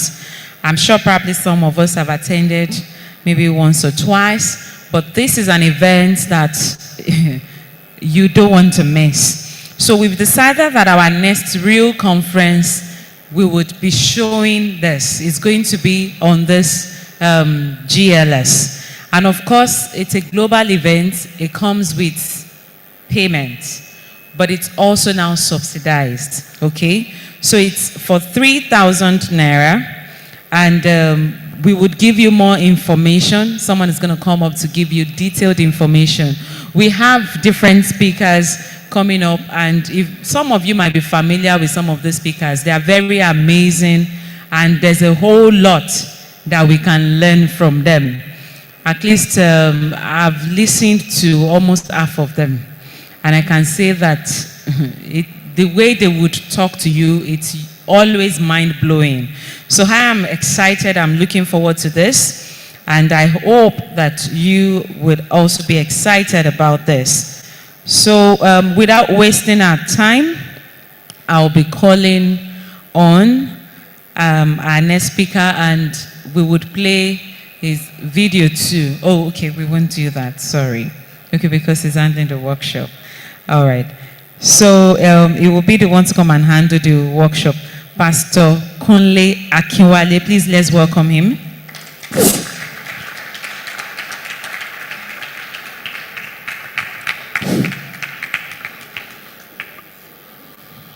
Good afternoon. We don't have profile. Profile is for big people, not children like us. So I'm going to be taking us on a workshop, just 45 minutes of implementation. Remember when the CEO of Foodco was talking, he said they employed a manager who can talk. Anyway, you will discover that if you go and check, they've sacked that manager now because anyway, so we've been talking since morning, and it's time for us to do some practical actions. Now, if you don't do the things we're going to do in the next few minutes, it means when you get home too, you will do nothing about what we have been talking about today. So it's important that you take this next session very, very seriously. Why? Because we're going to be doing some practical stuff on the things we need to do to move ourselves to the next level. Have you observed in life that nothing just moves without somebody moving it? Abi? A body will remain in a state of rest or uniform motion except what? The first law of motion. Is it the first law of motion? By who? Newton. A body will remain in a state of rest or uniform motion except what? An external force is applied, which means without force, nothing happens in life. Without force, nothing happens. So, what are the things we need to do now to move? But before I even start that practically, let me just give you a little background of myself. Anytime people are telling their story, you will notice that most people's story is the same. When Mr. Adeyinka was talking this morning, I was talking of how he was moving his career, and he started talking about personal development. He said you have to personally invest in yourself to move. Yes or yes? You remember? Yes. So let me share some of my funny story with you guys just for like 5 minutes before I start. That's my name. Normally there should be an Emeka there. My name is Michael Emeka Akinwale. Yes, because I'm Igbo Yoruba now. I used to be 100% Yoruba, but since I went into business full time, my Igbo spirit came alive. So I'm now Igbo Yoruba. Are you getting me now? So by language and behavior, I'm Yoruba, but when it comes to business, I'm Igbo. You get it? And let me ask you, who are the most successful business people in Nigeria? For you to succeed in business, you must learn the Igbo spirit. You have to go and learn it. That's why God told Abraham to leave his father's house. Because if he doesn't leave his father's house, he can't succeed in business. You get what I'm saying? And I keep telling people, what they don't know is that when they sent 12 spies to go and spy the land, the 2 guys who came back and said they can take the land, they are Igbo men. Joshua and Caleb. They said, okay, let's go. We can take the land. The Yoruba men were sleeping. Okay, we can take it. So if you are not evil, you better start thinking of it small. You don't have to change your language. Just change your behavior. Are you getting me now? Learn to start taking risk. Now, I started running a company about in 2016. And we were just 6 of us in that office. Very tiny office in Lagos. 6 employees. That's December, January 2016, exactly. By 2017, we grew to this number. By 2019, you can see, I think we must have been around maybe 40 here or so. By 2018, you can see, did I go backward? This is 19. Yeah, I went backward. Sorry about that. This is 2018. We're about maybe 20 something here. 2019, we're about 40. And then this is 2021. We must have been around 90 something here. June this year, we went for a beach party, and we are close to 140 now in this company that I run. So we'll be able to grow from 6 people about 5 years ago to close to 140 people today. And I can tell you that growth did not happen by accident. That growth happened very intentionally because we needed to grow. I can remember there was a time for close to a year, I didn't collect salary. You know, when they're talking about vacation, I'm like, maybe it's when you have eaten, like was saying, you go on vacation. There was a time for almost a year, I couldn't get paid because business was not was not good. So if you want to grow, sometimes you have to deny yourself pay. Yes or yes? Yes, you have to do that. You have to learn that. You have to go through some hardships. And people don't know that hardship is good. I tell my staff, I said pressure is what makes us precious. Hello? Anytime you see somebody, I say the person is precious. This person has gone through pressure. Because that's how gold is made. Gold goes through what? Pressure to become gold. Diamond goes through pressure to become diamond. So for a human being, for you to become valuable also, you will go through what? Pressure. And what we are going through today is a very small pressure. You know, just sitting down for about 8 hours to learn. It's a small pressure. Sometimes you have to do this to yourself constantly. Sit down in your house, or sometimes you travel to a secluded place to go and read. Are you getting me now? Because it's through that pressure the ideas will come, concepts will come, and you're able to grow. When I took over this company, in a whole year, they were not doing up to 50 million. When I took over the company, in short, they were dead. But today, at least when you talk about trading in the financial market, you can't mention the first 5 companies and not mention my company. Why? We went through a process. And so what I'm going to share with you today with this workshop are the things you can do to grow yourself. How can you grow yourself from where you are now? And I don't care how small it is. You can grow yourself from where you are now to billion. Very achievable. Yes or yes? Yes. I could remember there was a time I had this guy. He's not in this photo. When I got to the company, I met him in the company. Anytime we set goal, in those days, we say our monthly target is 20 million. The guy will say, 20 million is too much. Let's cut our goal according to what we are. You know, our goal is 5 million. Let's set it. I said, no. This is where we are going. In life, anybody that cannot see where you are going, delete them. They'll be pulling you back. So the guy had to leave us. Today, we have left him behind. We are in front. So I want to share with us very fast this morning. Number 1, are you fully in control of your career? Do you have a clear, and mark that word, clear, an inspiring vision of what you want to achieve in the future? It has to be clear. Where do you want your future to be? You can't start the journey without knowing where you are going. For instance, I want to go to Oyo, and I face Lagos by the expressway. Will I get there? No. So when you don't know where you are going, any road can take you there. So if you want to achieve what's in the future, and are you actively taking steps to pursue the career of your dreams? For instance, this year, I'm doing massive investment in educating myself. But in the next 5 years, I want to stop working. When I say I stop working, I'll be working, but my work will not require work. Hello?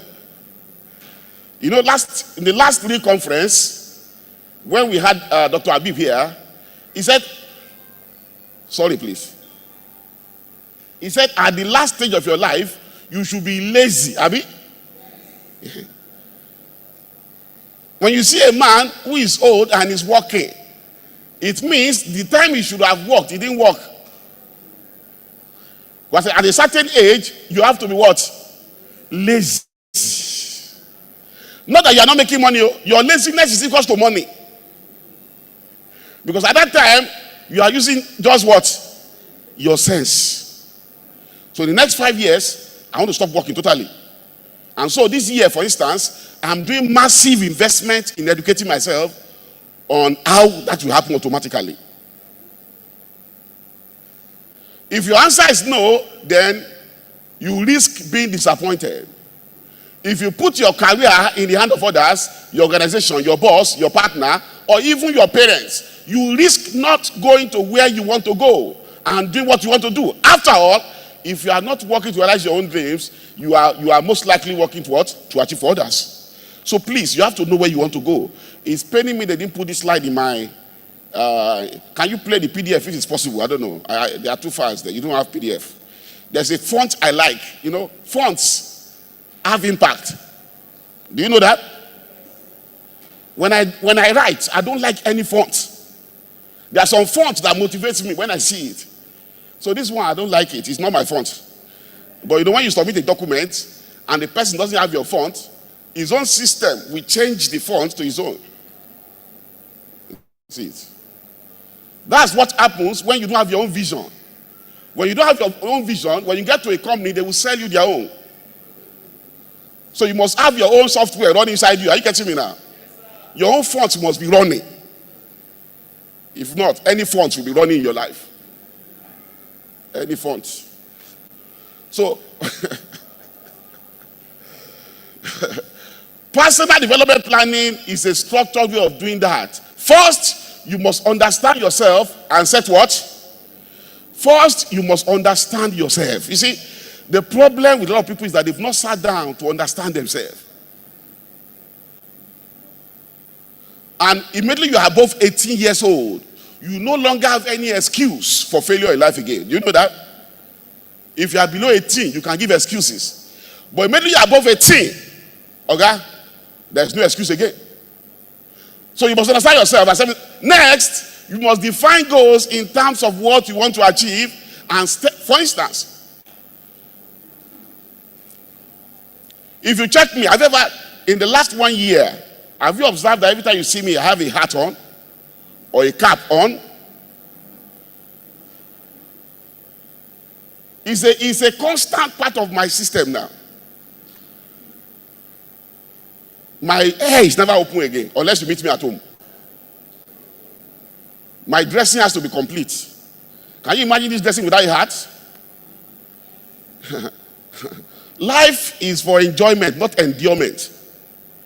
Please, we need to move so that we can enjoy this planet. Are you with me? Yes. Finally, identify gaps in your skills and what?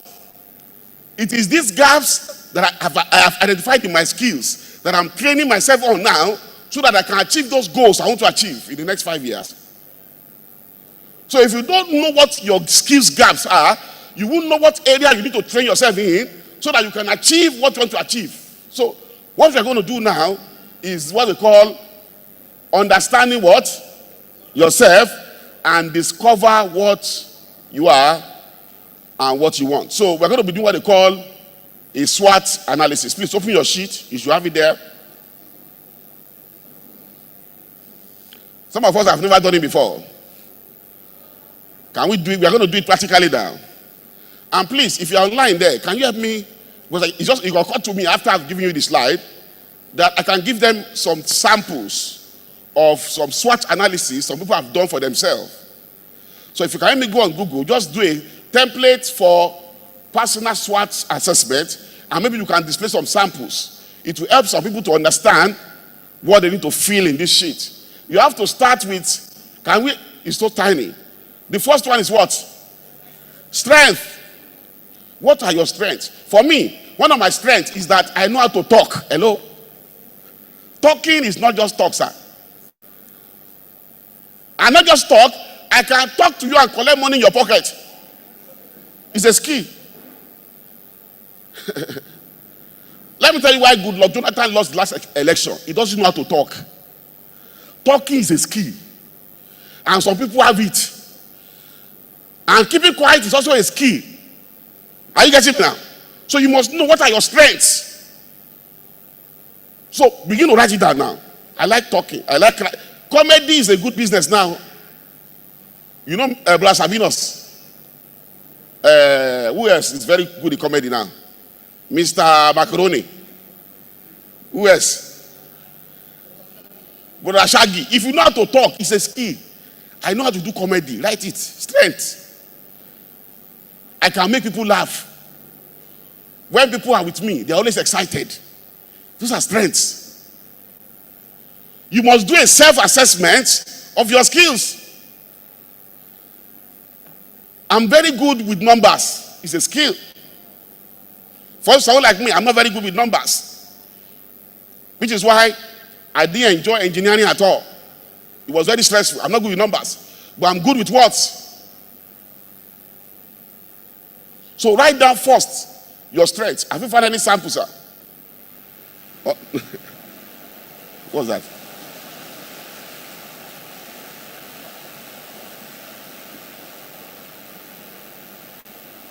Your strength can be, you can speak 5 languages. You are good with language. It can be a strength. What are the things you know have value that you can do? You know how to cook. It's a strength.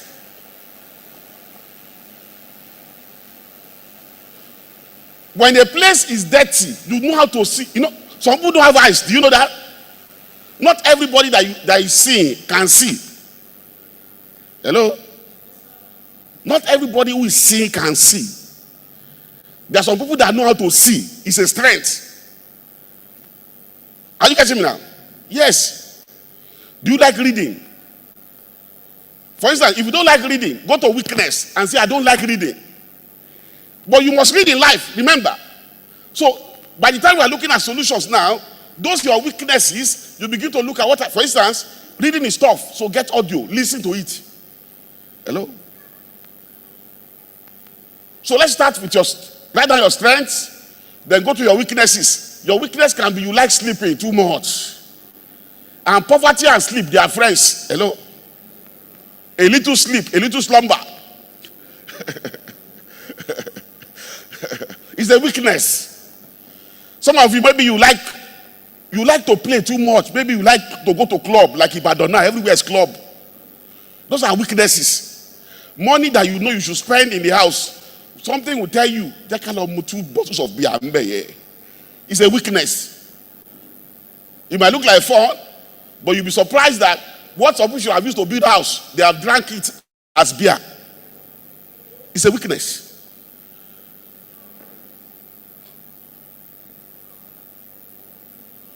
So begin to write down your weaknesses, your strengths, and then what's the next one? Opportunities.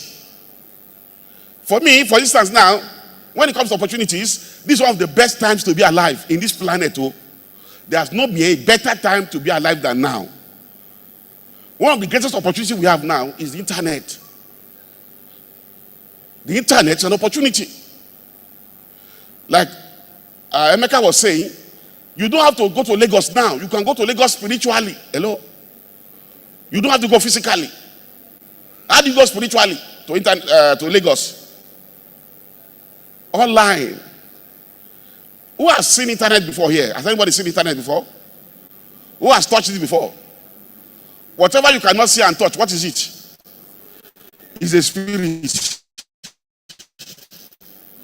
So you can go spiritually.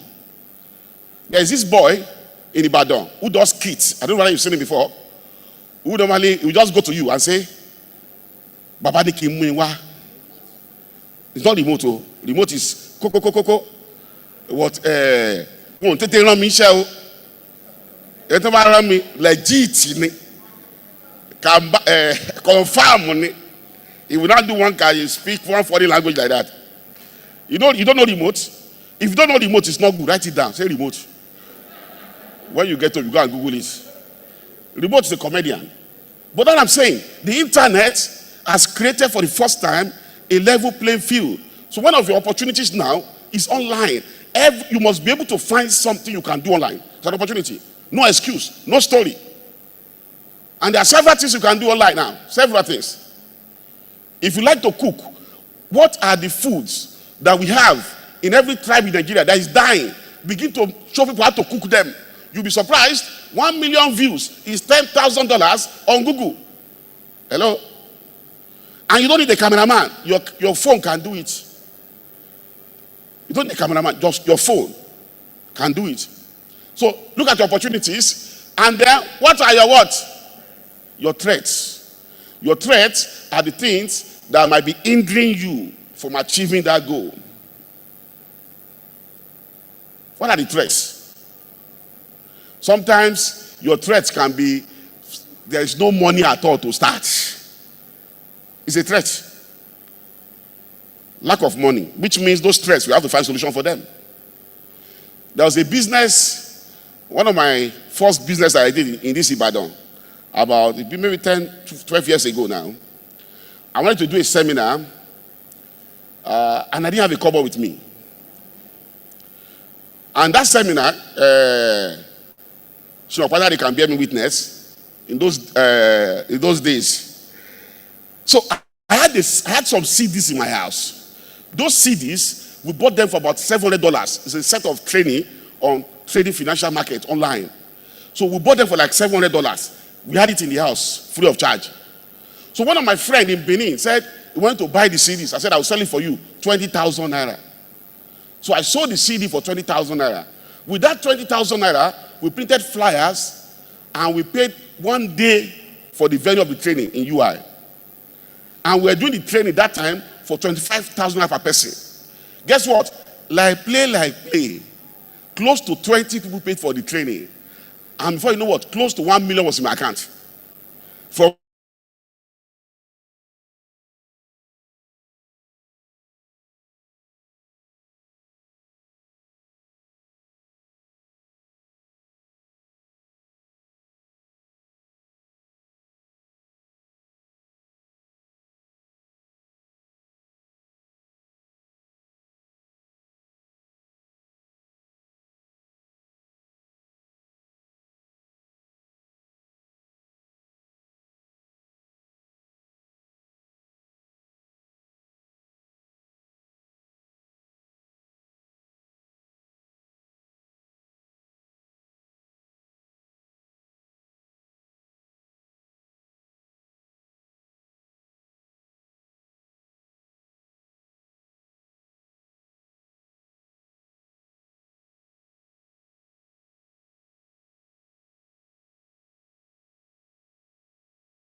Mr. Adebayo does not know how to talk. So you know that. He was just cleaning his mouth. I said, clean yourself. That young mommy. We can talk 6 hours. No need for water. What are you talking about? It's like the water talking here. This is Paco talk here. We don't need water.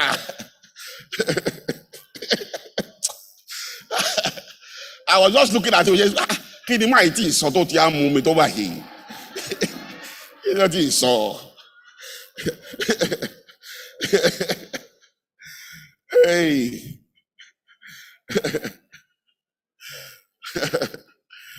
But you know, when talking is not your business, it's okay. Like me, talking is one of my business.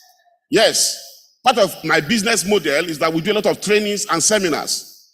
So you have to talk. So I can engage you for 4 hours. Are you getting me? It's part of my business. So I've done that for about 7-8 years now, repeatedly. Practically every weekend, I speak 3 days. But he runs the company, they don't talk. So it's okay. All right? Now, opportunity analysis. In your SWOT analysis, you identified a range of what? A range of what? Opportunities. Now, please, what we are doing now is like introduction. When you get home, please settle down.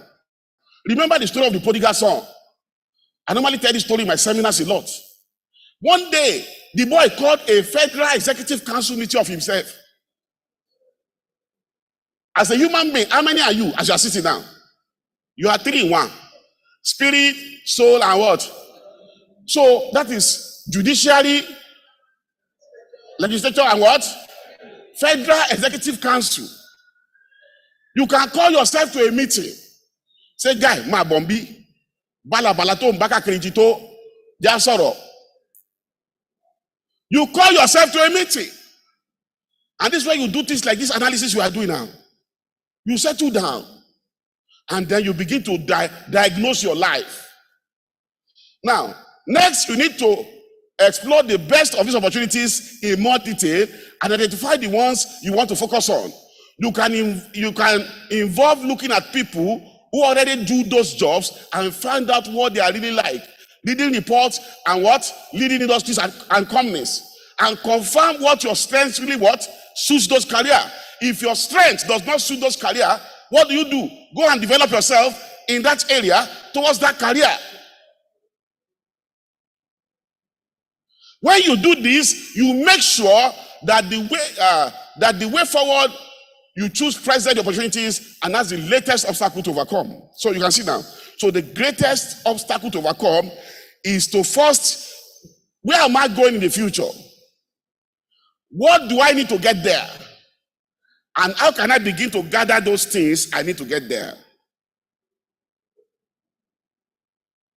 So, and I believe everybody here, you've written down at least some things for opportunities.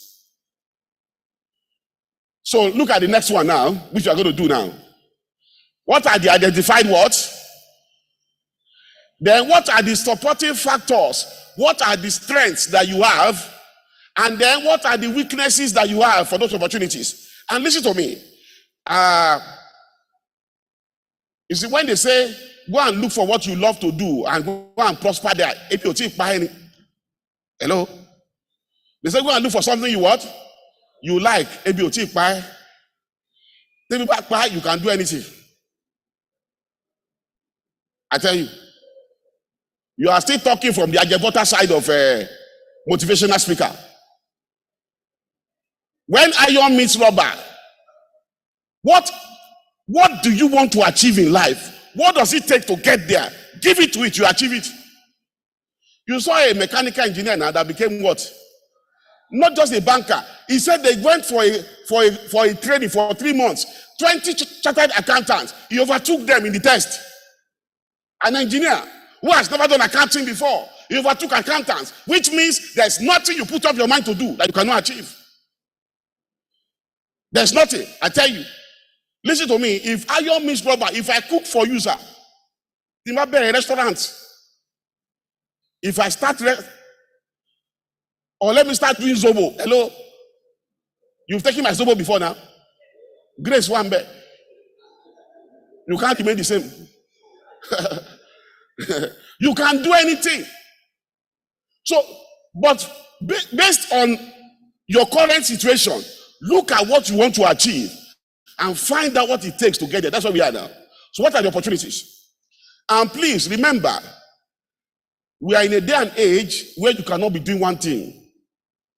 You must learn very fast so that you can be doing multiple things at the same time. It's critical. It's critical. It's critical. So what are the opportunities that you can see right now? For instance, in the last 10 years in Nigeria, Nigerians have lost at least close to ₦1 trillion to fraudulent investment companies. Do you know that? Do you know that? Yes. There's a company in Port Harcourt that Nigerians just lost about 200 billion investment scam. How many billion? So when I started looking at the future, I saw that there is big opportunity in investment in Nigeria. You know why? Nigerians don't like working, they are lazy. They like to just put money and be collecting profit. So if you can legally manage it for them, you can blow easily. Are you with me now? If you can what? Because if you do it illegally too, you'll be on the run or you'll be inside EFCC custody. And if you're a Christian, you have to do it well, properly. So one of my current investments in myself now is how to manage money. I've gone for 2 courses in London now on this matter. How do you what? Yeah, it's an opportunity in Nigeria now. Very big opportunity. You don't need to advertise. They'll go and be bringing themselves. That define me. Man, sanwo. Shall you know new office buy? But I shall take back buy. Easily you move to your permanent site. Easily. Easily. So you have to look at opportunities. For instance, I'm not into farming, so I don't know what is there at all. I'm not into farming. I'm not into fashion. You see, I'm more into financial businesses, so, and online and computer, all of that. That's where my field is. But I believe all of you here, you are engaged in different things. So what are the areas that you can see opportunities? And then what are the strengths you have for it? And what are the problems you have? Those problems now, you overcome them, and then you move to your permanent site easily. Very easily. Listen to me, life is not so hard. Though. The problem is on this planet is that very few people think. The day you sit down to start thinking, you will go back home to your permanent site. Remember the prodigal son. The day he started doing what? He said, why don't I go back to my father's house? For the first time, idea came. When he started doing what? Thinking. How many? Okay.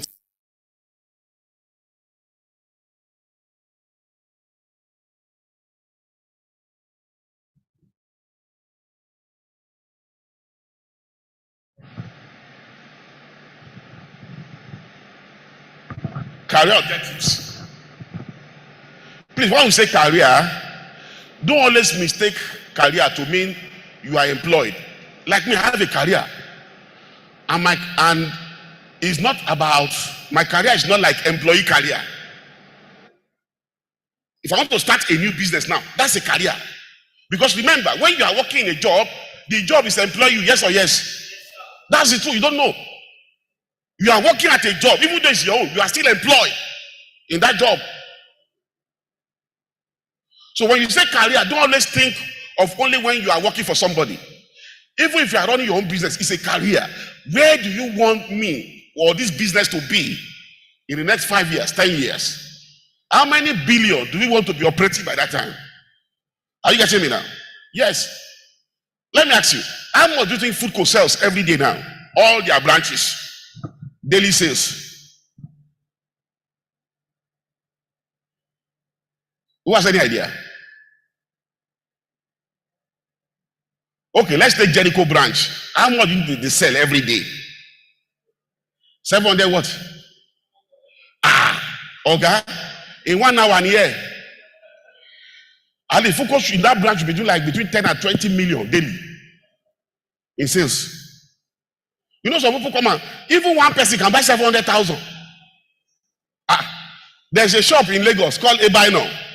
If I carry my children there, let's go and buy street biscuits, chocolate, we'll spend 100,000. One person can do 700,000 in shopping. So when you see a supermarket like that, they do millions daily. Food cost should not be doing less than 100 to 200 million daily. Multiplied by 30 working days in a month. So that man that you see sitting down here is just doing umbu. And that's why he's talking gently.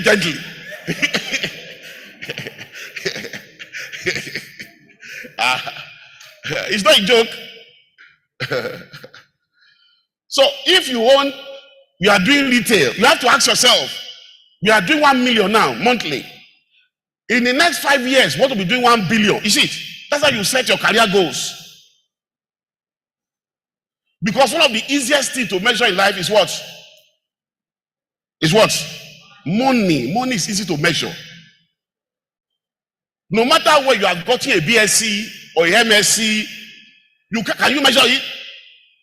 What you use to measure the value of the MSc is that as our revenue increased, that's the value, not the MSc, not the BSc.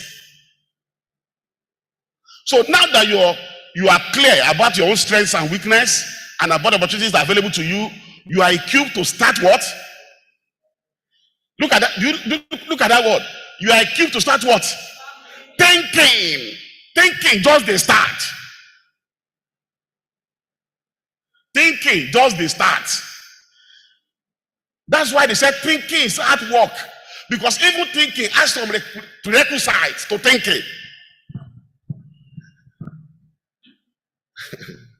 That's why very few people think.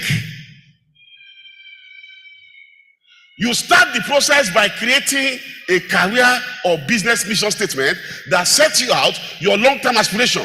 You then break this down into sets of career aspiration. So, for instance, I think it was about, I can't remember how many years ago, I was in a church and the person I came to speak said, if they don't mention you in the first 5 in any area of industry you are in, you are not in that industry. If they say, for instance, farming, and your farm is not in first five, you are not in farming. You follow them, come. You know there's a book by this man into real estate, Grant Cardone. He said, if you are not first, you are last. Have you seen that book before? If you are not number one, you are last. So the guy said, if they mention your industry and you are not first five, you are not in that industry. So that day I set a goal. I said, in financial market or in this Niger, I'm going there. I'm going there. So this is how you set career goals. What industry are you in? And listen to me. I don't know the way I think business is war. Are you getting me at all? Business is what? Is war. Sometimes to get there, you kill your enemies. Hello? And when I say kill, I don't mean kill them physically. Kill them spiritually. For instance, if I start a supermarket today, I'll be thinking, how can I drive food co out of business?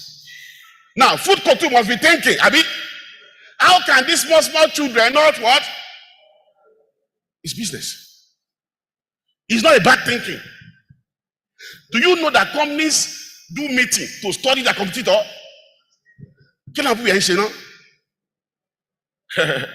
How can we not just copy it? How can we make sure we can supersede it? So customers will leave them and what? Listen, there is a supermarket called in that Oshutoku. What's that supermarket called now? Zuma. When Foodco was going down, Zuma started flourishing. The day Foodco wake up, Zuma died. Go and check. Zuma's does the only one branch they have left cannot survive. Who killed Zuma?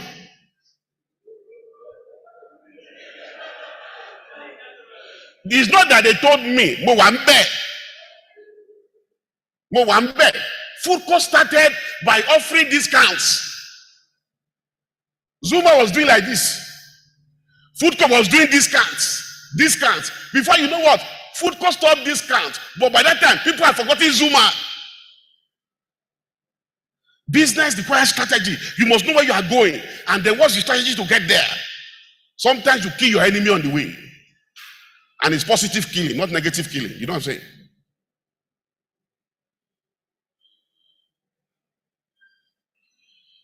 So you start the process by creating a career business mission.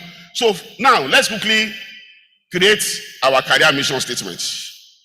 Can we do that very fast? Some of us are not writing. Anyway,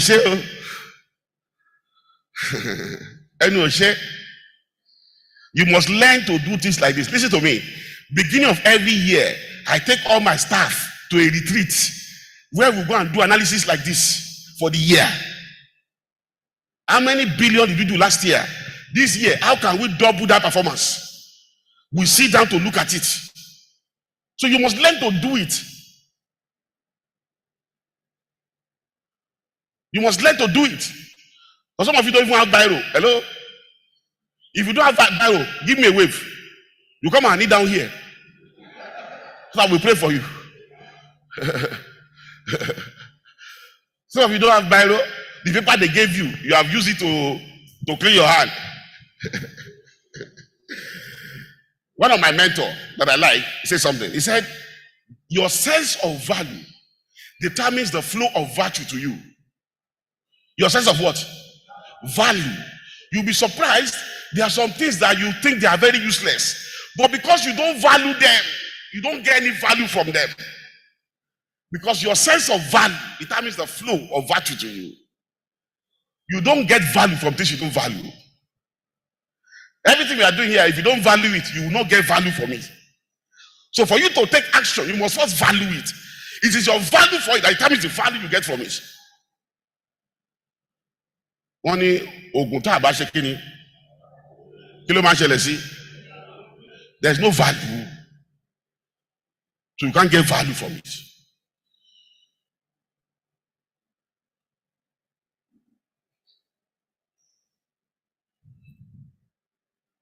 Settle down Write your career missions.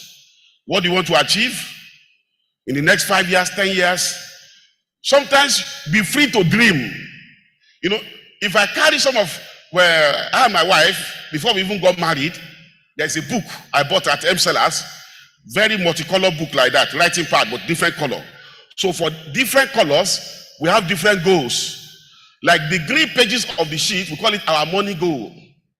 Maybe the blue one, life goal. Are you getting it now? There is no goal we wrote down, whether like play or joke, that we've not overachieved today. This thing looks like rubbish, but I wish you can just be stupid enough to write something stupid now, and this thing you wrote, just forget it somewhere. You'll be surprised. It's doing like dream. When you pick up this paper 5 years, to Tomani, it has happened. Please. It might look like nothing, but you'll be surprised.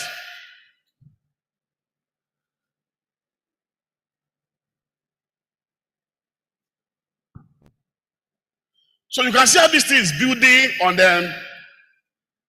It's like you are building a building. You have foundation.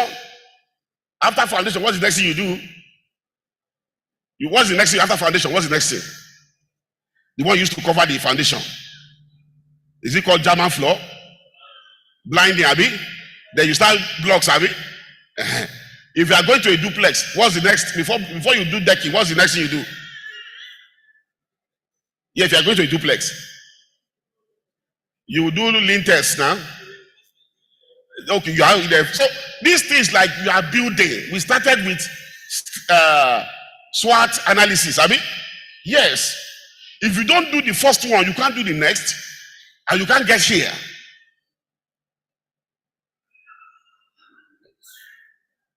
With your career mission statement as your guide, you now break your long-term objectives down into what? Manageable pieces. For instance, there's a club that Mr. Padare is a member of. It's an investment club. They manage money. And he's always telling me that, these are the things they are achieving. I've asked him of late, I said, that company, how did they register it? Because I'm going somewhere. My goal is to become a money manager. But I'm seeing a company that is doing something similar, small. Is this in their CSC? Did they register as a bank, as a Bureau de Change, as a fund manager? Listen, to become a fund manager, the current company I'm running, we are filing for license now, for fund management license. And we put 500 million aside as capital. When we got to CAC last week, they said, what is 500 million? He said, is that money for toothpick? Yes. The 500 million? He said, that's for toothpick. You need 10 billion. Yes. Fund management license is minimum, you must have capital base, 10 billion. 500 million, who will toothpick?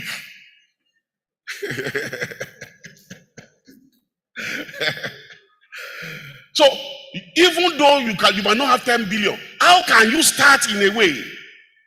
You're not thinking. Because there is always a way, I tell you. There is always what? There is always, I tell you.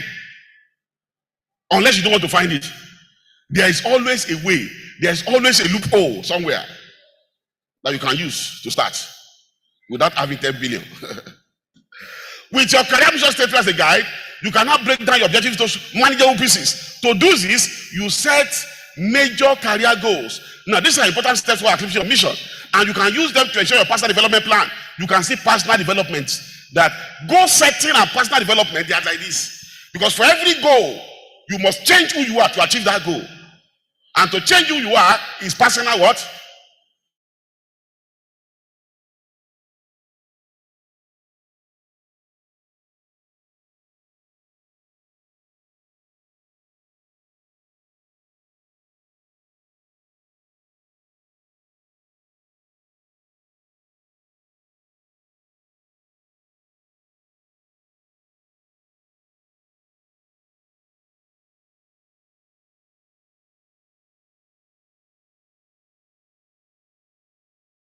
Personal development is important to achieving your goals. Very important.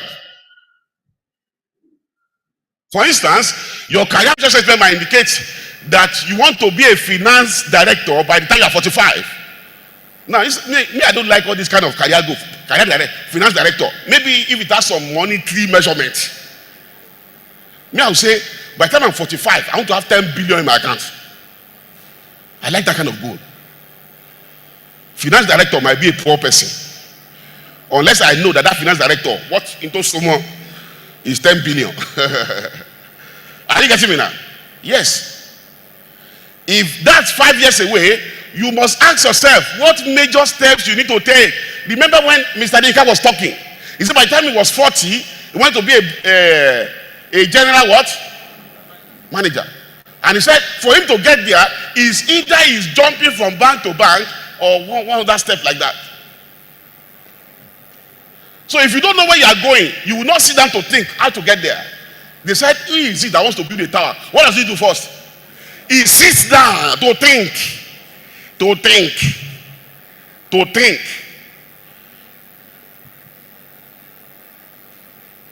All this watching African magic, Dele Odule and Odunlade, is not helping your ministry, sir. It's not helping your ministry. So this is the last one we are doing. Can you just open it very fast?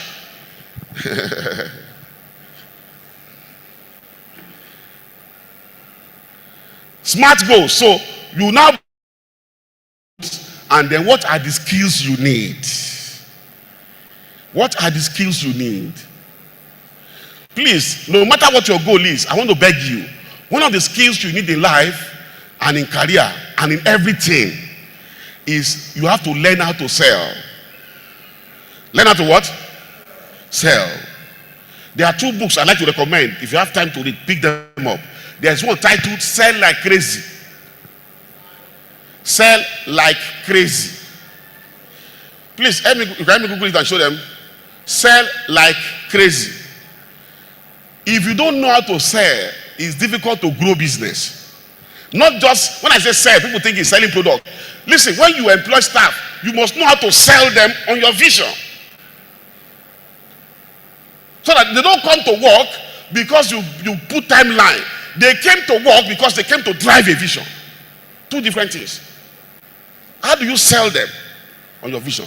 How do you sell your children on their career personally? Sales. Everything about life is selling. Everything.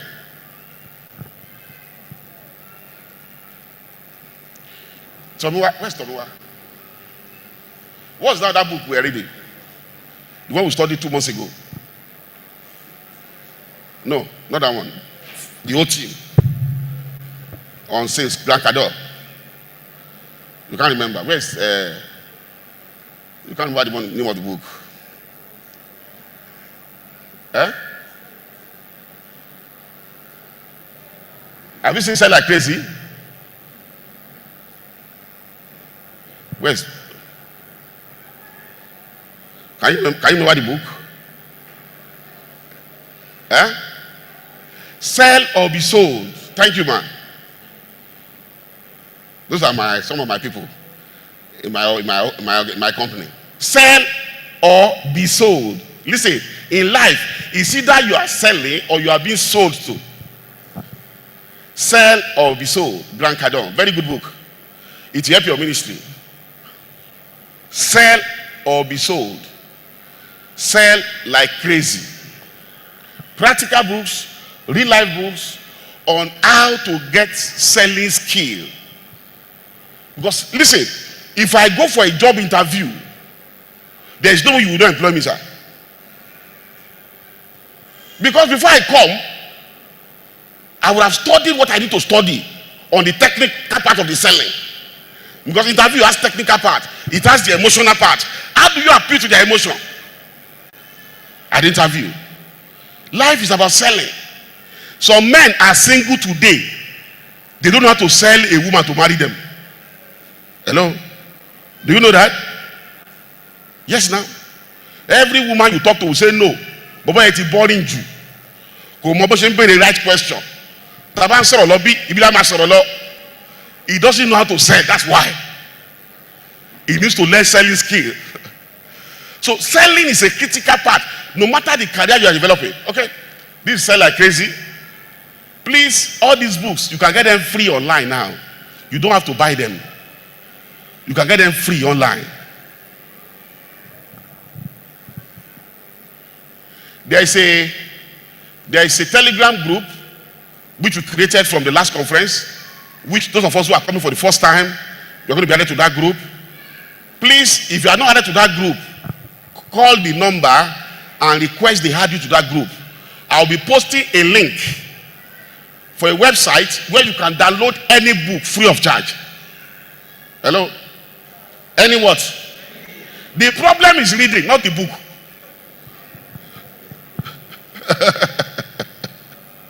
The problem is reading, not the book. If you can read, you blow a life easily. All right? So please, when we get home, let's take time to look at all the things I've said this morning. This is just an introduction. When you get home, find time, settle down, relax, analyze your life. It's your life. And there's no excuse for failure in life. Buhari is not an excuse. Being in Nigeria is not an excuse. Being in Ibadan is not an excuse. Your family background is not an excuse. So there's no excuse. So settle down, work out your own salvation by yourself. Are you catching me now? You work it out like a calculation. It's a work out your own salvation. Haven't you read it before? You calculation, you work it out today. Thank you very much. God bless you.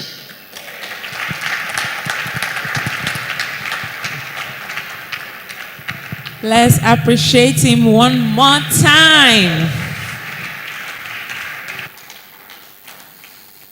Very exciting sessions. So now we want feedbacks. We want feedbacks from you. Just tell us what you feel or what you've learned. Just feedbacks. Who wants to go first? Feedbacks. Who wants to go first? Okay.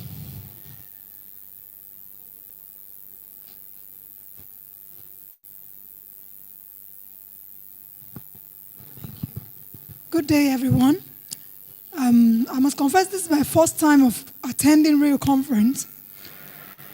My husband was the one that attended the initial one, so he just told me to come around and just have a feel of what it all is. And I am grateful to God for coming because I've really learned a lot of things, a whole lot of things that I put down on my notepad. But the one that is striking to me is the one that Mr. Adebayo just talked about, how that you are comfortable, you're having your comfort zone, and then you feel you're all right there. So where I worked, my initial immediate boss, we worked quite effectively, we had no problems, but immediately his tenure ended, and I had another boss. I had issues with a woman and stuff like that, and then I felt like, okay, let me just seek for a transfer.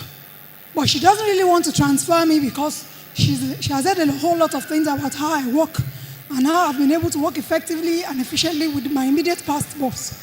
So by here now, I've been able to understand how to work with her and not really having it in mind that this is my comfort zone, but working towards getting to where I desire to be, even from where I am. Some of them, there are a lot of things, but this one is key in all that I've heard today. So I thank all the organizers and the speakers. Thank you very, very much. Feedbacks? This is the R.E.A.L Conference, empowering you to achieve outstanding results in career, business, and life. Thank you so much. I'm Mr. Lawale by name. I'm really blessed with this seminar, especially the story of Food Co. I run businesses as well. I've also run into several losses. I know how it is when you invested so heavily and you see your business going down. So with the story of how Foodco, that is the death and the rebirth of Foodco, it really gives me another perspective in which I'm going to handle the business. Likewise, I also learned from Mr. Bode, because he was able to diversify from one field to another field, and he was able to meet those people in those fields and beat them. In other words, he sent a signal to us that in any field we find ourselves, we need to actually make it to the top so that we can make our Father, our Heavenly Father, to be proud of us. Because those people will be wondering, someone that you picked him from Ibadan, how would he come to Lagos and dust us and kick us out from the office? So that's a very good pointer to us that as a son of the living God, we need to represent our Father very well, and we should have it at the back of our mind that we need to make him proud anything that we are doing. The last one is from the last speaker. It really blessed my heart that business is a war. We must be ready to give it all what it takes so that the name of our Father in heaven will be glorified. Thank you. Thank you very much. It's behind you. It's behind you.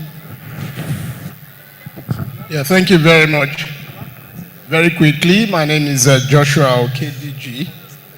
I want to dwell on what I gained from the last speaker. And his message has been very, very instructive. And how do I put it? A lot of, he's a dramatic person. Let's give it up to him. He's really a dramatic person. Yes, I love teachers who you can see yourself in their life experiences. Well, for somebody like me, maybe one of the things that really got me pissed off about science those days is we've been talking about H2O. I've never seen any hydrogen, I've never seen any oxygen, so why do I need to put my head into all of these things? But maybe if they've been able to make it more real to me anyway, so that's why I think I'm blessed to be at this R.E.A.L conference today. One thing that really, really struck me in what he said, not because I've not heard it before, but I'm seeing it in another perspective.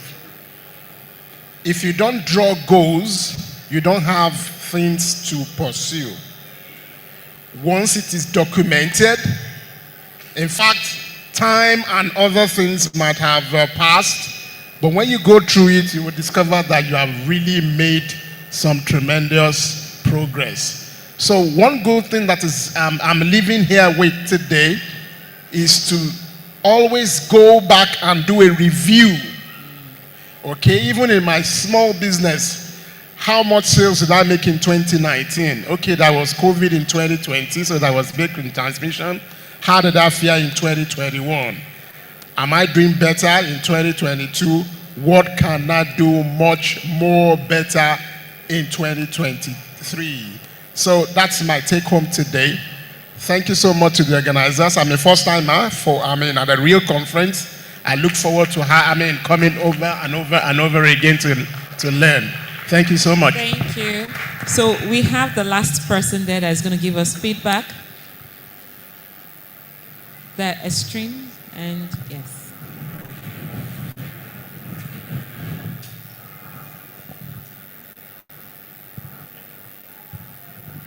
Thank you.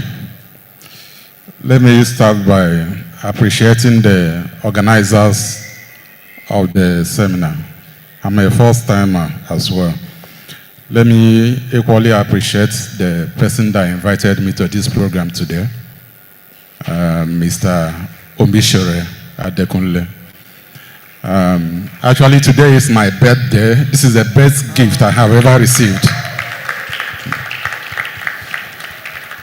The best thing you can do to a man is to point him in the right direction. So I was happy when he invited me, and the time I spent here today is not wasted. So I will summarize everything that has happened here in 4 words.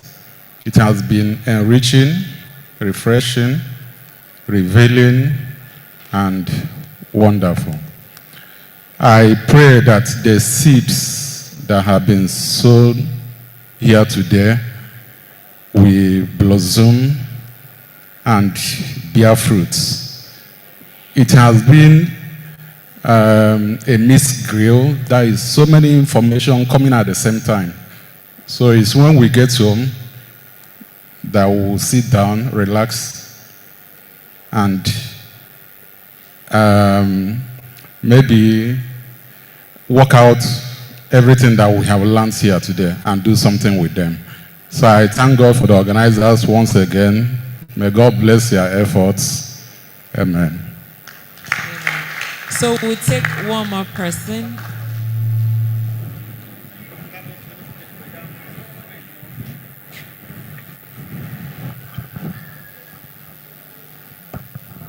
Well, it's been awesome. For me, the things we've learned today are not actually new. We're not just hearing them for the first time, but you know, when you come for seminars like this, there's this adrenaline rush to go out and do something real. It's actually real. For me, from Food Co to Uncle Bayo to Emeka Ossai, it's been awesome. And one of the things I picked is this: you can sell. You have something to sell. Everybody can sell something. All you need to do is look at what you have on your inside and go sell it. Lastly, when I get back home now, I'm going to do what we call the FEC Council meeting. That's the Federal Executive Committee Council meeting. Because it's important that the spirit, soul, and body sit down, relax, take a break, and do something. Lastly, which is also key, talk about reading. Of course, as an advocate of the reading culture myself, I know that reading is actually tough. And honestly, that is the missing link in getting there. So I also believe that there's a lot to do as far as reading is concerned, and that's just it. Thank you. Thank you very much. Sorry, ma, we won't be able to take, sorry, so sorry. Because we also don't want to delay you, okay? Because of time. So quickly, I'm gonna ask a few questions, and if you have the answer or you think that yes, you've done that, you can just put on your touch and you flash it up, okay? So hold your phones, hold your phones, hold your phones, hold your phones. Hold your phones. So once I ask few questions, if you have the answer or that question fits you or suits you, you just flash your light, your phone light. Are we ready? Are we ready? Okay. So the first question. Who was at the last R.E.A.L conference that we had? Just 4 people. 5, 6, 7. So please, when you want to wave it high. Okay? All right. So, who enjoyed this session?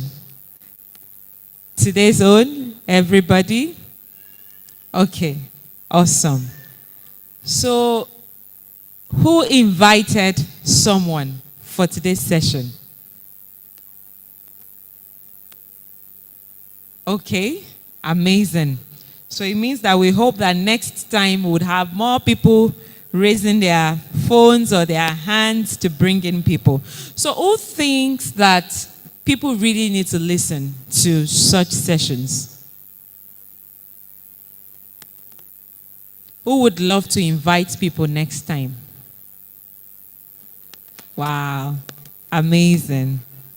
All right, thank you so much. So I'll be calling on Pastor Sheung very soon to give us an announcement and close the session. But before I call him, you know, it's not just about attending training, seminars, and different sessions, but it's about taking actions. So I charge you today that you go forth and begin to impact your world, because one person can actually truly change the world. And if you've not watched The Men Who Built America, please do. It's a documentary, but a fantastic one, where we necessarily don't have to wait for the government to solve our problems. But like one of the speakers said, if you solve problems, you would also get rewards. So don't let's be part of the people that will keep complaining Nigeria has lots of problems. So which one can you solve? Stay focused and try to solve one problem today and stay at it. Then you would also receive your reward. So I'll be calling on Pastor Sheil to give us the closing, I'll call it a closing remark. Thank you so much. It's been wonderful seeing all your lovely, lovely faces. And of course, we want to be able to This invite is the R.E.A.L Conference, empowering you to achieve outstanding results in career, business, and life. How many people have enjoyed this session?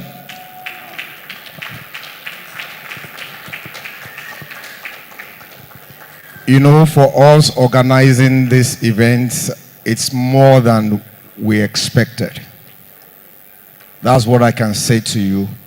But most importantly, please do the work. I will speak from the point of the Bible. And what the Bible says is that it is not the hearer that is blessed, but the doer.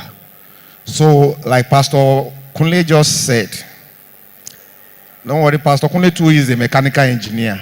You find out that most of the people we are today, they are engineers, but they are doing different things today. That's what university degree should do for you. You understand? It's just to equip you so that you can function in any field where you find yourself. So please, let's just be stupid enough and do the work. The sheets you have already with you, we are still going to post the soft copy again on the Telegram group so that you can have access to it, so that you can print it and use it to work in your life. You can use it for your family, you can use it for your business, for your co-workers. Sit down and just do these things. Mr. Bayo talked about 4BQ, you understand? And he achieved it. So there's a lot of factors. Is no longer God. It is you. And please, let's do the work. And I believe God is going to bless us. On behalf of the team, I want to say happy birthday to our brother that is celebrating his birthday today. Please, can you come forward? We have a gift for you on behalf of the R.E.A.L team. So I appreciate you. It's also a first timer. And we really, really want to say thank you for coming. And happy birthday to you. Can we sing happy birthday to him? The two.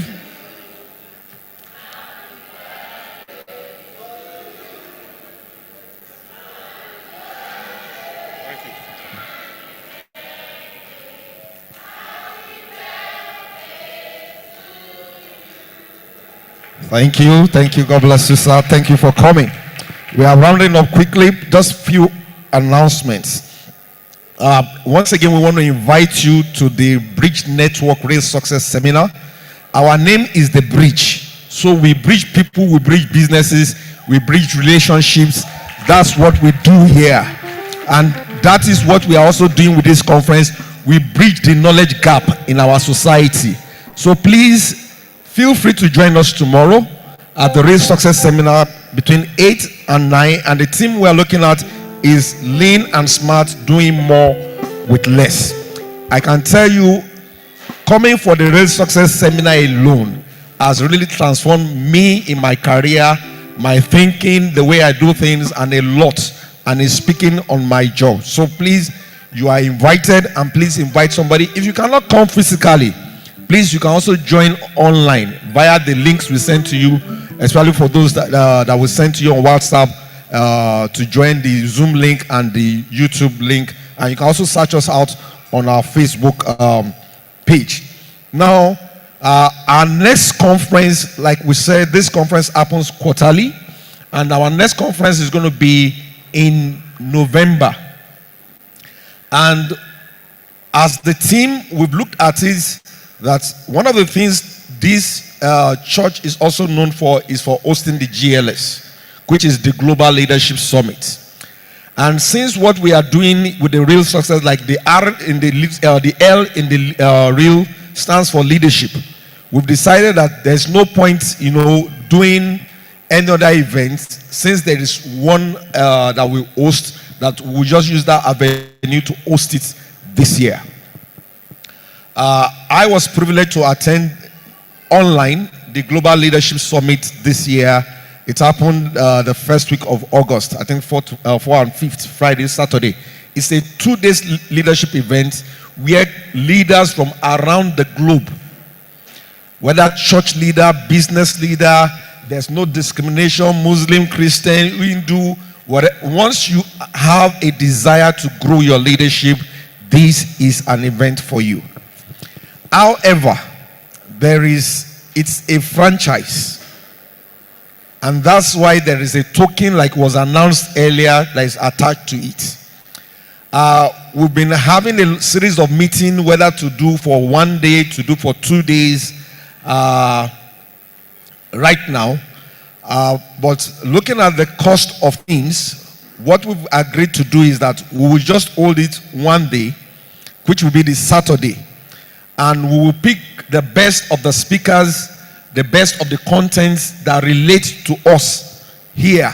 And we will have facilitators, workbook. You have workbook like we are giving you worksheet now to write things down during that conference. It's a video cast, but like I said, we're going to have moderators that will facilitate those sessions so that we can get maximally value out of it. However, if you still want the full package for the 2 days, the DVDs will be made available for a token. I can tell you the cost you are paying is just 3,000 naira, and I can tell you at that rate is subsidized. You see us trying to rush right now to close this meeting on time. Why? You all know what the cost of diesel is saying now. And that's why one of the reasons we had to consider that we will not be able to have this conference, the GLS, for the 2 days. That we'll rather pick the best of the speakers and facilitate as many of them that we can cramp into that 1 day for you. So it's going to be a full day. This is not an event you come from, you stroll in by 10 o'clock. No. We are starting by 9 till 5. As much of the speakers that we can cram in that 1 day session, we will try to cram in so that we can have the best of and the value for the token we are paying. Please bring your leaders in your organization, those you want to see grow. Market this to your church leaders. Everybody has something to learn. And I can tell you because I experienced it. The information you get at the GLS, you don't get anywhere. And it is our prayer and dream that one day, this same R.E.A.L conference will be at an international stage like the Global Leadership Summit. That is our goal, and we will get there. How many people are saying amen to that? So if you want to partner with us, you want to sponsor people, please see us. The phone numbers you have, please call those numbers, and you can send us chats, WhatsApp, or so, and we can plan ahead. But you'll be getting much more information as the days go by. You will begin to see the posters, the jingles, and all that very soon on all our social media platforms. Pastor Kunle earlier announced that we have a Telegram group. Please, we invite you to join the Telegram group, because what we intend to be doing is to have in between the conference discussions, so that this knowledge, we can dovetail it, you can ask questions. And one of the things we also do on that platform is to pick a book, at least to read and implement. For those that joined, and we have a time where we also come to review the book, we discuss excellence wins. If you are on the platform, the book is there, and we will still repost it again. So please take advantage of it. We are bridging the gap, the knowledge gap in our society. How many people want to see Ibadan changed? How many people want to see Nigeria changed? We need to do our part. We need to change the way we think, the way we do business. We must begin to think internationally. And that's what we want to achieve through this platform. So please join us. We'll be having discussions. We'll be bringing back some of these speakers to even have, like an interview them, and they can also talk at at length from time to time. So we welcome you to join us on this journey, ladies and gentlemen. That's the announcement we have for us. We are rounding up now. And at the back of the book sheet we have, there is an affirmation there. So I want us to stand and take that affirmation as we go. And we hope to see you again in November. We will tell you how you will pay for the what's the name? The Global Leadership Summit. But I can tell you the experience, you cannot phantom it. So we'll read in unison. 1, 2, go. I am clear and collected as a decision maker. Because of these, people see me as a dedicated and strong leader. People around me ask me for guidance because I am confident and I'm able to take a lead on all my projects. I am a strong and positive leader, and I'm able to clearly communicate my expectations of others. When I am asked to take control of difficult situations, I optimize results by building a culture of teamwork. People always select me as the best leader because they know that they can trust my opinions and experience. Ladies and gentlemen, once again, thank you for being part of this R.E.A.L conference. Go forth and be real. Let me say to your neighbor, go forth and be real. God bless you.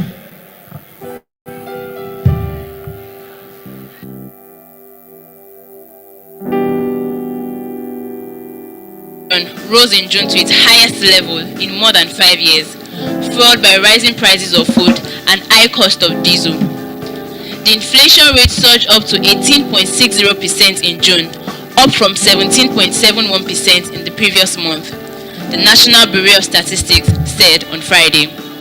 The inflation rate is the highest the nation has recorded since January 2017. The situation seems overwhelming and really daunting.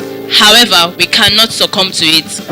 Charles F. Glassman posited that the only way to survive and thrive when faced with circumstances out of our control and for which we are unprepared, adapt. The R.E.A.L Success Seminar for this month, August 2022, we are not only advocating that you adapt, you must overcome and thrive.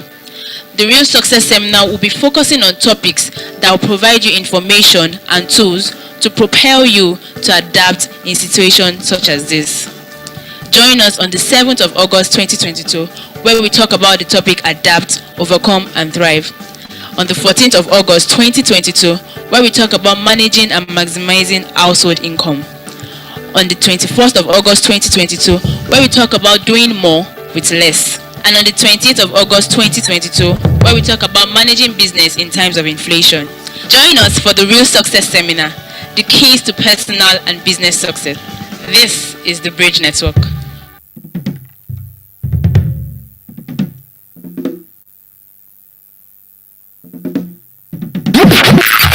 This is the R.E.A.L Conference, empowering you to achieve outstanding results in career, business, and life.